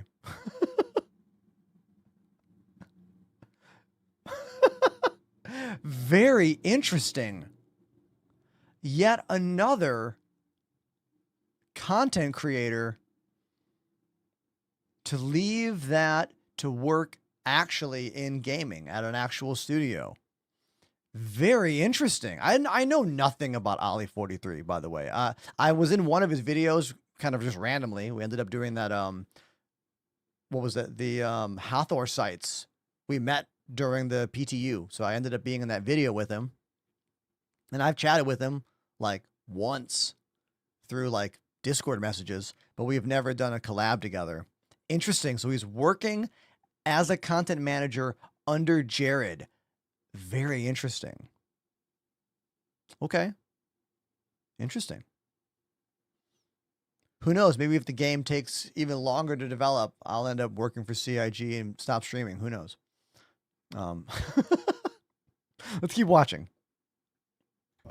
They just are. I'm being hard with you guys here, and I'm going to be a little harder. I'm being hard with you guys as well. It's like the last 18 months have been phenomenal for the progression of Star Citizen. It's our daily average users are up, our concurrency is up, the content is the best content we've ever put out.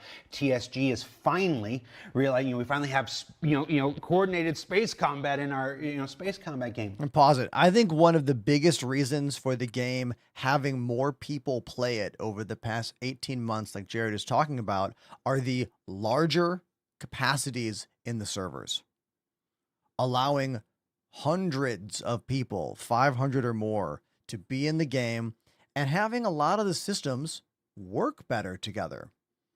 Granted, not always, clearly, but I've had a lot of really good multiplayer experiences over the last year in the game. And having more than one system to go to has been really cool. And having a bigger variety of different kinds of ships. We have so many more kinds of salvage ships and mining ships and cargo ships and combat ships. Like, there's so much more game. And for the most part, it's been working pretty well. So it makes sense that more people are playing the game than before, But he's right. They've got to find a way to keep that going and not crash, which is what they're talking about here. Is this just it is? But it sounds like we're moving fast. We're moving fast, and we're doing a lot. You said the guardrails aren't catching up. How do we? I get machine validation. I get you got to build some stuff. Is that all we can do? Is that make me feel better about how we're going to fix this? Is what I'm asking. Because if I feel better about how we're going to fix this, maybe there's a reason for people watching to feel better about how we're going to fix it. Sure. It's just the validation issue. Sure. So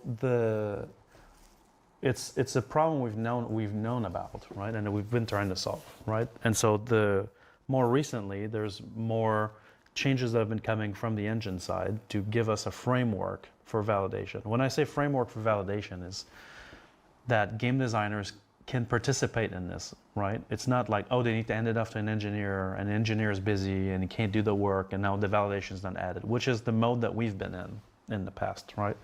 And so we've been in the process of building a validation framework for all game systems. I'm gonna pause it for a second. I think I see a question in the chat about gatekeeping the PTU. I don't think the PTU is designed to handle that many people, though. Like, I think the reason PTU starts out so small is they only have so much room for so many people. But then again, I am no developer, so I don't know any of that. All right, continue.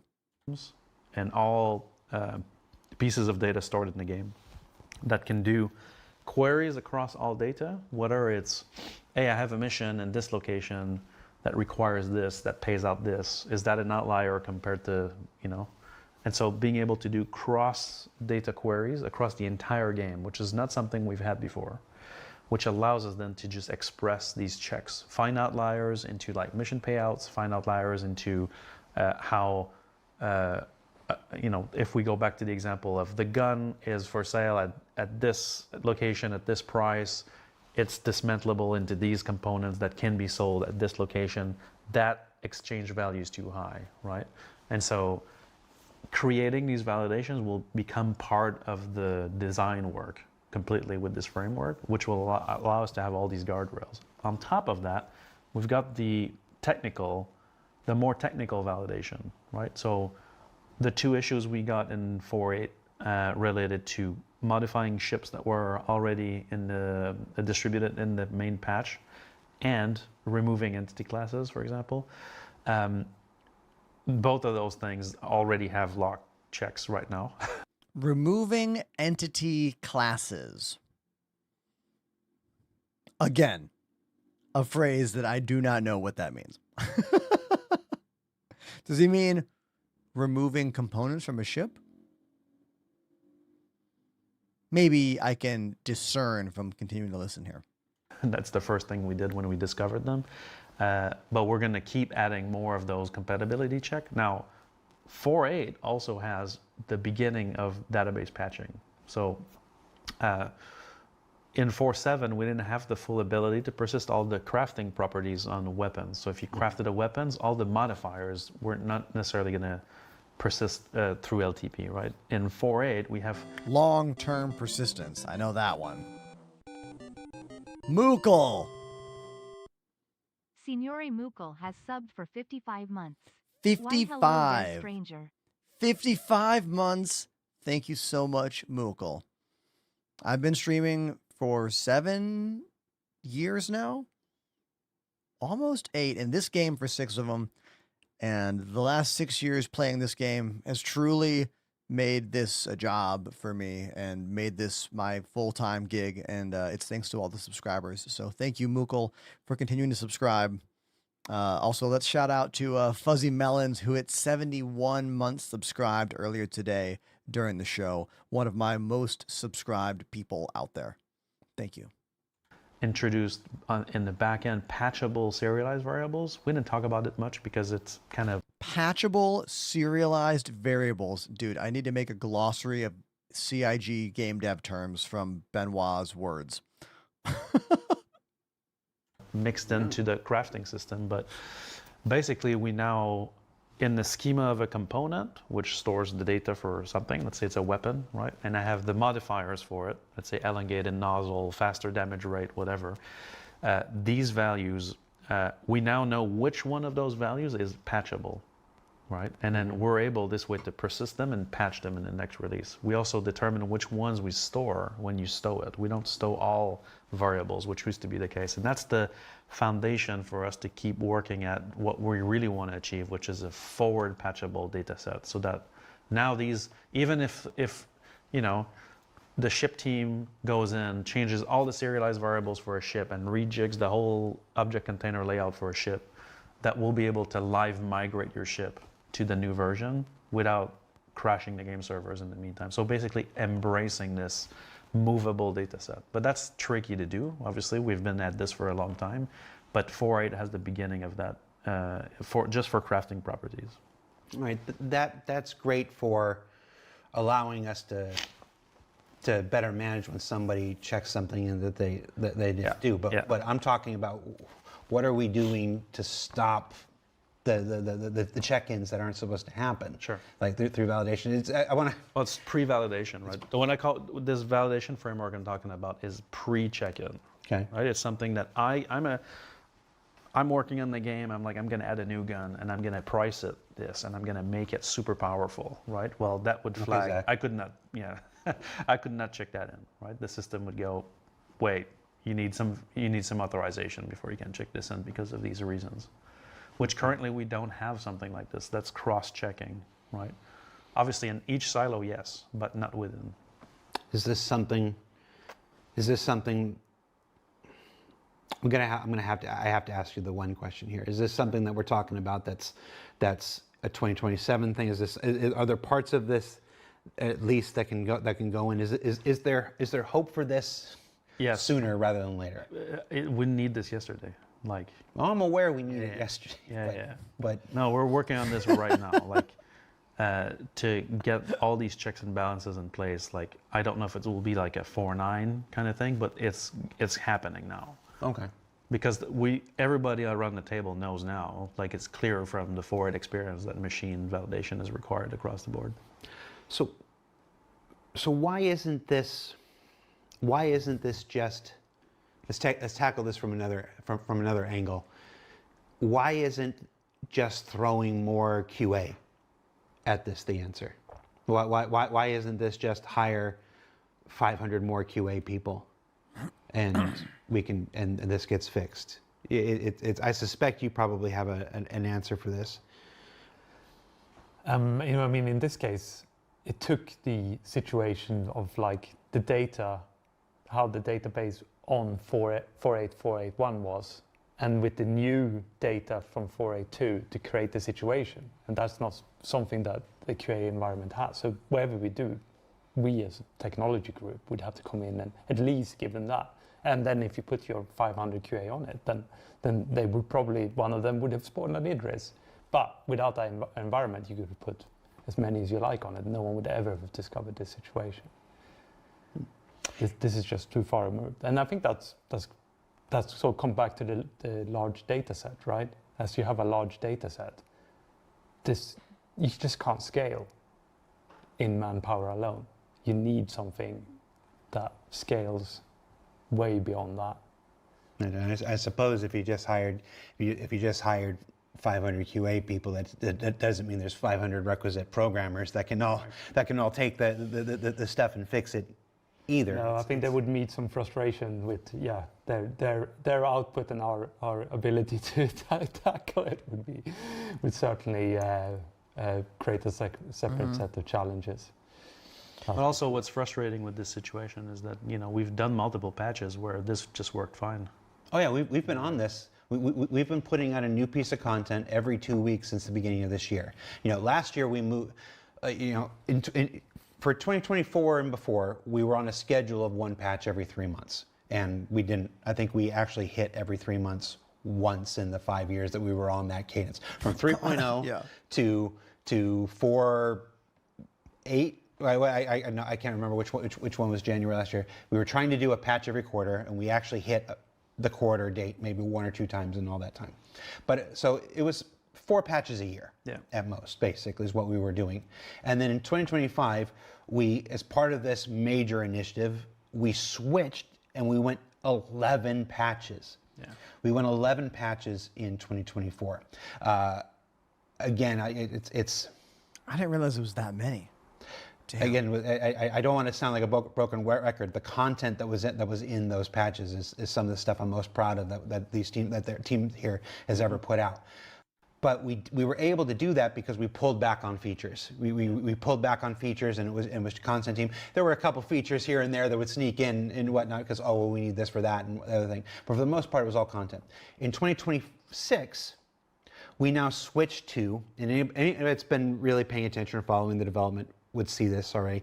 We've switched to a bi-monthly patch where we put out a major patch every 2 months, and we do these 2-week content drops in between. So every 2 weeks, there's a certain thing gets turned on. People who have been in PT, who have been testing, they tested this aspect, and then it wasn't there in the patch, and it goes, oh, because it gets turned on 2 weeks. It gets turned on 2 weeks after that. It gets turned, and that was to help with engagement throughout the year, to give people more things to do, to keep people more interested. It's one of those things that you do when you're running a MMO. And that's been great up until the last 4 weeks. Yeah. That's worked. Yeah. And so it's, I don't know, I don't want to harp on this. I don't know how much of this is my own personal, I'm stuck on it, or whether this is what I'm supposed to be doing with the show. But it seems like we know what we have to do. We have to solve the process for sure. We have to solve the process. We have to solve the process. We have to build more tools. We have to scale our validation to match the rate of content that we're doing. And the complexity of content too. Right, because this year we also turned on features. We turned on the feature spigot this year after pulling back on it in 2025. I think I can't tell if I've been messing up my years this whole time. All right, how confident do you feel? How confident do you feel that you've got a handle on this? I think we know what we have to do. I think it's going to take a while to get all of these guardrails in place, right? But in the meantime, I mean, the way we just Jared have to respect asked the that. rules that we've set forward in the meantime, right? So that while we can't machine check everything this second, and to be honest, I'm not talking about months of work here on these validation frameworks, right? But it's about putting in the ability for every team to contribute guardrails, right? Which right now, it's a bit splintered, and so we need to bring this all back together. So I'm confident that for especially the errors we just talked about, right? Like releasing a piece of content that crashes every server on launch, or twice, right? So hold on. The intensity of this whole conversation, and then a question from Geezer on TikTok says, should I play Elite Dangerous? Yeah, man, it's a fun game. It works. It's done. It's not going to push the technology of video gaming unless you haven't played a game in 15 years, but it is a really good game. I played it for many years. Try it out. Or evident misconfiguration. And go to my base, the Ender's Enclave in the Atacapa system. Configuration of items or costs or recipes, right? I'm confident that will solve the issue, that those issues will no longer occur as long as we respect the validation and nobody tripped them off, which, that's the next battle. The validation issues. Yeah, exactly. I think that we can eliminate that. All right. So, all right, for the last 35, 40 minutes, we've been off the program here a little bit. The issue that went out, the issue that happened with 482 yesterday because of a validation issue, I didn't feel like we could go into the program that we had originally planned without addressing it. It was just, I was very frustrated, and sometimes I abuse my position here to do this. So you're laughing. I'm the one that's going to get back and see if my bosses are still happy with me or not. We do have a lot. We do have a lot to cover, a lot that we wanted to cover and stuff, and we're going to start getting into that stuff now. I hope watching you'll forgive the diversion, that you'll agree that it was worth it. I think there was some very useful stuff there, and I do want to say, I have to say this. This is me personally. He goes, it was an issue with a ship yesterday, but the ship teams around the world, there's a team here, there's a team in Austin, there's a team in Montreal, have been some of the consistently quality delivering teams of this project for years and years and years and years and years. It's easy. It's the last couple of weeks have been a bit rough, but man, it's like, where would we be? It's where would we be without the ship team? So Yeah, like the ship team's job is to, no, tell me if I'm wrong. The ship team's job is to make the ship, make it cool and make it work. Doesn't mean it's always going to work in the game engine with everything else that's in this game. That's what Jared's getting at here. it's like, lest this seems like we're coming down on the ship team today, that is not my intention. They happen to be in the hot seat, yesterday. It's like this, but this could literally happen to anybody. Any team. Yeah. And it did. It happened. It was a whole nother team 2 weeks ago. Sure. And if we don't get these guardrails in place, it'll be a whole nother team 2 weeks from now. Yep. So I can't. For me, the takeaway is human guardrails are not enough. That's the thing. Yeah. I just didn't want it. It's unfair to make it seem. It's unfair to make it seem like the ship team hasn't been absolutely killing it for years and years, and they still are. So,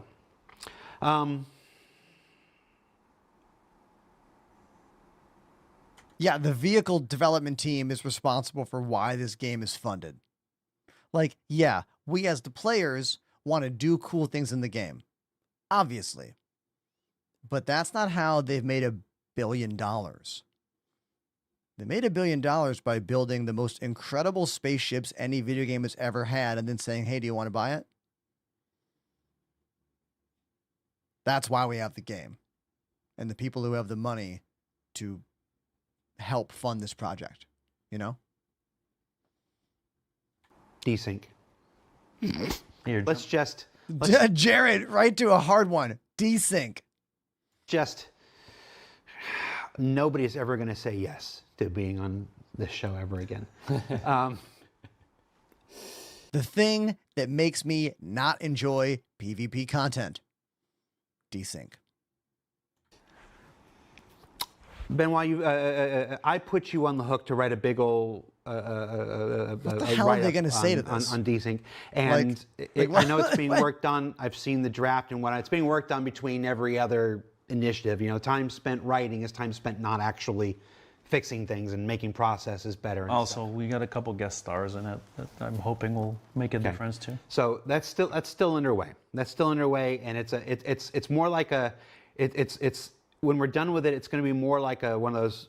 It's not a design brief. That's not the right thing, but kind of like what you saw with the gameplay guide. We're going to break it down, and I promise you, it'll be the most educated thing. Ewig, do you really want me to go into that? That kind of question is not going to help me watch this video. I could spend the next hour talking about David Braben's idea of Elite Dangerous and Chris Roberts' idea of Star Citizen and the plus and minuses on both sides of it. Don't get me going there. That you'll ever see from a game studio on what it is and what it isn't and what causes it and what doesn't cause it and stuff like that. And the particularities of our game architecture. Yeah. Also. But that said, when 4.8 went out, I started with 4.7. 4.7 was great overall, but there's a reason I had to call you and ask you. There's been this mounting desync for the last several patches. It starts out small and it gets bigger. It affects some people more disproportionately than others. There are people that I have talked. Jared means years, right? Not just patches, right? To, whether at a Bar Citizen or just reading the chat here today or in any other show, where they're having a virtually unplayable experience. And then there are other people who are like, that's not my experience. I'm having. This is what I always say. No one has the same experience playing this game. 2 people can play the game on the same day, and one can have a really good experience, and one can have a really bad experience, and they could be doing the exact same thing. It's frustrating, especially for me as someone who talks about the game and makes videos about it. And I'm like, hey, everyone, I'm doing this thing and it works. And the comments are nothing but it doesn't work. Doesn't work. It works. Doesn't work, Or why is your experience looking so good? Mine was terrible. Like, there are so many variables. And I don't even know what they're going to say to this. What could they possibly say to Jared here that will satiate this question? Because I feel like fixing desync is something that will never happen until they are, what, weeks away from 1.0?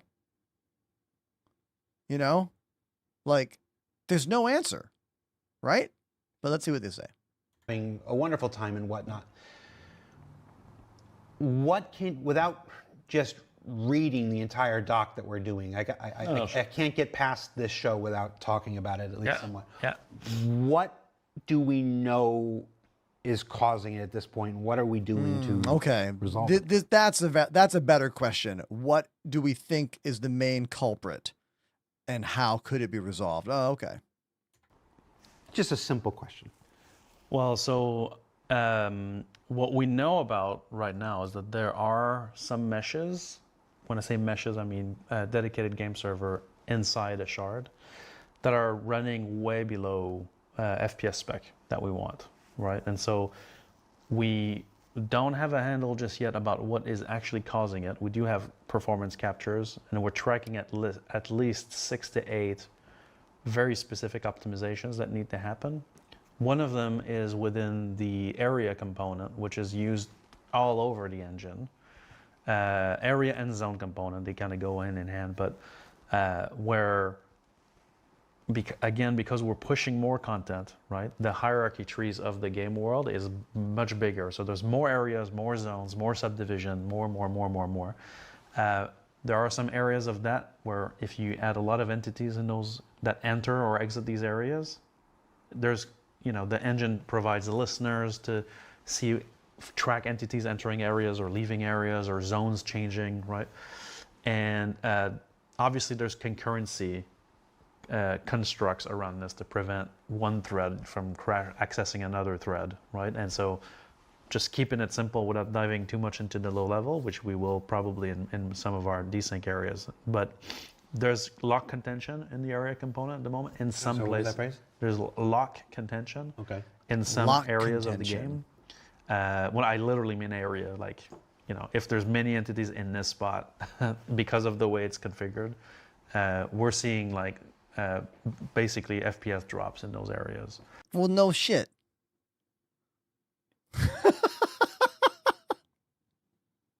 Lots of stuff and players in the same place, FPS go down.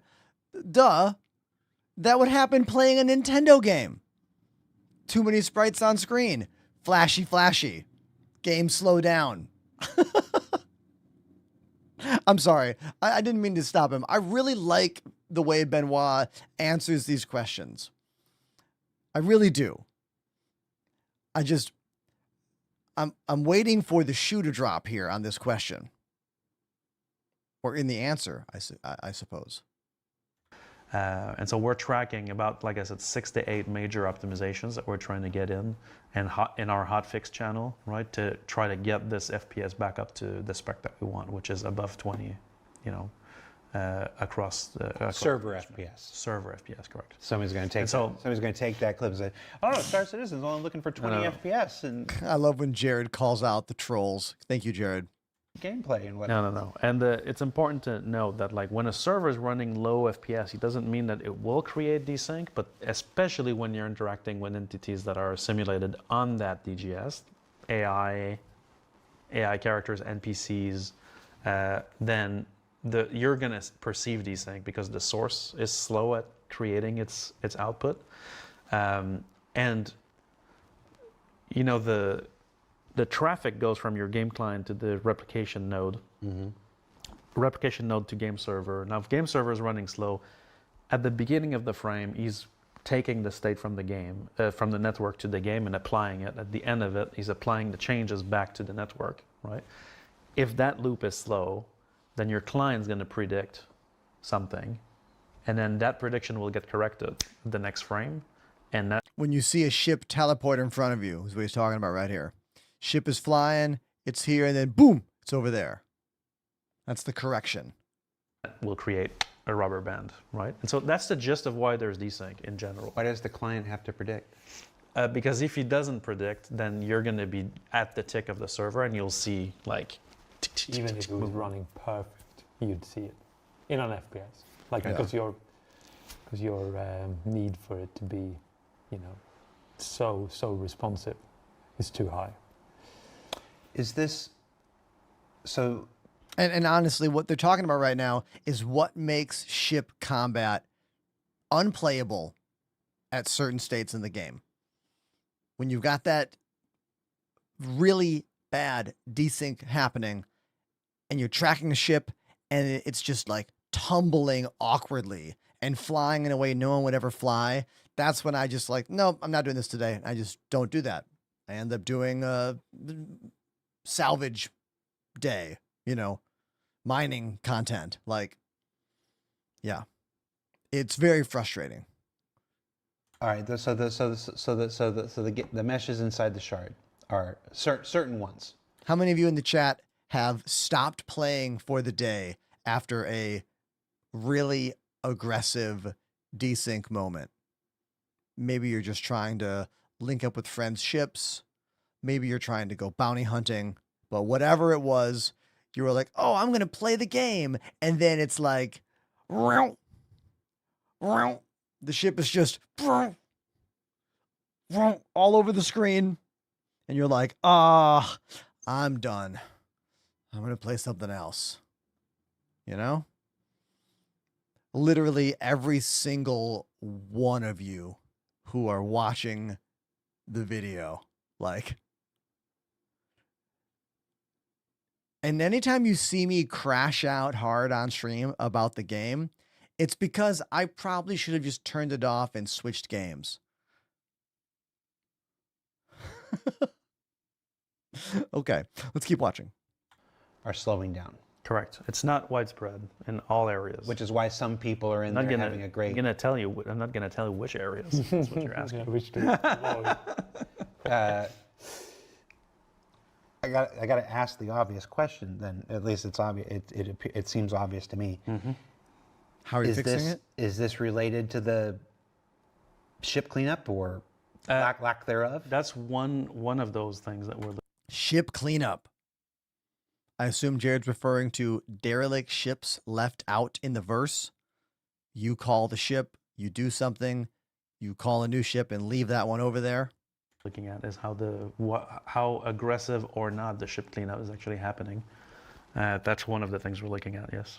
Why does there need to be a ship cleanup program when this video game has tow truck ships and salvaging ships and players that like doing those kinds of jobs? If someone leaves a ship somewhere, what if it just made some kind of beacon alert that now that derelict ship is in the mission category under ship cleanup? And then you click that button and you go there and you salvage that ship, you collect it, you get it out of the way, and then you had a gameplay experience and had fun and maybe also made credits while simultaneously cleaning up some of the garbage entities in the game that are clogging up and lowering the FPS of the entire game engine. I'm no game developer. Maybe what I'm saying is too much work for the current game. That's probably the answer. Because what I'm saying seems to make a lot of sense, but it's probably too much work for them to build that in. And it would be better to have some kind of automated system right now that just like deletes the ship rather than let us use the tow truck ship that we so want to use. But instead, if we do try to use the tow truck ship or salvage ships at stations, we get crime stats for trying to harm a ship with the salvage beam, and it's the game engine collapsing and fighting on itself because what we want and what we have are sometimes incompatible. Yeah. Right? All right, I'm going to keep watching this. I said I'm going to keep watching this. Why is my thing being weird? I think my OBS is going to freak out. Are we good? Are we okay? All right. I mean, because you can watch a. Stop making sense. You're confusing me. a Twitch stream or look at an issue council report, and you'll see. I want to say dozens and dozens, but I feel like it's even more. Yeah. Bricked ships everywhere because with the. You ever go to a mining outpost? Just tons of ships in the way, and you have to pad ram them to get them off. I'm going to get off this topic because it fucking infuriates me. I'm back on full screen. I'm back. I'm annoyed that we have the tools in game to deal with these derelict and bricked ships. It's frustrating. Okay? Now, I'll stop pausing it, and I'll listen to what they have to say. Here we go. With the insurance changes and whatnot, Sure. Breaking these ships and whatnot, is this viably part of what it is? Is this in part? Yeah. I wish Jerry would ask what I just said. Why can't the player base use the ships we've created to fix this? I would love to hear Benoit's answer to that.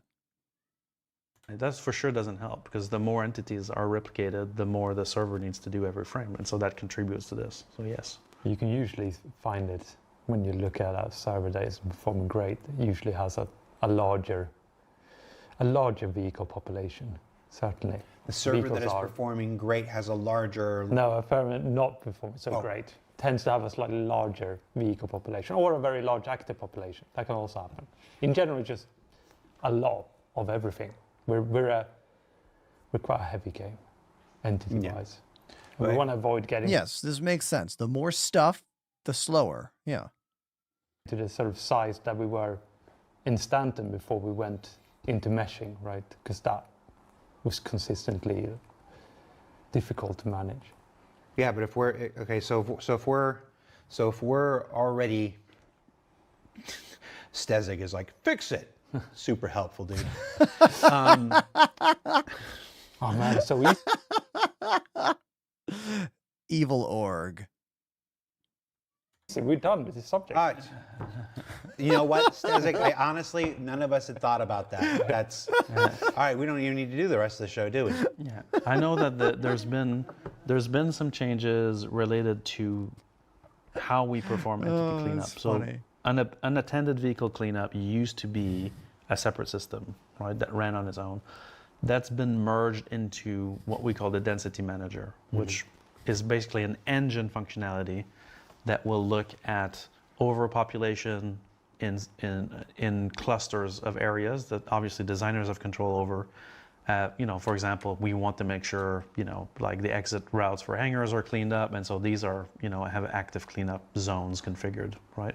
That's designer controlled. Now the engine will then after that apply the logic on the volume, determine, there's too many of X in this area, and we'll start popping stuff out, right? He's going to do the cleanup. Now for ships, the unattended vehicle cleanup system used to be separate. Now it's been brought into the density manager, I think end of last year, something like this. So it's been a while. And this one tracks whether there's passengers on player passengers on a vehicle, and will, based on a certain timer configuration, and the values are different depending on the areas, will either stow back the ship into the originating inventory or destroy it, depending on if it's a player-owned ship or if it's an AI ship, depending, right? Now, it does look like maybe there's a misconfiguration in key areas that are leaving ships there. So we don't think the system is incorrectly functioning. We think it might be inaccurately configured. Agreed. I have seen some ships stay in locations in servers for multiple days, and I know it's a player ship and it's just sitting there, and I'm like, why is it still there? It's got to be some weird variable, Okay. In some areas, and so that would allow a very popular area to just accumulate ships like crazy, right? And so that's what we're looking at right now. Are you Someone at this table discussed the fact that there are tow truck ships and salvage ships. That's the fix I want. Honestly, that's the only fix I'll be happy with. Because everything else is video game magic. And what I love about this game is that they give us tools to play the video game that other games don't. Why do we have to rely on video game magic? Certain number of variables, blah, blah, blah, despawn ship. No, just let the people who have the salvage ships and the tow truck ships find these ships. Help them to find them through the mission system. I hope that's what we have one day. I hope this is all temporary. Are you able to clean up? Are you able to differentiate between? You obviously mentioned a ship that has a person on it. That's great, but a ship that doesn't have a person on it but is still a viable ship versus a destroyed husk versus a bricked ship from the inventory. You're able to distinguish between and set timers for. I'm not sure if the density manager will have a modifier specifically for bricked or not, but it can see it. It does, or it will. XLB saying it's being fixed. I saw the fix. Look, I am open and excited about hearing how CIG plans to deal with the broken random ships in the way, not letting you land at pads to refuel, rearm, etc. I will never be happy until that is a player-controlled fix through the mining and salvage aspects of the game, but I will be happy to see something that gets them out of our way. Now, I hope they go on somewhere in this video to discuss the whole bricked ship thing and how bricked components on ships have destroyed the piracy aspect and salvage aspect of player ships. Currently, salvaging is really only viable in the mission ships right now. Because if you salvage a player ship, all the components are useless inside it. I hope they talk about that during this. It will. It will. Okay. It will eventually. Yeah, if it doesn't, it will. Yeah. Eventually. Because and it's less about timers. It's more about density. It's sort of trying to say you have overpopulated this area. So it's less about like that ship has been there for a long period of time. It's more like honestly, look, I have people coming into my chat all the time who are like, "Hey, salvage looks fun. I want to try it. How should I do it?" And I used to always say, just go to any of the mining outposts or go to any of the bunker missions. Go to any of the bunker mission places and look for the ships for people who failed the bunker mission. Salvage, get components, have fun. But now you can't do that. And I feel like that was a really organic part of the game and a very alive aspect. And salvaging, now that we don't have that, is much more stale because you have to take a mission that spawns a ship out in the middle of nowhere to then go salvage it, where it was so much more fun to do that at a bunker mission. Then you also would learn how to break into the ship by shooting down the door and go inside and learn how to turn the ship back on. Maybe it still works. Maybe you can fly it now. So maybe now this new player who only has a vulture for salvage has all of a sudden stolen a player, I don't know, Cutlass Black or whatever. And now they have a new ship to fly around in and try out in the game. It's so much more exciting and it makes the game feel so alive for that new player. And the new players in the game, they need that spark. You know, if you're new to this game and you get that spark of like, whoa, this game has so much happening. There are so many realities here. There's so many things to do. They'll keep playing. But if they have a more stale experience, a more typical video game experience, we might not get them. They might not get hooked in the way that we have. They've been playing this for many, many years. So this is what I've talked about a lot when it comes to making the game playable in the meantime makes the game harder to enjoy overall. And eventually, it'll be great. But right now, we have to keep making changes to deal with things like dealing with the duping problem and people basically printing money. And that's why the whole bricked components thing happened in the first place. Yeah, let's go back. Like, there's a lot of ships here. Yeah. Let's remove one. Let's figure out which one is best to remove. For unintended vehicle does have a timer as well. So you kind of have these like Captain Fish Sticks, I love this. Working waste bins to deal with the empty drink bottles. Yes, dude. I've been saying that for years. For years, I've been saying every single landing zone should have a recycler bucket. That if you put a bottle in, you get, I don't know, 100 alpha UEC or 50 alpha UEC, probably 50. Kind of like the Luminalia gifts. You would sell them. You'd find them and sell them. Why can't people do that? Again, allowing the people who play the game to clean up and fix things in the game. The player base is there. They want shit to do. They want jobs. People will do them in the game, you know? All right, let's keep watching. it's sort of like we talked about validation. You start with a timer, then you start adding intensity, then you start sort of building up these views of the world to kind of understand which areas are problematic. Like, oh yeah, the entrance to a hangar, we have to be super strict. Yeah. JD, nice one, JD. The place, as we're talking about this, something that pops in my mind that I think is also, you know. JD made their profile pic my face. Approved. In our process, now, not even development process, but let's call it live operations of the game. We're very lean in terms of our live operations at CIG because we're in development, right? And so even though we do run a live service, we try to run a really lean ship, right, on that side. And so we don't have an army of site reliability engineers that are looking at like every aspect of like, oh, Shard 25 has an overpopulation of ships at Jackson Swap in, you know, between this time frame, time frame. Like we don't go in that depth, right? And so we track overpopulations across all shards, right? But we can go granular into this. But that is an area where we could improve this and detect those things to better tune these values. Typically right now we will tune the density manager values every patch or every hotfix, but that is a slow cadence. Okay, so if I understand that correctly, Benoit just said that they currently don't have the ability to know how many vehicles are in one specific area. It's more of like how many garbage ships are on the entire server. Sounds like that's the fix right there.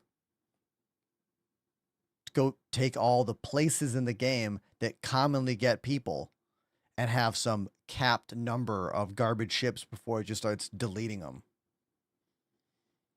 Compared to how you would react if you see, oh my God, you know, on every shard, this location is loaded, you know, let's effect a density manager change right now. Right now, we don't have the ability to do that live, and that's a problem. That would improve the game quite a bit. There's folks in the. It would. I don't want to dismiss that. There's folks in the chat that are like, just make the brick ships salvageable or give towing missions stuff. Yes. Those are all. They are salvageable, yes, as far as I know. Yeah, and they are salvageable in the way that you can scrape the RMC off them and get the construction materials, but they are not salvageable in the way that we can get the components out and then use those components, because all the components become bricked upon the ship being claimed somewhere. And if the derelict ship in question is at, say, an area with an armistice zone, you can't even get in there to use the salvage beam on it because it's in the no fire zone. Towing missions, but it's those are all game design and mission design stuff. That's not anything that the tech, and even then, a solution that requires entirely player, it relies on the players entirely to solve, is not going to get us where we need. I don't disagree, and I know it's the intention. They're supposed to be salvageable. If they're not, they will. Yes. They will be. It's just having towing missions to take them away and dump them somewhere is a great idea and stuff like that. But that can't be the only thing. There still needs to be a technical solution to clean this up. It's the reason I asked. I think Jared pushed through that much quicker than I would. Maybe it's because I'm playing the game every day and seeing what the players do, and I'm thinking to myself what I would do. And I'm telling you right now, every time I would end up at a location full of ships everywhere, if we could salvage and deal with it, we would. You know? We'd call in the tow trucks, call in the salvage ships. Now, it can't be the only way. He is correct there.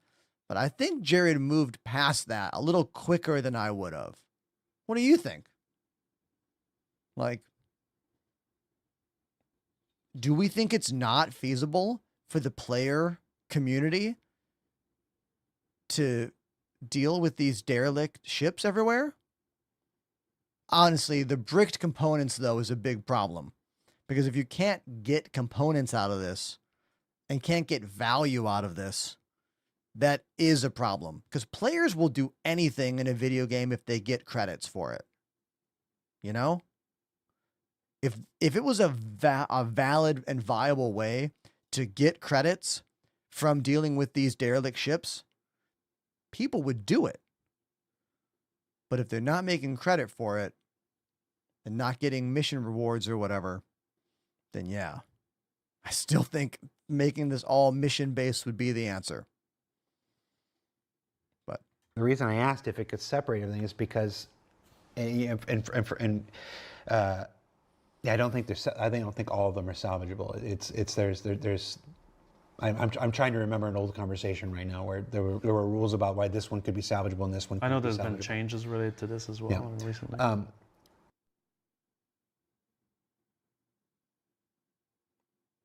Chat, are you hearing them speak the way I'm hearing them speak? Or am I like getting too granular here? Am I getting too detailed? Like, I know exactly why a certain ship might not be salvageable based on where it is and based on if it was a player ship that was claimed and now bricked, etc. They seem to have a lot of uncertainty about this detail. But then again, they're talking about the technology inside everything, not the gameplay rule set. And I'm speaking from someone who understands the gameplay rule set very, very well, but does not understand the underlying technical area as well, which is what they're discussing. So for the frame of this conversation as a game technology issue, I think it's okay that they don't know all these details here. But like, it's in my head, I'm just like, why don't we just disappear every brick ship right now until we get a handle on this? Like just crank the cleanup on bricked ships. Jared's not wrong. That we know don't belong to anybody. Just like they get to exist for 1.5 seconds and then they're gone. Yeah, because the brick ship can do nothing. Like, we can't salvage the components out of it. We can't fly it. You can't even put new components in a brick ship. We tested that. Doesn't work. So Jared's right. Just get rid of it. It's like as a temporary measure. I'm just imagining the Reddit post after that. My ship disappeared 1 second after a brick ship. No, but the ship only gets a bricked ship. Bricked. A bricked ship is they're back at their ASOP terminal and they've reclaimed it. So why can't it just vanish? Now I'm certain. I love how much Jared snapped during that moment. It was real. I could feel it. Oh. There's a cat here.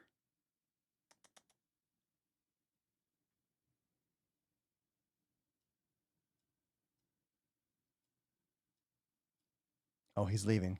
He already left. All right. The cat moment's over. Back to the game. Or back to the talk about the game. Whenever I go off like this and whatnot, and it sounds so simple and it sounds so obvious, and then I get back to my desk and I've got an engineer or something and goes, "It's not that simple, Jared. There's this and that. There's that dependency and blah blah." And I'm like, "Yeah, I'm just a layman moron who had a very simple idea," but it it's hard because I'm no different than half the people watching the show. I mean, Jared's not wrong there. Yeah. There are times when something seems so easy and so obvious, and it's like, just do that, because that's what my head was screaming that whole time. That's where I was going. Just until we get a handle on it, destroy the bridge ships right away. I always say, if it was easy, it would have been done.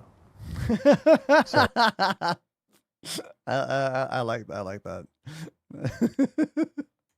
By that, you have to assume there is a reason that makes it not easy. And it's usually like the complexity in the interactions. Like Benoit talked about, you sell a gun, and then you deconstruct it, and then the material can be sold somewhere else for something else. These kind of complex interactions. Yo, Sci Guy, thanks for those gifts on TikTok. I see you. I like this dude. He hasn't said very much during this episode, really. It's mostly been Benoit and Jared so far, but that was a good moment. Interactions between lots of different systems are usually what stops us from doing something that, from a tech point of view, is literally a flag in the database that says, that's bricked, I can treat it as garbage. Yeah. There's this thing, it's what was the example? We had the example, I have to look back in our chat. There was something in the 481, it was the one of the old features for the hanger module, for the hanger module. It's in our chat. It's in our chat. Yeah, you know, it's one of the issues. And I said, dude, we need to remember that. It's in our chat. When I said we need to bring that up. I can't remember. But recently, one of the things that flummoxed 481 was an old system from like 6 or 7 years ago that hadn't been touched. As some new piece of content touched for the first time, and it didn't work. I can't remember. It's just one of those. It's, if making games were easy, they'd be done. I mean, pivot your. There wouldn't be a studio that closes every week in the last 2 years. So 4.8 comes out. Yeah, there's been other issues. We talked about the catastrophic ones, but there's also other tangential issues. We've got a section coming up where we've pulled the dashboard and what folks are working on. I'll get to that in a second if that's where you were going. I want to stay a little bit more into 4.8. So.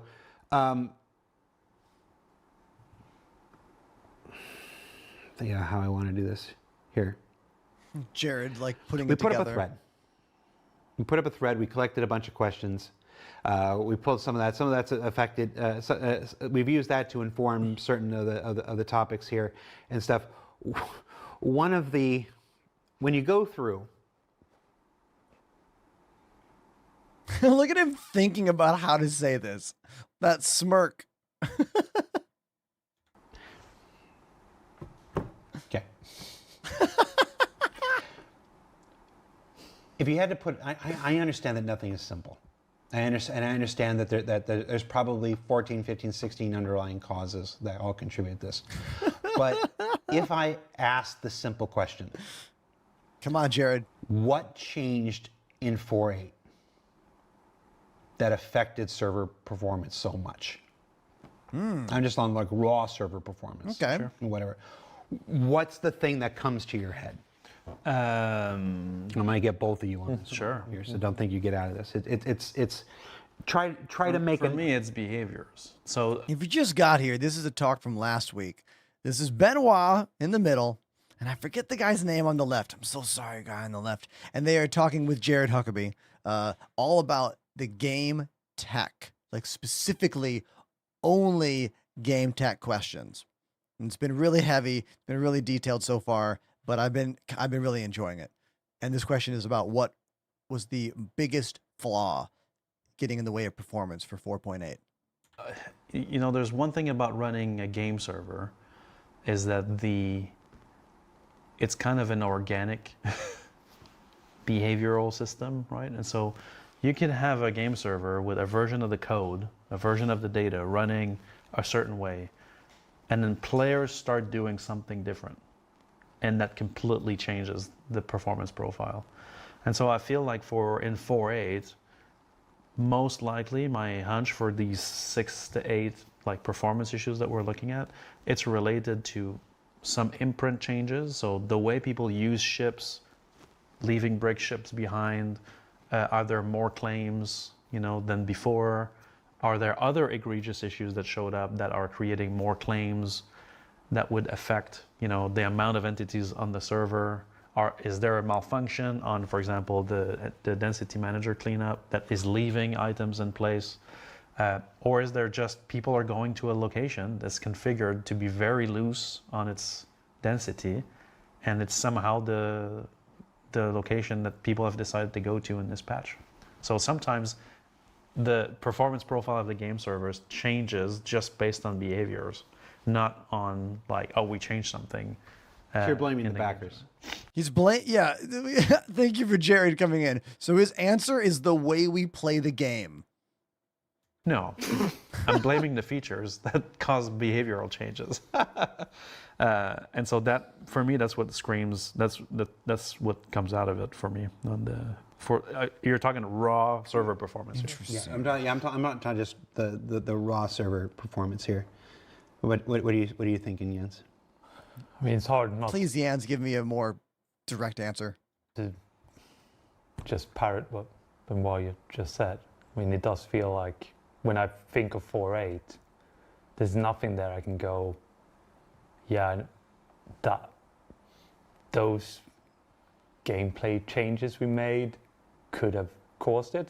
The only thing I can think of is we did performance improvement, but there is a large change in how we handle vehicles and the lifetime of vehicles. You mean the changes with the imprinting and the insurance system?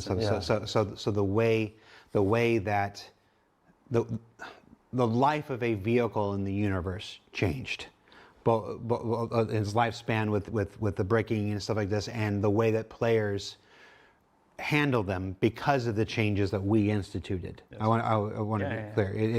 It's so you're bringing it back. You're bringing it back, a big chunk of it, not everything, back to the number of ships. I mean, that would be based on what I know of that patch went out it. I just don't see I don't recall there being any larger changes on the gameplay side. I feel like could explain it. Yeah, we're not talking about their. I want to be real clear. It's you.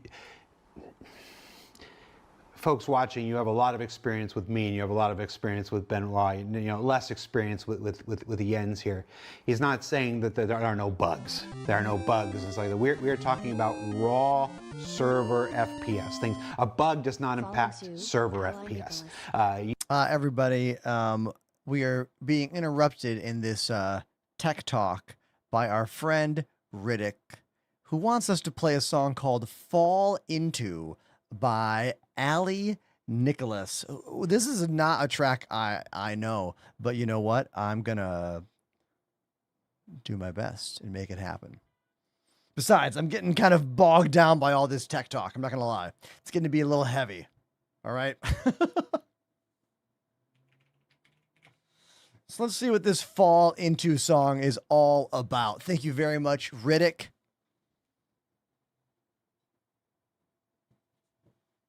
My back is a little sore from the gym today because I was on vacation and I haven't been able to go to the gym.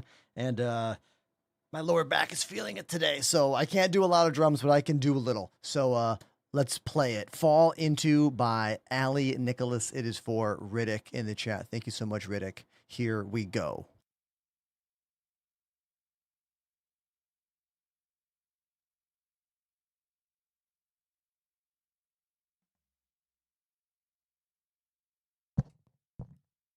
This will be a first time listen and a first time play. Here we go. Unless I have heard it before. Let's find out.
hit the gameplay scene by accident there.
So I got that hit finally at the end of the track. Finally, there was this one hit that kept doing over and over again. Let me show you what I mean.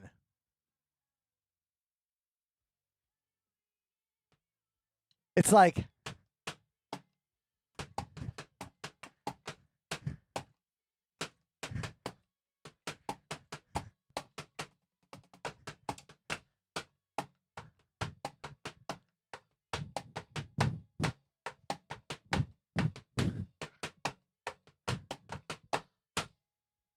right there. I kept hearing it and then missing it. Then I heard it there and I nailed it. Yeah. So there we go. That's the track. Wait, you didn't hear the song?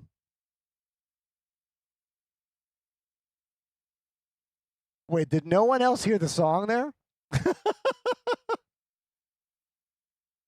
Is there a weird routing issue going on? Okay, good. Thank you. It's just Pandemanium.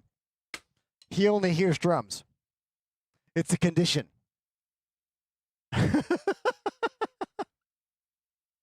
Honestly, when I was like younger, listening to songs, I just hear the drums. Like I would ignore everything else. Thank you, Riddick, for the request. Appreciate you. Thank you so much.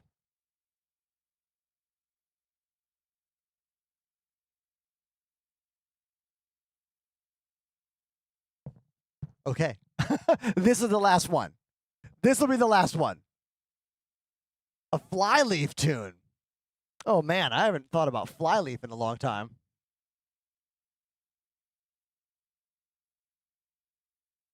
I have to go back here and hit the other button. Yeah, if you watch the VOD, it's only drums. That's for sure. That's part of my copyright protection. All right, Flyleaf, All Around Me. I have not heard this song in a long time. This will be the last drum song of the day. This is the last one.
And that was Flyleaf.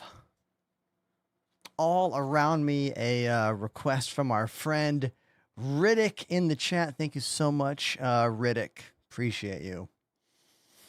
Thank you. Now, what was I going to do here? Oh, yeah. I know. Do you ever get fatigued from playing the drums? Yes, literally. Actually, playing games has more of a strain on my wrist than playing drums, but the combined strain of gaming and then drumming can be a lot for me sometimes, and specifically right now, which is why I was like, that's it, we're done for the day.